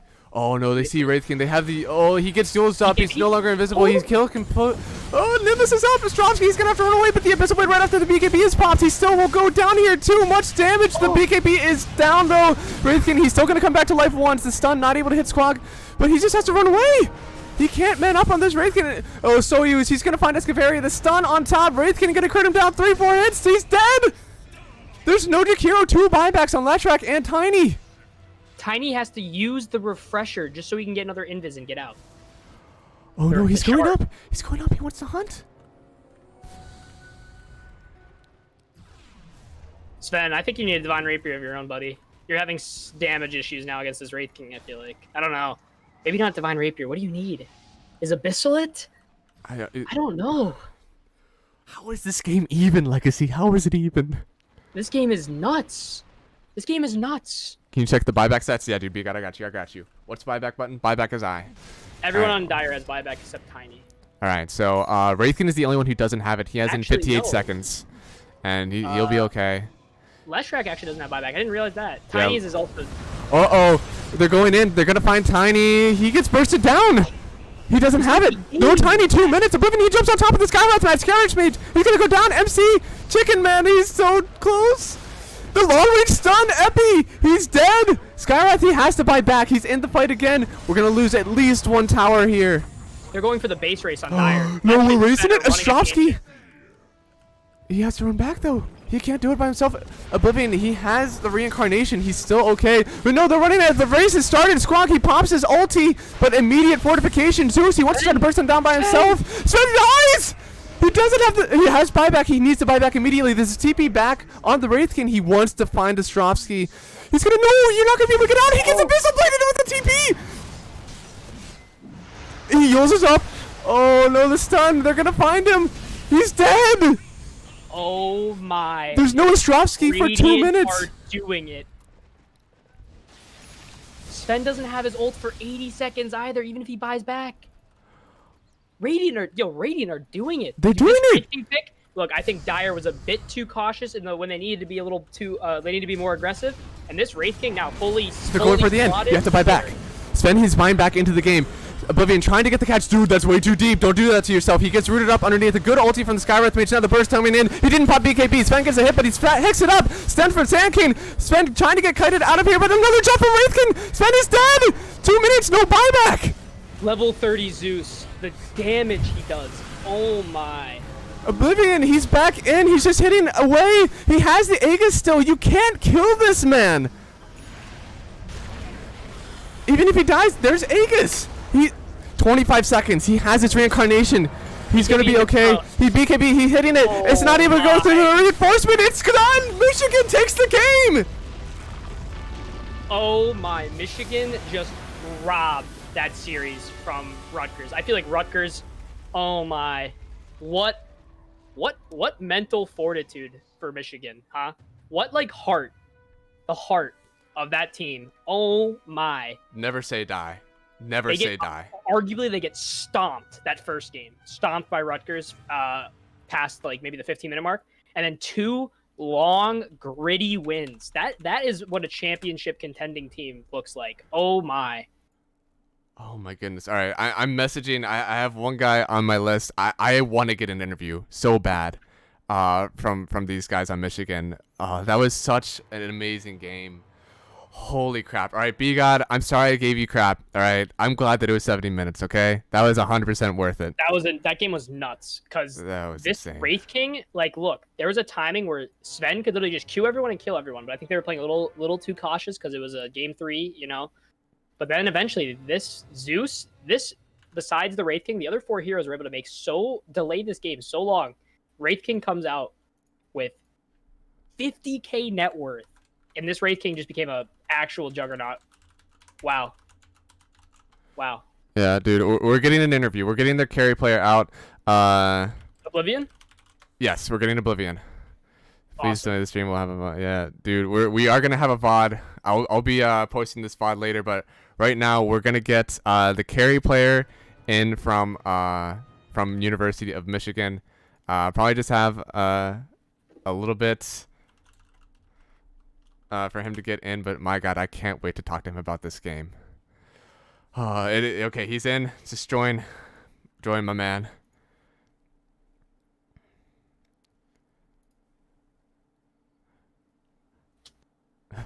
That's fine. Caster waiting room. Caster waiting room. Yeah. Join Oh, we're caster waiting room. Oh, Oblivion joined the MD2L League XD. XT. That's okay. He can get whatever. He can get whatever he wants. There we go. Fan hub. Can you see There the we chat? go. Oh, there we go. Oblivion, my man, my Wraith King man. How does it feel, baby? Feels amazing, honestly. It's actually insane. Those games were over the top. They were amazing. I mean, oh, God. Congrats to your team. You guys, I know that first game did not go the way you guys wanted, but the last 2 games, you guys had these gritty, like full of heart wins, and we were kind of rooting for you in that last game, even though we kind of liked Rutgers going into this. But wow, It was hard. We had to like really focus. We were on the back end of everything. We were behind on gold, and we just pulled it together in the end. It was actually insane. It was a wild comeback. You guys were down by a decent amount of net worth. I'd like to say almost 17k at one point. Yeah. But Dude, what was going through your head with Wraith King, right? This is an out-of-meta hero. You go 17-5 on it towards the end. Your early game was looking rough. Why'd you want to play Wraith King this game? Oh, I didn't. I was going. I was like vouching for Bristleback actually. I was trying to just Interesting. Bristle and just trying to run him over, but it ended up being Wraith King, and it worked out well. Honestly, the late game I was kind of iffy. I was like, wow, Sven probably will win this, but Yeah. it worked out well in the end. Yeah, if you watch the VOD, we're going to say we have no idea why you picked Wraith King. Sven is a much more meta hero. He seems like he should be able to carry the game, but dude, this was gritty, man. This is some true college heart coming out, man. We were talking about this is the mark of a championship contending team. Mhm. Like, being able to take these long, grueling games and make it, keep that mental fortitude. Because I could see there was after this Sven hit a point where he probably could have just dove in and gotten all the kills and maybe have ended the game a little earlier, but they were a little cautious. And you guys got to the point where like Sven, and that you could visibly see spectating this game that Dyer was a little bit panicked about this game. So Interesting. We couldn't feel it that well, so props to them. But hey, man. we All were right. just buckling down and preparing for the worst. I mean, how do you do it, man? How do you keep your mental fortitude in this game? I mean, you're 65 minutes in, you're 18k net worth down, tier 5 items are on the field, and you can't even leave your base. How are you staying in this game and positive enough to keep taking these beautiful fights to give you the game? Just riff-raffing off everyone else, just going back and forth, trying to figure out what our game plan is, what we can do, and like the small banter in between. We've been playing Dota for 8 hours straight now, and can't believe we actually finished it out on top. Dude, I can't tell you how fun it was to watch these series. You guys really gave us some fun games to watch. Both really gruely games, taking it the distance. My man, I can't wait to watch you guys next week. It's going to be so fun. Yeah, it's going to be amazing. Well, quick insight. What was it like when you were hitting the Ancient at the end there? What was the atmosphere in the Discord call? It was like a calm before the storm, because as soon as it broke, the people in the back lines who weren't paying attention just got like this gift of the Ancient blowing up in their face. So once that happened, it was all over. It was just an eruption. Yeah, I mean, I gotta go here quickly. Also, dude, Oblivion, thank you so much for joining us and Great talking to games. us about the game. Okay, No Beautiful problem. game. Nice talking to you guys. Yeah, you too, man. I'll see ya. Yeah, see you. Thank you. Yep. And Legacy, you have anything else you want to say before we dip? What a way to start the finals off on a good note. Like these at least this semifinal series was amazing, and makes me really excited to watch the EG final. I can't wait. Next week, guys, December 6th. It's gonna happen. I'll try to post more on my channel. Thanks for casting. Yeah, no problem, Zaras. It was super fun watching these games. Please come back. Please come back next week on the EG stream to watch these guys play. It was so fun, man. But yeah, dude, I think that's it.